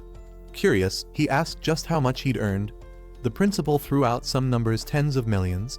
No, actually, at least 600 million in total. Su-bai's eyes nearly popped out of his head. Energized by the thought, he jokingly shouted he was ready to fight 10 more Han Jians if it meant more winnings.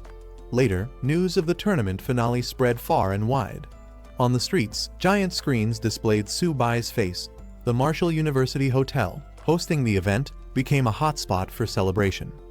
The tournament had come to a close, and students from across the nation had showcased their strength and pride. But of all the rising stars, none shined brighter than Su-bai, Jiangsu Martial University's unstoppable champion. Following his courageous display during the championship, Su-bai was officially commended by the military. For his exceptional bravery and performance on the battlefield, he was awarded first-class military merit, a prestigious honor medal, and a reward of 60,000 merit points, an incredible achievement for any student. At the same time, the new national rankings of the martial universities were announced.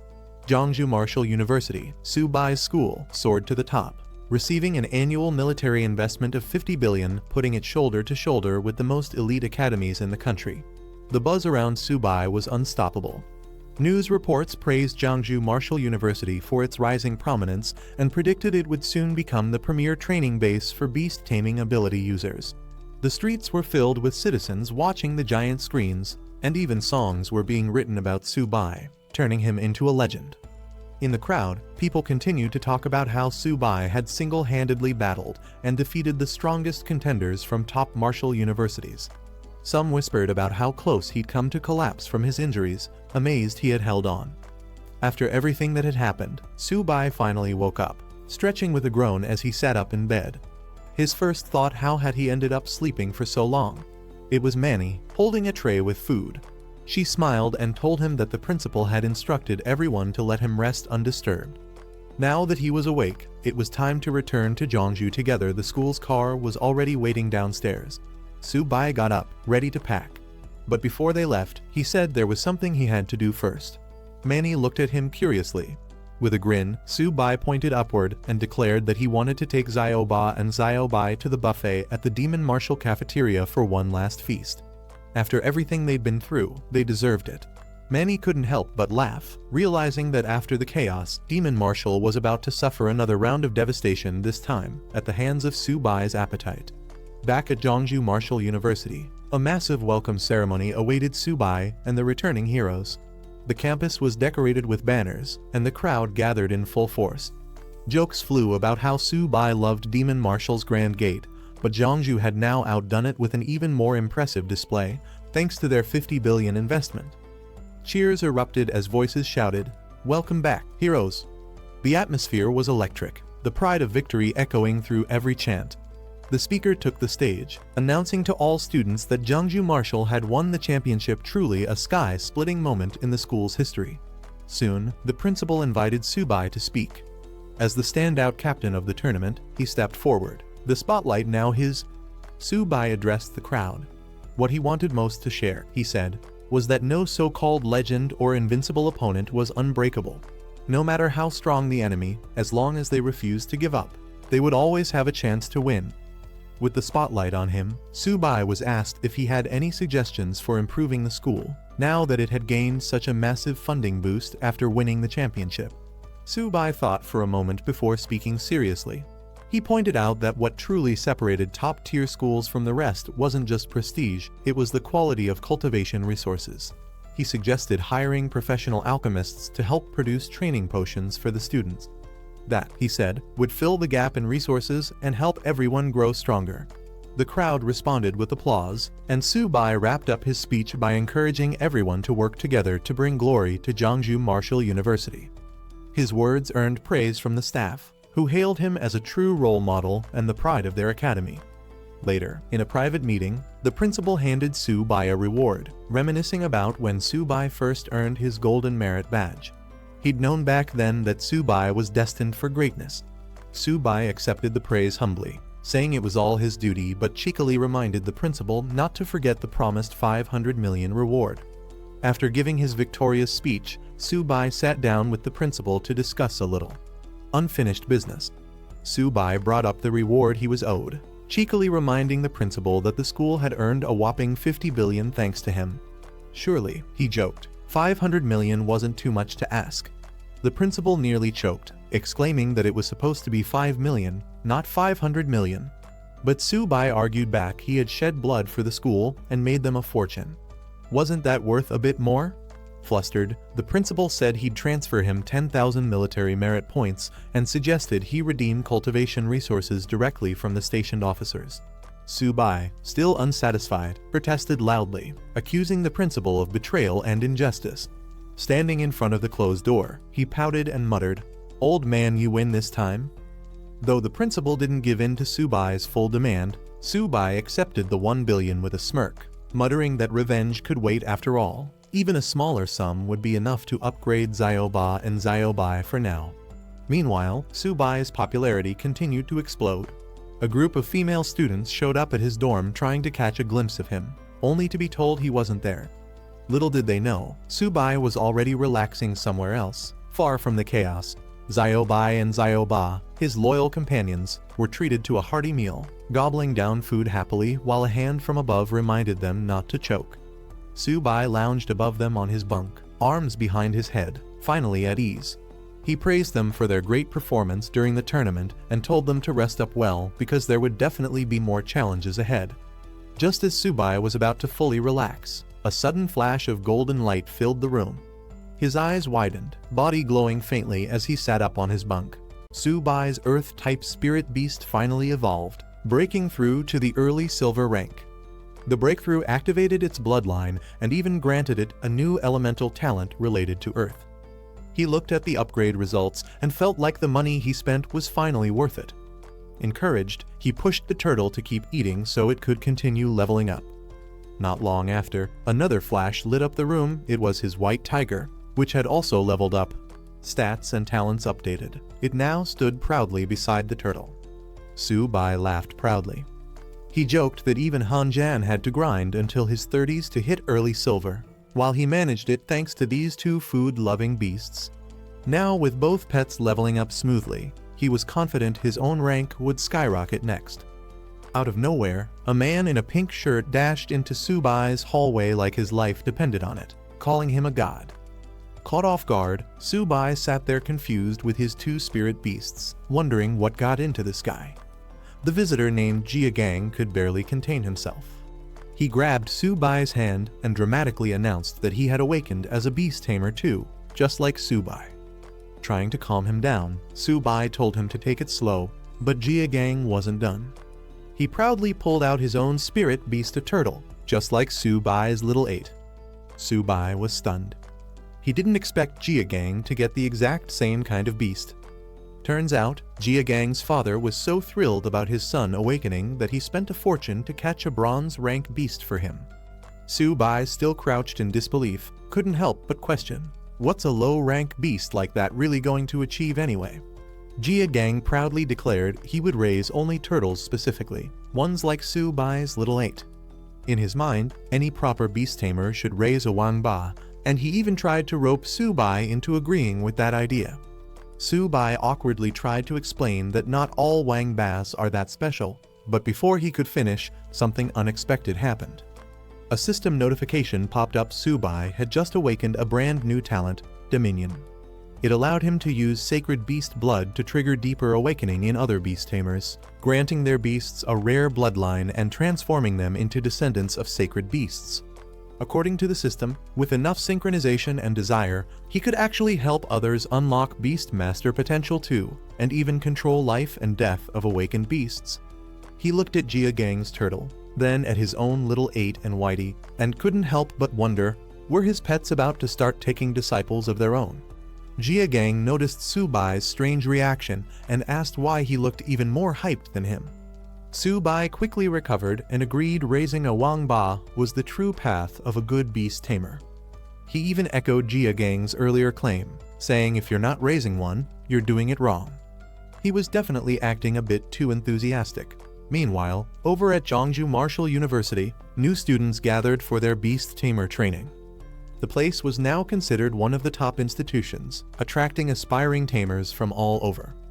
A group chatted about the reputation of the school, and one of them was especially excited, declaring that they came just to learn under Su-bai himself. As the orientation began, an instructor welcomed the students and told them to stay calm. Since they had chosen this path, the school would open its arms to guide them. She then asked everyone to bring out their contracted beasts. And with full confidence, one buffed-out guy loudly announced his own partner and proudly pulled a strange, floppy turtle out of his backpack. The crowd's faces said it all. Expectations versus reality just hit hard. Turns out the goofy-looking turtle wasn't the only one. More students showed up with the exact same type of spirit beast. It quickly became clear, wangbas were trending, and this was less like an admission event and more like a wangba convention. One student, Lei Guang, proudly displayed his turtle and insisted he was a beast tamer too. But the instructor wasn't buying it. She called him out, saying he lacked the qualities of a true tamer and probably was just a physically gifted martial artist. Worse, she questioned whether his spirit beast was even legit, suspecting it was just a cheap wild turtle from the local market. Not stopping there, the instructor shifted her sharp gaze to other students too, starting to assess their abilities. She pointed at another student and pegged him as a lightning type Asura, clearly keeping a mental tally of who belonged where. The crowd wasn't having it though. Lei Guang protested loudly, claiming his turtle was special and that he wanted to be in the same class as Su-bai. Another guy backed him up, arguing that being a lightning Asura shouldn't disqualify anyone from becoming a beast tamer. His turtle, after all, was a lightning type too. Su-bai walked onto campus and was immediately hit with a strange realization: wangbas were everywhere. He couldn't believe what he was seeing. Was this still a school or a nationwide turtle cult? Someone even joked that by being near the beast tamer department long enough, you might evolve your own special lightning wangba. Elsewhere in the crowd, a girl holding a purple beast heard someone mention Subai and froze. She couldn't believe it. Subai was here in person. As soon as someone spotted him, the crowd went wild. People started shouting his name, drawing attention from all directions. Subai barely had a moment to react before waves of excited fans surged toward him. Dozens of students started shouting their admiration. Some claimed they were inspired to become beast tamers after watching his battles, while others wore outfits mimicking his style. One guy even declared Subai's life goals had become his own. Another, not even a beast tamer, ran forward just to be near him. Subai looked around, stunned. How did stepping onto campus suddenly feel like crashing a fan convention? While the campus buzzed with excitement over Subai's appearance, somewhere else, panic broke out. A cloud of smoke exploded in the courtyard as someone frantically yelled for the principal's help. Meanwhile, on the front lines, a high-level military meeting was underway. Officers gathered in a war room, reporting recent intelligence. Surveillance had picked up movements from multiple enemy tribes. Their actions suggested they were paying close attention to human deployments. 13 powerful enemy factions, including spectral cats, six-eared wolves, and diamond bears, were gathering near the human base. Though their intentions weren't clear yet, the threat was too big to ignore. One commanding officer firmly stated that regardless of the enemy's plans, they must strike preemptively. He revealed he had already given the order. 3 elite students selected from the upcoming inter-academy tournament would be sent ahead to Bihui Marsh to carry out a reconnaissance mission. That sparked protest. Another officer stood up, alarmed at the mention of Bihui Marsh, an infamous forbidden zone. He questioned the decision, worried that these students hadn't even graduated yet. Sending them into such danger sounded reckless. Back in the war room, one of the officers hesitated. He suggested they reconsider sending students to such a dangerous mission. But the man in charge, Mr. Yan King, stood firm. As warriors of the human race, the students would eventually face the front lines anyway. This would just be sooner than expected. He had full confidence they'd carry out the task. He stressed that the only thing keeping enemy royalty from moving recklessly was his own presence holding the line. That's why the upcoming recon mission was critical and must be executed immediately. Everyone nodded in agreement. Orders were clear. Meanwhile, Subai burst into the room, yelling that things were getting out of hand. The school was slowly turning into a Wang Ba breeding ground. The timing couldn't have been more perfect. The principal welcomed him and introduced a guest, Cow Man, the head of the prestigious Cow family. Apparently, he'd come specifically to discuss the return of the Cow family's sacred soldier, and that sacred soldier just happened to be tied to Subai. Subai entered the room to find several men waiting guests of the prestigious Cow family. It quickly became clear what they were here for.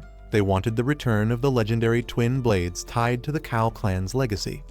Subai casually pointed out that even the principal said those weapons were being entrusted to him. If they were here to reclaim them, they were a step too late. The Cow representatives weren't having it. They shouted that those divine weapons rightfully belonged to their family. If it weren't for the respect they held for Principal Zhao, they wouldn't have even bothered negotiating.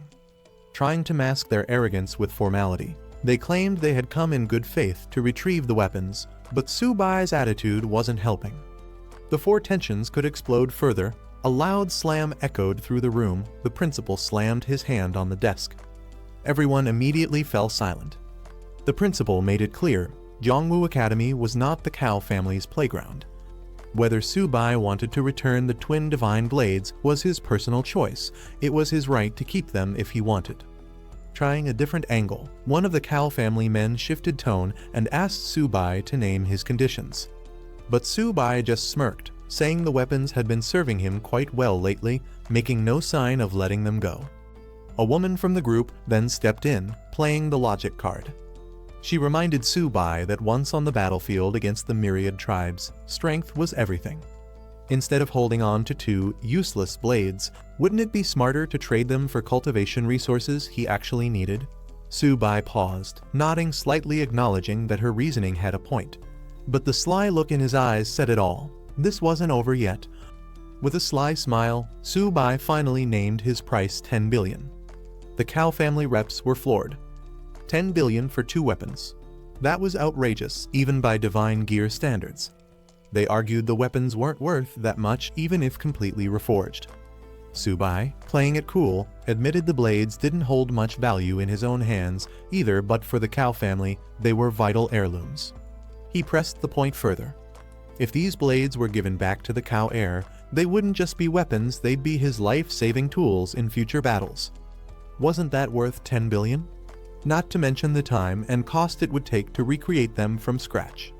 The room boiled over.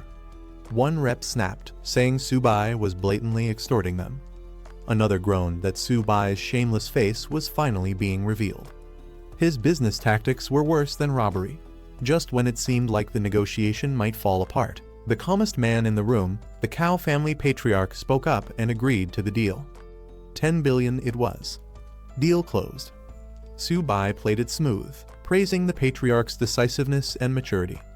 The Cow head said the money would be transferred that very day and expected the weapons returned immediately after. The others confirmed money first, goods after. Subai reassured them with a confident smile, promising a clean and honest transaction. Everyone exited the room with tense smiles and subtle nods. After they left, Subai turned to the principal with a question. Why were the Cow family suddenly so desperate to get their weapons back, throwing money like it was nothing? After the Cow family matter was settled, the principal shared some serious news with Subai. The military's official orders had arrived. All students and instructors who were summoned had to report to the front lines within 3 days. Not only that, Subai and King Shu had been assigned a special mission on top of the regular deployment. Subai was surprised but ready to listen. The principal turned solemn. This upcoming campaign was no ordinary operation. It would be humanity's first counterattack against the myriad tribes in over a century. He reminded Subai that once they stepped onto the battlefield, titles no longer mattered. There would be no students, no teachers, no principals, only warriors. They had to face the mission with fearless resolve. At the imperial capital Martial University, a senior stepped up, proudly declaring the school to be the home of the nation's finest warriors. Holding up a formal document, he proclaimed that in times of war, it was their duty to be the first to respond. He rallied the students to fight for the nation, for the people, and to stand unshaken through any hardship. Meanwhile, over at Magic Capital Martial University, the new headmaster took the stage. He reminded everyone that whenever disaster strikes, their school had always stood at the forefront. He urged the students to repay the country with their strength and resolve, even if it meant risking everything. The students responded with passion, declaring that their names would be etched in history as protectors of their race, undefeated in battle. 3 days later, at the Great Wall military base, preparations were in full swing. Soldiers were hard at work, tightening inspections and running final checks. The large-scale operation was about to begin the next day, and there was no room for error. Weapons needed to be tested again and again, especially the magic crystal cannons. Officers reminded everyone to ensure energy supplies were stable and warned them not to overlook even the smallest detail. They emphasized the importance of watching enemy movements closely. No enemy should come within 50 miles of the wall. If they did, they were to be eliminated on sight. Meanwhile, among the students from Jiangnan Martial University, a few of them voiced concerns. They noticed how students from other top schools were fully equipped with armor, while their own group only had school uniforms. In such a dangerous environment, this felt like a death sentence. They complained to the head of their school, wondering why, despite having money, they weren't given proper protection. After all, hundreds of suits of armor shouldn't be that hard to afford. The teacher responded calmly. He admitted that under normal conditions, the school could buy resources from the military freely. But during wartime, everything had changed. Resources could now only be exchanged through military merit. If they wanted armor, they'd have to earn it through real battlefield achievements. Alarms blared across the base. The enemy was approaching fast. Commanders immediately called for all units to get into position. The defense troops stationed at the Great Wall were ordered to gather and prepare for deployment. Amid the urgency, military officers quickly briefed the school leaders and students, explaining there was no time for formal introductions. Their task was simple: assist in defending the wall alongside the stationed army. However, strict orders were in place. No one was allowed to engage unless given a direct command. Suddenly, a burst of energy surged from the mustached headmaster as he took charge. He called on all warriors from Magic Capital Martial University to follow him to the wall and assist with the defense. Not to be outdone, the representative from Imperial Capital Martial University issued a similar rallying cry, ordering all his people to the front lines. The momentum built fast. As students and staff rushed toward the wall, one rookie admitted to feeling nervous. But the headmaster, leading the way without hesitation, simply reminded him. Their mission was clear: defend the Great Wall at all costs. As the students reached the top of the Great Wall, their eyes widened in shock. The ground shook, and a dark tide of beasts surged over the horizon like a wave crashing down. The students could hardly believe what they were seeing. It was a full-scale beast tide. One of them, overwhelmed by the terrifying sight, muttered in disbelief. Facing such a massive onslaught, he couldn't help but panic. The students watched as countless savage beasts charged forward. Wolves, armored monsters, and winged creatures filled the battlefield. The scale of the horde was staggering. With numbers reaching into the tens of thousands, it looked more like a slaughterhouse waiting to happen than a battle. Back inside, the headmaster addressed the students calmly. He explained that the military would be leading the charge in this war against the 10,000 Race Alliance. The students' role was to support and gradually adapt to the battlefield environment. Su-bai raised a question, since the new command restricted them from taking offensive action on their own. Did that rule also apply to their tamed beasts? Seeing the overwhelming number of beasts charging in, Su-bai couldn't help but get excited. This was a perfect opportunity for fast leveling. But the headmaster reminded him firmly. This was a battlefield, not a game. Fooling around could get someone killed. The magic crystal cannons stationed along the wall roared to life. Blue energy blasts rained down like a storm, crashing into the incoming tide of monsters. Even the students watching were shaken. The raw destructive power of those cannons was terrifying enough to tear through entire ranks of the beast horde. Meanwhile, the command team sprang into action. Orders were shouted to recharge the cannons and get ready for the next volley. As the savage beasts broke through the outer perimeter, Su-bai was the first to shout the warning they were charging in. The commanding officer issued another directive. The platinum-ranked elites were to move out and intercept. In a flash, several top-tier fighters surged forward, cloaked in powerful auras and elemental energy, ready to unleash devastating attacks on the incoming tide. Their combined power exploded in a stunning barrage of color and destruction, raining chaos on the battlefield and halting the beast wave's momentum. But the fight wasn't over yet. Moments later, even the gold-ranked elites took action, soaring into the air to back up the front lines. Orders went out across the wall. Everyone had to hold their position and guard the stronghold with everything they had. With a thunderous roar, human warriors charged from the Great Wall, while waves of vicious beasts stormed forward from the other side. High-level fighters launched into the sky, engaging monstrous creatures mid-air, while others fought tooth and nail on the ground. Meanwhile, back on the observation deck, the students couldn't stand watching any longer. Fired up by the fight, they pleaded with the headmaster to let them join the front lines and fight alongside the Great Wall defenders. But the headmaster shut them down immediately. He reminded them sternly that this wasn't a game or training, it was real war. The headmaster continued to hold firm, telling the students that the military's orders were meant to protect them. Throwing them into a battle of this scale without proper experience would be nothing short of reckless. Their time would come, but only after they'd proven themselves as real warriors. Meanwhile, the platinum-ranked elites launched a devastating coordinated strike. A massive energy blast erupted onto the battlefield, leaving a powerful shockwave in its wake. A purple-haired mage noticed something strange. The magic crystal cannons had supposedly stopped firing, but a massive energy beam had just gone off. Back in the control room, the officers were equally confused. One of them demanded to know who had authorized the cannon to fire again, especially since the official command was to cease fire. Back on the wall, Su-bai continued his unique strategy, using his beast, Zioba, as a living artillery weapon. With a grin on his face, he commanded it to keep firing at the enemies below, excited to rack up more military merit. The others around him were stunned. Even the headmaster was caught off guard, jokingly scolding Su-bai for always finding unexpected ways to bend the rules. One observer was left speechless, questioning if beast tamers were even supposed to fight like this. Su-bai directed Zioba to specifically target low-ranking enemies, aiming for maximum merit gain. But when the beast mistakenly blasted a high-tier enemy, Su-bai immediately corrected it, yelling that elite enemies were too tough and wouldn't count toward their credit if they weren't defeated. He stressed again, go for the bronze-tier beasts only. Take them out quickly, and above all, don't mess it up or hurt yourself in the process. Subai called out to his white tiger, Ziobai, demanding it to fight harder and stop slacking. He teased that if it didn't pick up the pace, he'd feed all the beast cores to Zioba instead. Meanwhile, the two powerful beasts rampaged across the field, cutting down enemies with incredible strength. Observers on the ground were shocked. Who did these beasts belong to? Someone said they were the tamed beasts of a student from Jongnan Martial University. No one could believe it. The idea that a student who hadn't even graduated could train such terrifying creatures was unbelievable to many. As the smoke of battle began to fade, the cleanup operation was underway.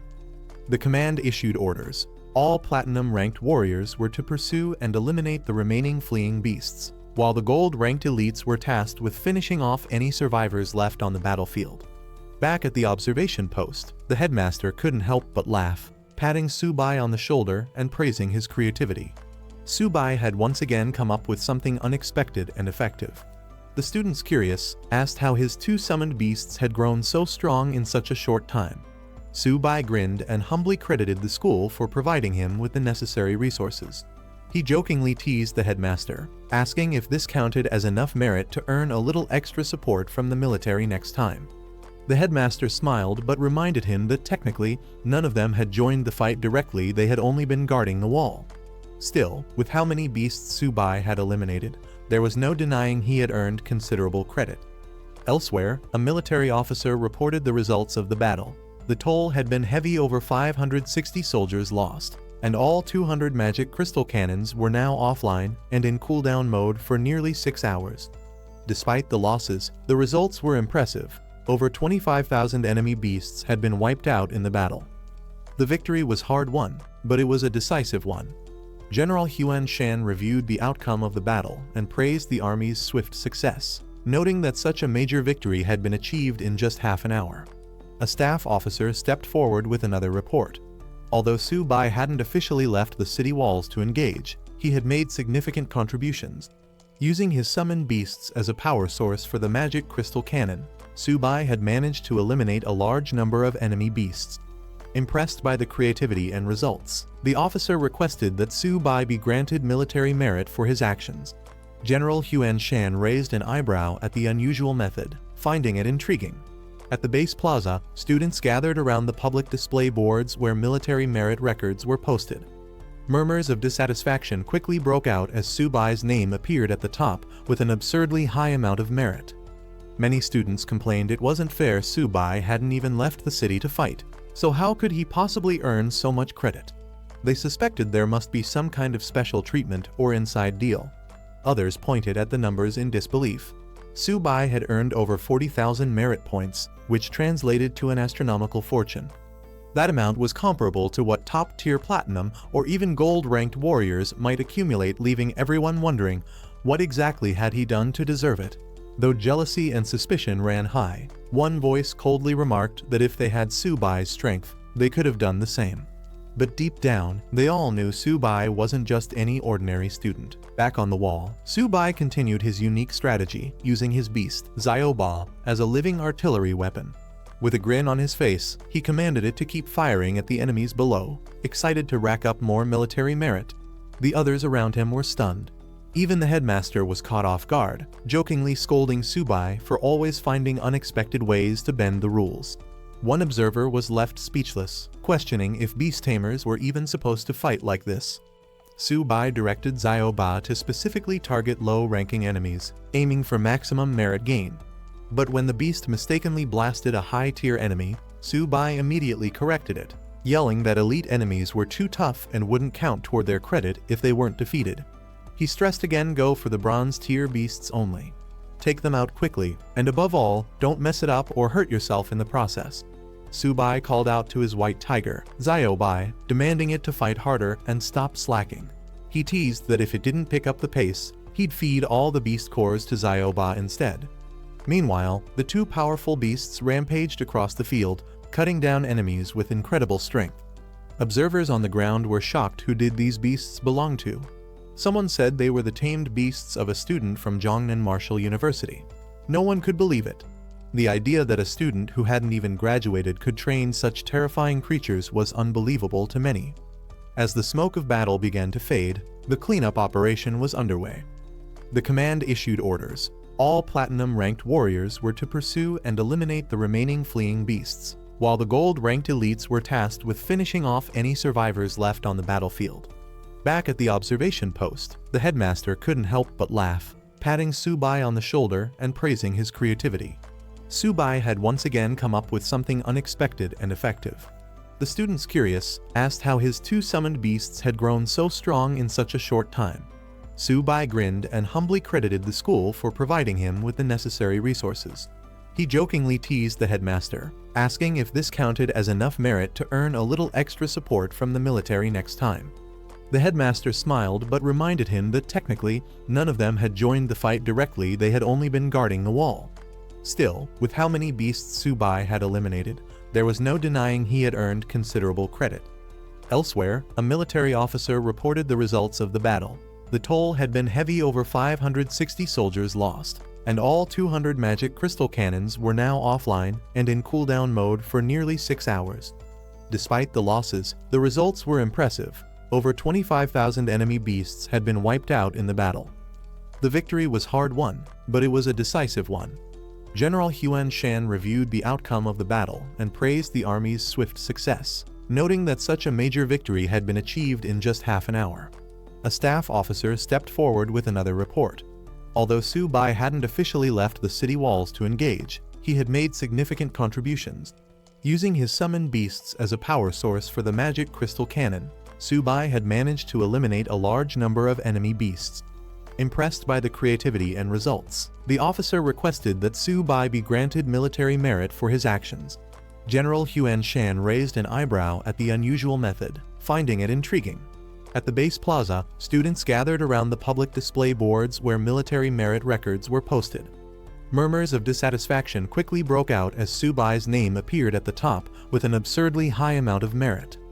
Many students complained it wasn't fair. Subai hadn't even left the city to fight, so how could he possibly earn so much credit? They suspected there must be some kind of special treatment or inside deal. Others pointed at the numbers in disbelief. Subai had earned over 40,000 merit points, which translated to an astronomical fortune. That amount was comparable to what top-tier platinum or even gold-ranked warriors might accumulate, leaving everyone wondering what exactly had he done to deserve it.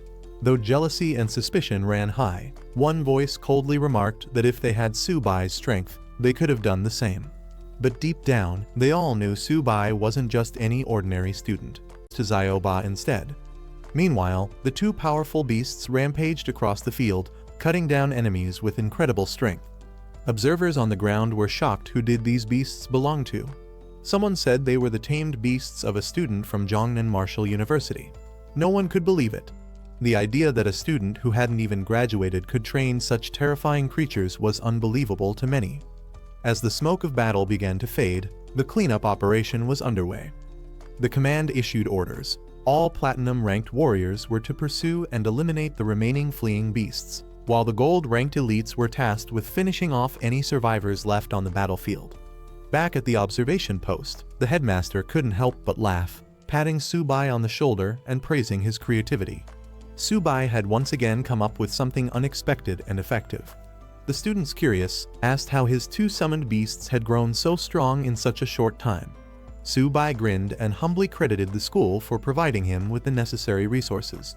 He jokingly teased the headmaster, asking if this counted as enough merit to earn a little extra support from the military next time. The headmaster smiled but reminded him that technically, none of them had joined the fight directly, they had only been guarding the wall. Still, with how many beasts Subai had eliminated, there was no denying he had earned considerable credit. Elsewhere, a military officer reported the results of the battle. The toll had been heavy, over 560 soldiers lost, and all 200 magic crystal cannons were now offline and in cooldown mode for nearly 6 hours. Despite the losses, the results were impressive. Over 25,000 enemy beasts had been wiped out in the battle. The victory was hard-won, but it was a decisive one. General Huan Shan reviewed the outcome of the battle and praised the army's swift success, noting that such a major victory had been achieved in just half an hour. A staff officer stepped forward with another report. Although Subai hadn't officially left the city walls to engage, he had made significant contributions. Using his summoned beasts as a power source for the magic crystal cannon, Subai had managed to eliminate a large number of enemy beasts. Impressed by the creativity and results, the officer requested that Subai be granted military merit for his actions. General Huan Shan raised an eyebrow at the unusual method, finding it intriguing. At the base plaza, students gathered around the public display boards where military merit records were posted. Murmurs of dissatisfaction quickly broke out as Subai's name appeared at the top with an absurdly high amount of merit. Many students complained it wasn't fair Subai hadn't even left the city to fight, so how could he possibly earn so much credit? They suspected there must be some kind of special treatment or inside deal. Others pointed at the numbers in disbelief. Subai had earned over 40,000 merit points, which translated to an astronomical fortune. That amount was comparable to what top-tier platinum or even gold-ranked warriors might accumulate, leaving everyone wondering what exactly had he done to deserve it. Though jealousy and suspicion ran high, one voice coldly remarked that if they had Subai's strength, they could have done the same. But deep down, they all knew Subai wasn't just any ordinary student. Back on the wall, Subai continued his unique strategy, using his beast, Zioba, as a living artillery weapon. With a grin on his face, he commanded it to keep firing at the enemies below, excited to rack up more military merit. The others around him were stunned. Even the headmaster was caught off guard, jokingly scolding Subai for always finding unexpected ways to bend the rules. One observer was left speechless, questioning if beast tamers were even supposed to fight like this. Subai directed Zioba to specifically target low-ranking enemies, aiming for maximum merit gain. But when the beast mistakenly blasted a high-tier enemy, Subai immediately corrected it, yelling that elite enemies were too tough and wouldn't count toward their credit if they weren't defeated. He stressed again, go for the bronze-tier beasts only. Take them out quickly, and above all, don't mess it up or hurt yourself in the process. Subai called out to his white tiger, Ziobai, demanding it to fight harder and stop slacking. He teased that if it didn't pick up the pace, he'd feed all the beast cores to Zioba instead. Meanwhile, the two powerful beasts rampaged across the field, cutting down enemies with incredible strength. Observers on the ground were shocked. Who did these beasts belong to? Someone said they were the tamed beasts of a student from Zhongnan Martial University. No one could believe it. The idea that a student who hadn't even graduated could train such terrifying creatures was unbelievable to many. As the smoke of battle began to fade, the cleanup operation was underway. The command issued orders. All platinum-ranked warriors were to pursue and eliminate the remaining fleeing beasts, while the gold-ranked elites were tasked with finishing off any survivors left on the battlefield. Back at the observation post, the headmaster couldn't help but laugh, patting Subai on the shoulder and praising his creativity. Subai had once again come up with something unexpected and effective. The students, curious, asked how his two summoned beasts had grown so strong in such a short time. Subai grinned and humbly credited the school for providing him with the necessary resources. He jokingly teased the headmaster, asking if this counted as enough merit to earn a little extra support from the military next time. The headmaster smiled but reminded him that technically, none of them had joined the fight directly, they had only been guarding the wall. Still, with how many beasts Subai had eliminated, there was no denying he had earned considerable credit. Elsewhere, a military officer reported the results of the battle. The toll had been heavy, over 560 soldiers lost, and all 200 magic crystal cannons were now offline and in cooldown mode for nearly 6 hours. Despite the losses, the results were impressive. Over 25,000 enemy beasts had been wiped out in the battle. The victory was hard-won, but it was a decisive one. General Huan Shan reviewed the outcome of the battle and praised the army's swift success, noting that such a major victory had been achieved in just half an hour. A staff officer stepped forward with another report. Although Subai hadn't officially left the city walls to engage, he had made significant contributions. Using his summoned beasts as a power source for the magic crystal cannon, Subai had managed to eliminate a large number of enemy beasts. Impressed by the creativity and results, the officer requested that Subai be granted military merit for his actions. General Huan Shan raised an eyebrow at the unusual method, finding it intriguing. At the base plaza, students gathered around the public display boards where military merit records were posted. Murmurs of dissatisfaction quickly broke out as Subai's name appeared at the top with an absurdly high amount of merit. Many students complained it wasn't fair Subai hadn't even left the city to fight, So how could he possibly earn so much credit? They suspected there must be some kind of special treatment or inside deal. Others pointed at the numbers in disbelief. Su-bai had earned over 40,000 merit points, which translated to an astronomical fortune. That amount was comparable to what top-tier platinum or even gold-ranked warriors might accumulate, leaving everyone wondering what exactly had he done to deserve it. Though jealousy and suspicion ran high, one voice coldly remarked that if they had Su-bai's strength, they could have done the same. But deep down, they all knew Su-bai wasn't just any ordinary student.